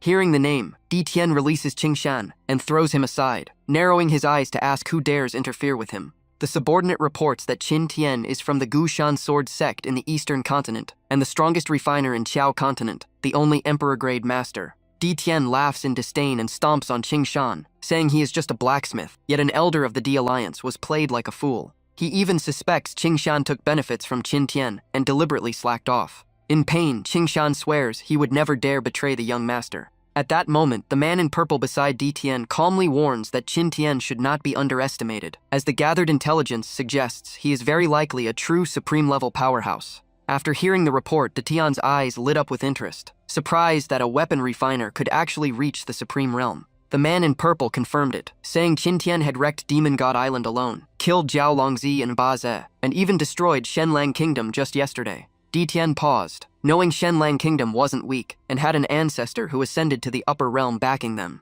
He frowned and asked if they really didn't use any trump card from that ancestor. The subordinate explained that Shenlang King had summoned the ancestor's avatar, a heavenly venerate, but Qin Tian still crushed it, proving how dangerous he truly was. Hearing that, Di Tian smirked, suddenly eager to meet this interesting figure from a small place like Dongzhou. He immediately ordered all forces of Di Alliance to gather, planning a public slaughter to force Qin Tian out. In his eyes, the monkey to warn was Qin Tian, and the chicken to kill was none other than the Qingqiu Fox clan. Not long after, the once peaceful land of Qingqiu turned into a sea of flames, with black smoke covering the sky. Qingshan led the D Alliance army like a tidal wave, standing in the air and ordering the complete annihilation of Qingqiu. He even placed a huge bounty on Bai Jiangyu's head. Just as the Dai Alliance charged into the city, a terrifying blade energy fell from the sky, splitting the earth open with a massive crack. Through the dust walked out Bai Wudi, gripping his great saber and declaring that as long as he stood, no one would touch Qingqiu. His explosive aura shook the Dai Alliance troops, leaving no one daring to step forward. Qingshan stuttered in fear, shocked that Bai Wudi, missing for over 1,000 years, had suddenly returned. Even Di Tian was surprised to see Bai Wudi had quietly stepped into the Supreme Realm. But that surprise quickly turned into disdain, as Di Tian mocked him for taking 1,000 years just to reach Supreme, still far from Heavenly Venerate. Bai Wudi snorted coldly, his saber trembling with killing intent as he cursed Di Tian for being an arrogant brat. He said when he dominated Cao Zhou, Di Tian wasn't even born, and if the D clan dared act wild today, he would cripple them all, yet Di Tian only smiled calmly. At that moment, Qingshan quickly teleported back to Di Tian's side. He warned that Bai Wudi was extremely dangerous and suggested everyone join forces. But Di Tian shook his head coldly, saying no one was allowed to interfere because he would handle it himself. He stepped forward a few paces and called out Bai Wudi's name. Di Tian declared he would show him what absolute talent meant, and that 1,000 years of bitter cultivation was nothing but a joke before him. Meanwhile, the scene shifted back to Qin Tian. He was returning to Qingqiu with Bai Xiaoru to fulfill his old promise to Ye Feng, when Xiao Xiao suddenly suggested he just marry her sister already to stop their parents from nagging.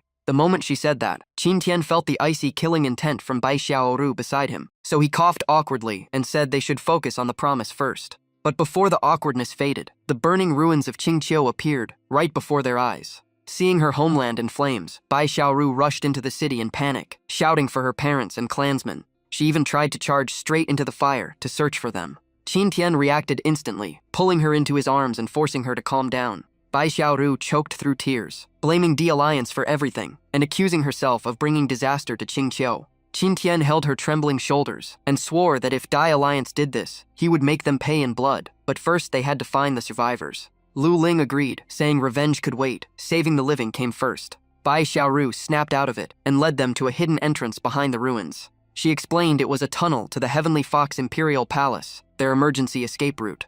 As they went deeper, they found many Fox Clan members hiding inside. Among them was Xiaoris' mother, sternly reminding everyone that the Fox Clan could die but would never accept humiliation. The moment she saw Xiaoru, she was both relieved and furious, scolding her for coming back to such danger. Qin Tian skipped the small talk and asked directly if D Alliance was behind this. Qinglan nodded heavily, saying Di Tian had broken into the Supreme Realm and led the attack himself, and without Bai Wudi's timely return, the clan would have been wiped out. Hearing that name, Bai Xiaoru froze, shocked that the ancestor had truly come out of seclusion. Qinglan then began recounting the earth-shaking battle outside. Bai Wudi and Di Tian clashed non-stop, spiritual power exploding and shaking the heavens, looking evenly matched. During the fight, Bai Wudi mocked him, saying Di Tian looked impressive, but his strength was disappointing. Di Tian stayed icy calm and replied that since Bai Wudi wanted to die early, he would grant his wish. Then Di Tian unleashed his killing move, Slaughter Emotion Transformation. 2 identical bodies split from him, and suddenly 3 Di Tians stood side by side. Bai Wudi was surprised but remained calm, even sneering at the so-called clones. He thought cheap tricks like that couldn't suppress a veteran supreme like him. Di Tian laughed coldly and said, those weren't clones, they were all his true bodies. He confidently declared that no matter how strong Bai Wudi was, he couldn't fight 3 supremes at once. The moment he finished, all 3 Di Tians attacked together. Bai Wudi was instantly pushed into a disadvantage, forced to defend against a storm of attacks. In a critical moment, he found an opening and drove his great saber straight through one Di Tian's chest. But the one pierced only smiled eerily, showing no sign of serious injury. At the same time, the other 2 Di Tians struck from both sides, landing fatal blows that sent Bai Wudi coughing blood and flying back. Seeing him spit blood, Di Tian immediately began mocking him. He sneered that Bai Wudi's body wasn't as tough as his mouth, and that wound must be heavy. Even badly injured, Bai Wudi kept his fighting spirit, wiped the blood from his lips, and laughed that Di Tian wasn't much better. Di Tian calmly grabbed the saber stuck in his chest and looked at him with pity, saying trading his old life for such a small wound was pathetic. Meanwhile, the other 2 true bodies pulled their spears from Bai Wudi, blood spraying from the holes in his body. Di Tian coldly explained that the one stabbed was only one of his 3 true bodies. Then he recalled the other 2 bodies back into himself. A strange light covered him, and the chest wound rapidly shrank, as he boasted that dividing his power meant even the damage was reduced to 1/3. He tore off his shredded robe, revealing a body tough like refined steel. Right before everyone's eyes, the wound sealed at terrifying speed, fully healed in moments, and he proudly declared it was his supreme realm, healing divine ability. As long as Ditian could bleed, that was enough, then told him to watch what true divine power looked like. Seeing this, the Dai Alliance army below started to panic, wondering how to fight someone who seemed almost immortal. Some were already thinking about slipping away to save their own lives. Yet Ditian remained calm, even excited, because he believed he had already seen through Bai Wudi's final trump card, and that the outcome was decided. Bai Wudi gave him no time to breathe, stomping the ground and shooting forward like a cannon toward Ditian. The moment their forces collided, a thunderous explosion erupted, and the area was swallowed by dust. But when the smoke cleared, Ditian stood untouched, while Bai Wudi was the one forced back, shock written all over his face. Ditian crossed his arms and revealed that after reaching the Supreme Realm, he gained the Deduction Divine ability, allowing him to simulate countless outcomes in his mind and read every move in advance. Hearing this, Bai Xiaoru clenched her sleeve in worry and urgently asked her mother who won that heaven-shaking battle. Qinglan sighed helplessly, saying when the fight reached its peak, she had to lead the clan away to preserve their bloodline, so she never saw the ending. Bai Xiaoru insisted the ancestor must have won, because in a prolonged fight, Ditian would eventually exhaust himself. But Qingtian stayed silent for a moment before shaking his head. She looked confused, and Qingtian calmly explained that although Bai Wudi's recovery was terrifying, it must consume an enormous amount of spiritual power. The heavier the injury, the faster the healing, which meant his energy burned even quicker, while Ditian's deduction kept landing fatal damage, turning it into a deadly battle of attrition. Qinglan gave a bitter smile and admitted Qingtian's guess was almost exactly right, saying her husband noticed the ancestor weakening and rushed the family away. Bai Xiaoru anxiously asked about her father, and Qinglan, flustered, said he chose to stay behind with the old ancestor to fight to the death against the Alliance. With tears in her eyes, Bai Xiaoru grabbed Qingtian's clothes and begged him to save her father and grandfather, and he coldly promised that this time he would settle every debt with the Alliance. He then turned to Qinglan with firm resolve and told her to take him to the battlefield immediately because there was no time left. They rushed over, only to find the area completely devastated and eerily silent as Bai Xiaoru ran through the ruins desperately calling for her father. Her cries echoed through the wasteland, but only cold wind answered, and Qingtian quietly told her to stop because the place was too clean, with no sign of bodies. Trembling, she asked if her father and grandfather had died, but Qingtian reasoned that if they had fallen, there would at least be corpses or clear traces left behind. After thinking it through, Qinglan guessed they were likely captured by the Alliance, and Qingtian agreed, saying the chances were high, and they were probably still alive. Without hesitation, Qingtian made a bold decision and told Bai Xiaoru they would head straight to the the Alliance headquarters, because this time he wanted to meet Ditian face to face. At the same time, inside the Dai Alliance headquarters, the atmosphere was extremely tense. Bai Wudi was chained like a sacrifice, his essence blood forcibly extracted, a truly miserable sight. A close subordinate named Ta Shu cautiously asked if Bai Wudi's essence blood could really help the young master break into the heavenly venerate realm. Ditian laughed confidently and brought up Yi Feng, who was once an ordinary supreme but soared into heavenly venerate after marrying Bai Xianxian of the heavenly fox bloodline. Greed filled his eyes as he declared he would recreate that miracle, refining Bai Wudi's blood instead, since Bai Xiaoru had escaped, and said it would only take a month. Ta Shu immediately flattered him, saying once he reached heavenly venerate, all of Kiaozhou would kneel at his feet. Ditian only smiled faintly, saying heavenly venerate was not his final goal, as he wanted even the upper realm to know his name. Ta Shu asked if they should also extract the essence blood of Baijiang Yu and the other Qingqiu captives, but Ditian sneered, saying they were better kept alive as bait. Ta Shu instantly understood, realizing Ditian planned to lure Bai Xiaoru into a trap, then quietly withdrew. Not long after, Qingtian infiltrated the the Alliance headquarters like a shadow. After secretly scouting for a while, he finally found a clue. He looked toward a distant watchtower and said Bai Xiaoru's father's aura was coming from there. Most likely they were imprisoned inside. Bai Xiaoru immediately wanted to rush in, but Qingtian stopped her, saying there was something more important to do first. A dangerous smile curved on his lips, clearly planning a massive disturbance tonight. As night fully fell, Qingtian began his plan. At a guard post, a soldier grumbled about his partner, taking too long, his stomach growling with hunger. When he saw someone bringing food back, he reached out eagerly and told him to keep watch while he ate first. But in that instant, the food bearer suddenly drew a sword and slashed him with a fatal strike. The attacker's eyes had turned pitch black with a strange red streak, his grin like that of a demon. Not far away, Qingtian held a strange lantern, murmuring as if controlling a puppet show. He coldly ordered his puppets to turn this place upside down. In the blink of an eye, the entire Dai Alliance headquarters fell into chaos. Those under Qin Tian's control began slaughtering their own allies, blood and clashing steel filling the night. Elder Qingshan rushed over, shouting in anger, unable to understand why his men had gone mad. He kept yelling for everyone to stop. But the horrifying part was that the fallen corpses began trembling and slowly stood back up like the undead. Just as one lunged at Qingshan, a figure appeared and sliced it in half. It was Di Ta, who warned him to be careful. Di Ta quickly explained that the corpses were being controlled and had to be cut at the waist to be stopped. While the headquarters descended into madness, Qin Tian calmly played with his lantern, as if nothing was wrong. Suddenly, the artifact exploded into pieces without warning. Before he could react, a cold and oppressive voice echoed from the sky. Di Tian floated in the air, his sharp gaze locking onto Qin Tian as he asked if he was turning Di Alliance into a joke. He did not even need to guess who was behind it, because in his eyes, Qin Tian had never disappointed him. Qin Tian looked up without fear and mocked that the leader of Di Alliance seemed pretty ordinary, leaving him disappointed. Di Tian only smiled faintly and said Qin Tian would soon change that opinion completely. The next second, Di Tian turned into a black lightning bolt and shot forward at a speed almost invisible to the naked eye. Qin Tian's heart skipped a beat, not expecting such terrifying speed. He instantly drew the life and death sword to block, feeling overwhelming pressure far beyond any supreme he had faced before.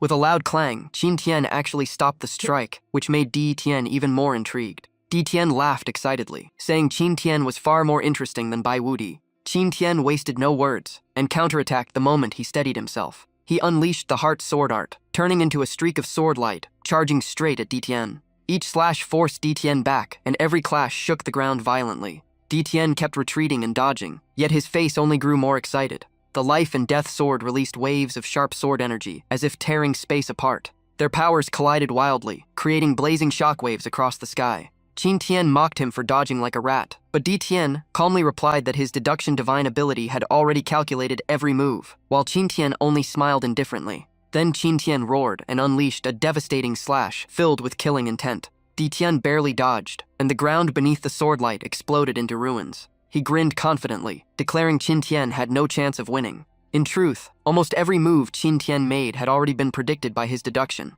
Di Tian suddenly shifted to offense, thrusting his long spear forward. Qin Tian reacted instantly and blocked with his sword. Even so, the impact blasted him back dozens of meters and forced blood from his mouth. Di Tian laughed proudly, saying Qin Tian's defeat had been decided from the start. He pressed the attack relentlessly, their battle-flattening buildings across the Dai Alliance headquarters. Qin Tian could only defend while retreating step by step. Di Tian grew fiercer, fully relying on deduction to suppress him. Spotting an opening, he laughed and unleashed a fatal strike meant to end it all. But to his shock, Qin Tian dodged it, even though by calculation it should have been impossible. Qin Tian seized the moment to land a powerful kick and quickly widened the distance. This time, Di Tian clearly realized he had been outplayed. After analyzing the situation, he understood Qin Tian had not been fighting at full strength. Qin Tian admitted calmly that since he knew about the deduction divine ability, he would never reveal all his cards at once. Di Tian's fighting spirit surged, as he declared he wanted to see how many hidden cards Qin Tian still had.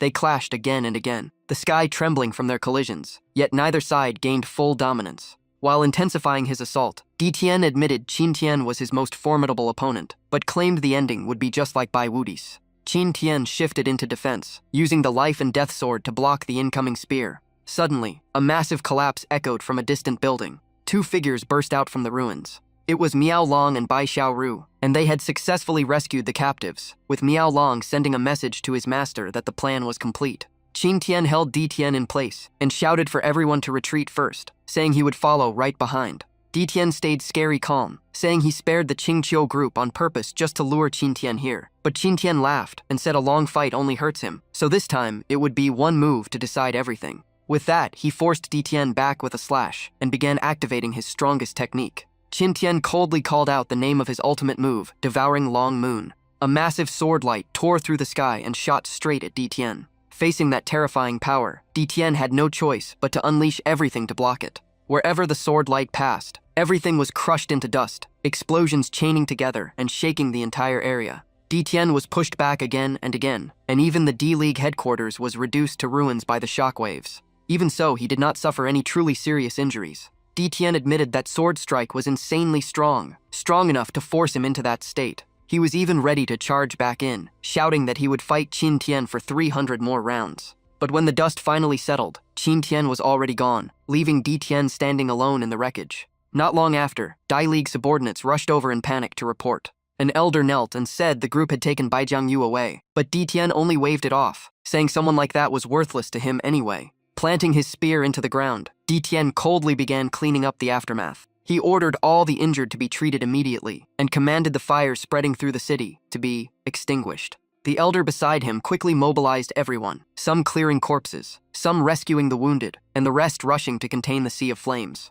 Even though Qin Tian could not completely destroy the Dai League, trashing their headquarters like this still dealt them a heavy loss, and honestly that was satisfying enough. After everyone left, Di Tian finally could not hold back and spat out a mouthful of blood. Wiping the blood from his lips, killing intent filled his eyes, as he said he would spare Qin Tian for now. But in 1 month, once he stepped into the heavenly venerable realm, he would repay Today's debt with interest. After successfully rescuing everyone, Qin Tian and the others quickly returned to Qingqiu. Standing before Yifeng's grave, he lit incense and said he had fulfilled the senior's final request. Teng Ai and Senior Bai had both been brought back safely to Qingqiu. Qin Tian bowed slightly to the tombstone, hoping the departed could finally rest in peace. Bai Jiangyu stood nearby, pounding his chest in pain, blaming himself for failing to protect his clan or save his father, feeling unworthy of the Qingqiu ancestors. Bai Xiaoru quickly supported him, telling him not to get too emotional since he was still injured, while Xiao Xiao tugged his sleeve and innocently said that with brother-in-law here, Grandpa would surely be saved, right?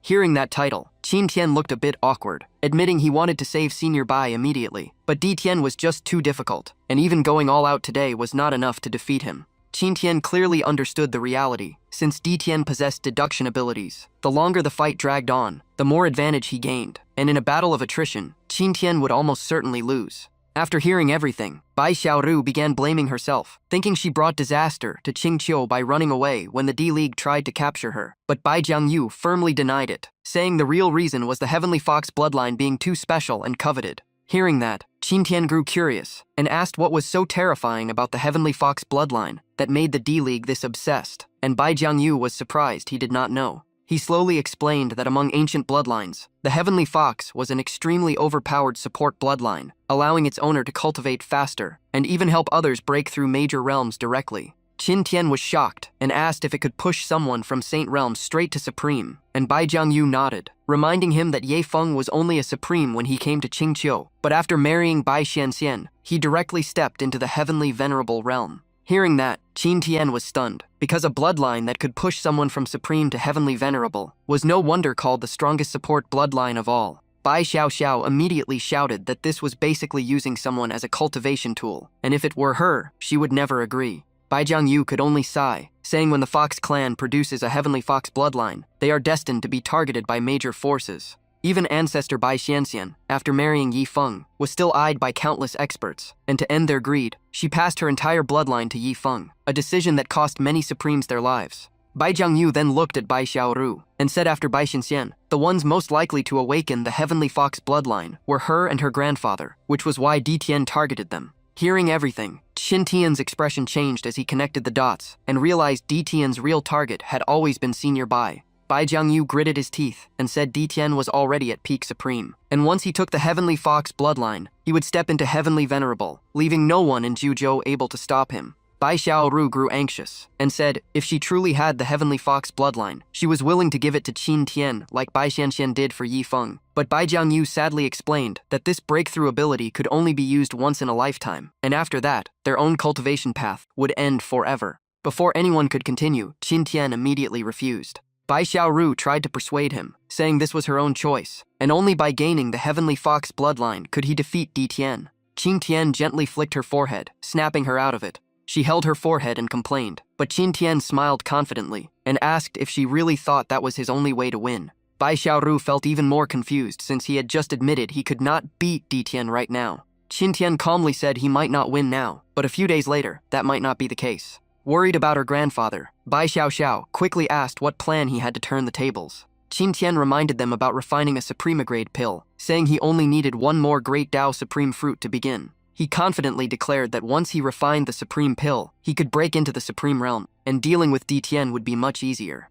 Bai Jiangyu suddenly sensed something off, and asked if Qin Tian was not already a Supreme. Qin Tian calmly replied that he was only at the Emperor Realm. Bai Jiangyu's mind nearly froze, because someone not even supreme fighting D Tian to a standstill and wrecking the D-League headquarters was absurd. And if this kid truly broke through, even heavenly venerables would have to be cautious. To find the last great Tao Supreme fruit, Qin Tian brought the two girls straight to Supreme Mountain in Central State. Upon arrival, Bai Xiaoru looked around in confusion, asking where the Great Tao Supreme Tower was, since she could not see any tower, while Miaolong pointed toward a crowd in the distance and suggested asking there. As they descended, they heard lively shouting, with people taking bets on who would pass the Great Tao Supreme Tower this year. Seeing Qin Tian's group, the bookmaker eagerly invited them to try their luck, but Qin Tian simply asked where the Great Tao Supreme Tower was. The man stretched out his hand with a seasoned grin, clearly demanding payment for the information. Qin Tian tossed him a bag of silver without hesitation, and the old man instantly beamed, promising to spill everything he knew.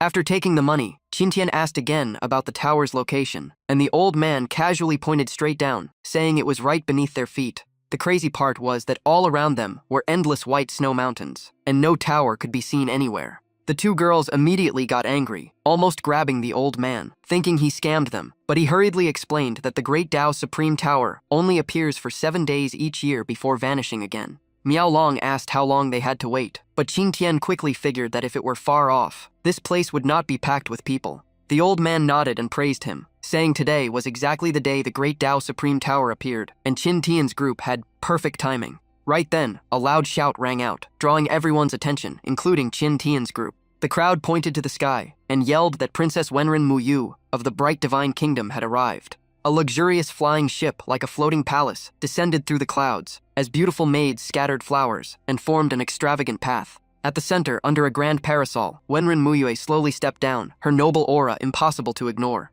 The crowd instantly erupted, chanting her name, and the two maids beside her clearly had extraordinary status as well. Seeing the grand scene, Qin Tian clicked his tongue at the over-the-top display, but the bookmaker grinned and said the Bright Divine Kingdom was the strongest force in Central State, and Wenren Muyu was known as its #1 beauty, and whoever married her would save centuries of struggle. The old man even squeezed into the crowd and shouted, "Princess, over here." As the crowd buzzed, one maid raised her hand, signaling everyone to quiet down. She announced that the Great Tao Supreme Tower was about to open, and the princess would enter today to seek fate, and anyone who reached the 8th floor would be personally hosted by her and hear her play a song. The square instantly exploded with excitement, since the princess had no Tao partner, and reaching the 8th of 9 floors meant you were a true monster. Soon, a handsome young man stepped forward and bowed respectfully to the princess. He confidently declared he would reach the 8th floor, and he was Long Yunshuan, young master of Tiandao sect, already at half-step supreme. His appearance drew countless gazes, and people whispered that he reached half-step supreme 10 years ago, so this time he was almost guaranteed to win the princess's favor.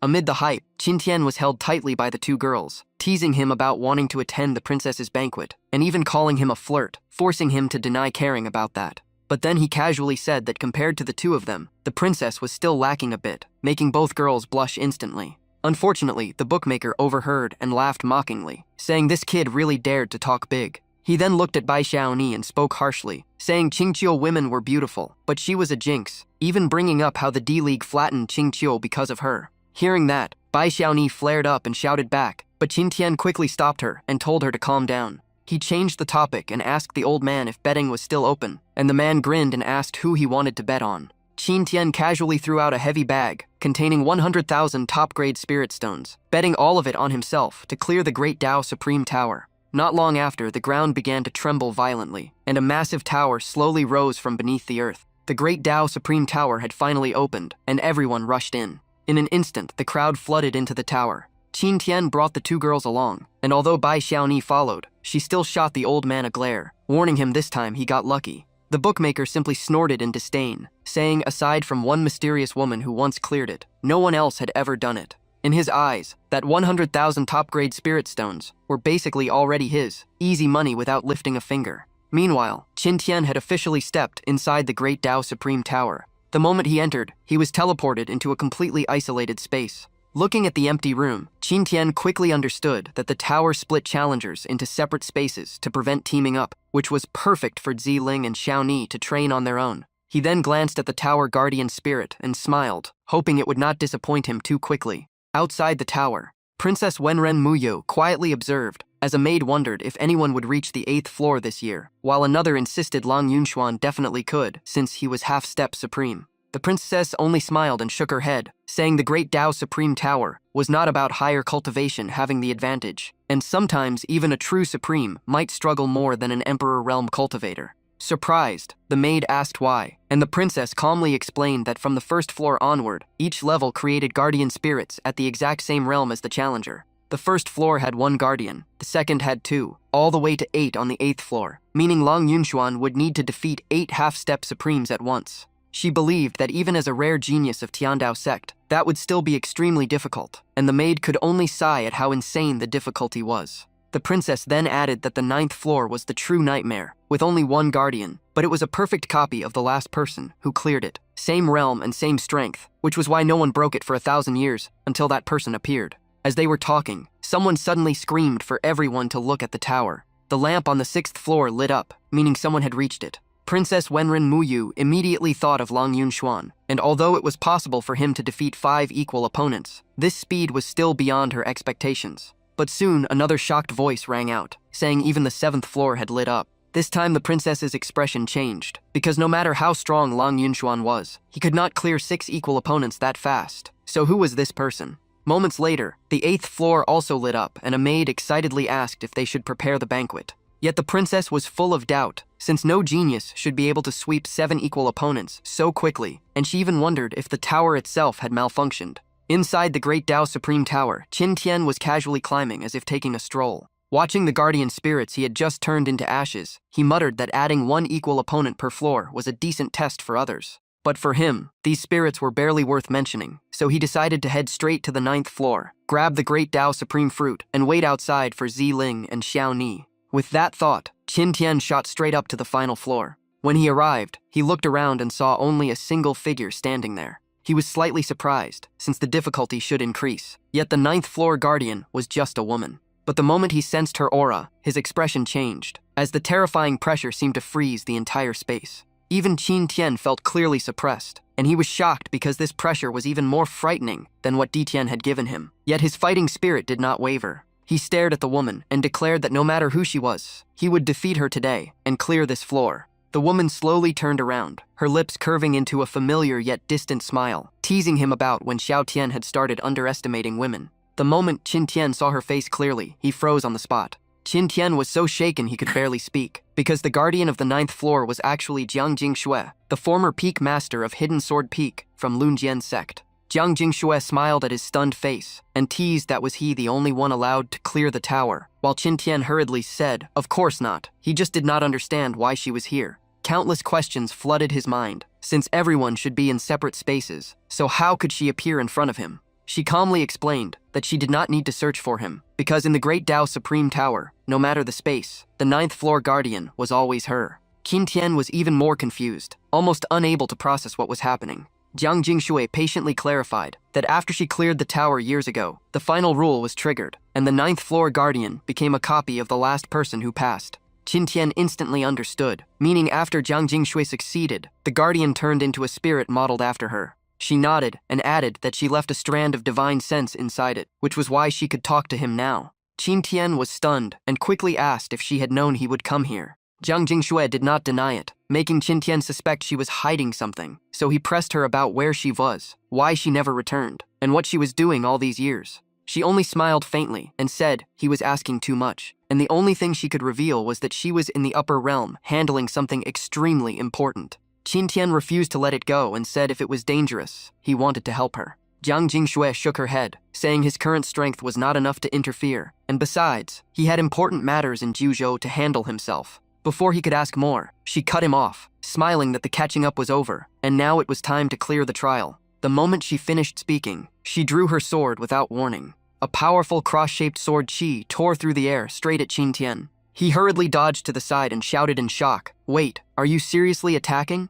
Jiang Jingxue showed no mercy, pressing forward coldly and saying if he could not defeat her, he would never get the Great Tao Supreme Fruit. Facing that terrifying pressure, Qin Tian drew the life and death sword and fought back, deciding he would not hold back either. Even while clashing, he calculated in his mind, remembering she was only at early Emperor realm when she left Hidden Sword Peak. Yet now her strength was so monstrous that ordinary Supremes might not survive a few moves, but he quickly steadied himself because he was no longer the weak Qin Tian from before. With that thought, he unleashed his full power, firing off ultimate techniques one after another, even using devouring sun and moon. While the battle inside shook the heavens, outside the tower, several eliminated youths gathered and complained. One sighed that he only made it to the 5th floor this year, even though he dreamed of reaching the 8th to attend Princess Wenren Mayu's banquet. Another jokingly asked the princess's maid for a back door to sneak in at 6th floor, but she coldly refused, saying the princess's rules could not be broken, and in her view only Lang Yunshuan had a chance this year.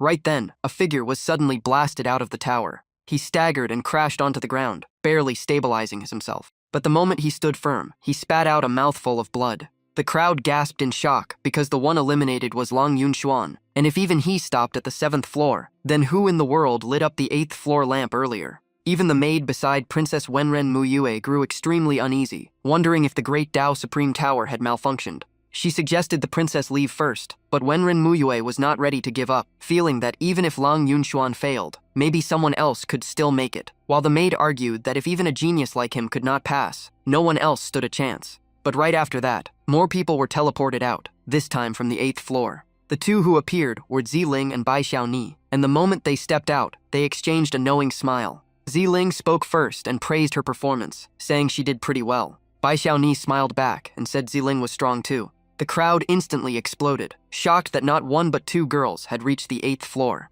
Princess Mu Yu personally walked over, introduced herself as the princess of the Guangming Divine Kingdom, and invited them to a banquet. But Bai Xiaoni flat out refused, saying she was busy, leaving the princess completely stunned. Ziling was more polite and explained they were waiting for their master, so they couldn't attend. Princess Mu Yu's still refused to give up and asked where their master was, so she could invite him as well. Ziling calmly looked up at the top of the tower and said their master was probably strolling on the 9th floor by now. Meanwhile, on the 9th floor, Qin Tian was getting completely overwhelmed by his own sister. Jiang Jingshui kept pressing him while teasing that she had seen these moves countless times, and they wouldn't work on her. Then she countered with a domineering god-slaying slash. The strike was so powerful it blasted Qin Tian straight into the wall. The impact made the Great Tao Supreme Tower outside shake violently. Luckily, he wasn't kicked out yet, but Qin Tian was drenched in cold sweat, barely hanging on. Jiang Jingshui slowly walked toward him and said that although he had improved a lot, he still wasn't strong enough to beat her.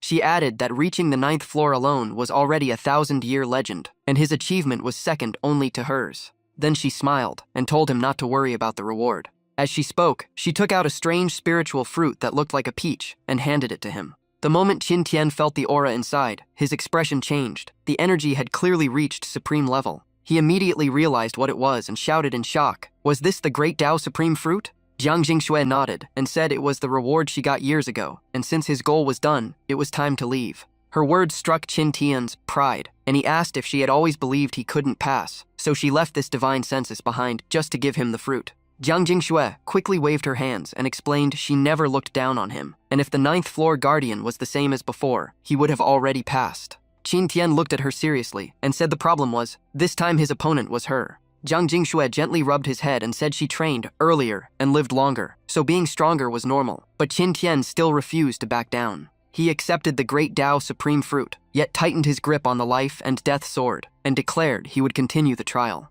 Jiang Jingshui was stunned and couldn't understand why he was being so stubborn when he didn't need to fight anymore. Qin Tian forced himself up and said if he left now, he would always just be the little brother she had to protect. After a moment, Jiang Jingshui smiled softly and admitted that Xiao Tian had truly grown. Then she raised her sword again, signaling that the battle would continue. But this time, Qin Tian raised his hand first and told her to wait. He secretly opened the system panel for an emergency buff, thinking if he got kicked out now, he'd lose all face. Qin Tian decided to bet on his golden luck and remembered he still had an unclaimed login reward. The system instantly upgraded Tha Hua Zai Grand Technique to level 17, and now he could finally use that move. Jiang Jingshui saw him grinning alone and asked if they were fighting or not, and Qin Tian calmly said of course. She raised a brow and asked if it was stronger than Devour Sun and Moon. Clearly interested now, she urged him to show it, and Qin Tian said he was planning to anyway. Before attacking, he loudly told her to get ready. The sword move he used was called Embrace the Galaxy.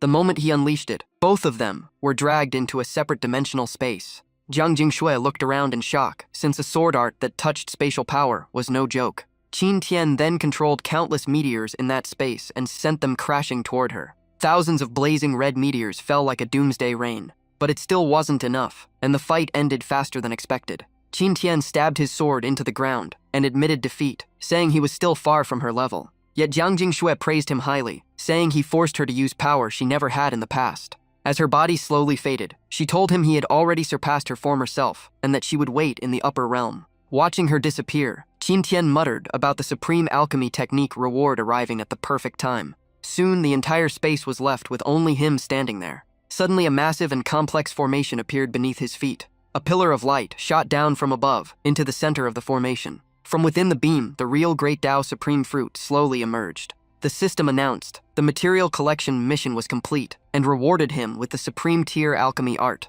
After thinking it through, Qin Tian decided to refine the Supreme Pill inside the tower to avoid causing chaos outside. Time flew by, and in the blink of an eye, it was already the 6th day since the tower opened. The maid beside Princess Mu Yue whispered that the master still hadn't come out and feared something had happened. Princess Mu Yue looked at the two girls still waiting and realized their master had to be extraordinary. Even so, she felt uneasy because the guardian of the 9th floor this year was that woman in red. At that moment, Long Yunshuan approached, introduced himself as the young master of Tiandao sect, and pretended to express sympathy that their master was likely doomed. Hearing that, Ziling's eyes turned ice cold, and she told him to get lost if he didn't want to die. Long Yunshuan quickly explained they misunderstood, saying he was only making a logical guess since the 9th floor was guarded by that woman in red. Ziling frowned and asked who this woman in red was, so Long Yunshuan began explaining in detail. He said the 9th floor guardian was different, a spirit formed from someone who once cleared the tower. But Bai Xiaoni showed no fear at all, because in her eyes, no one could defeat their master.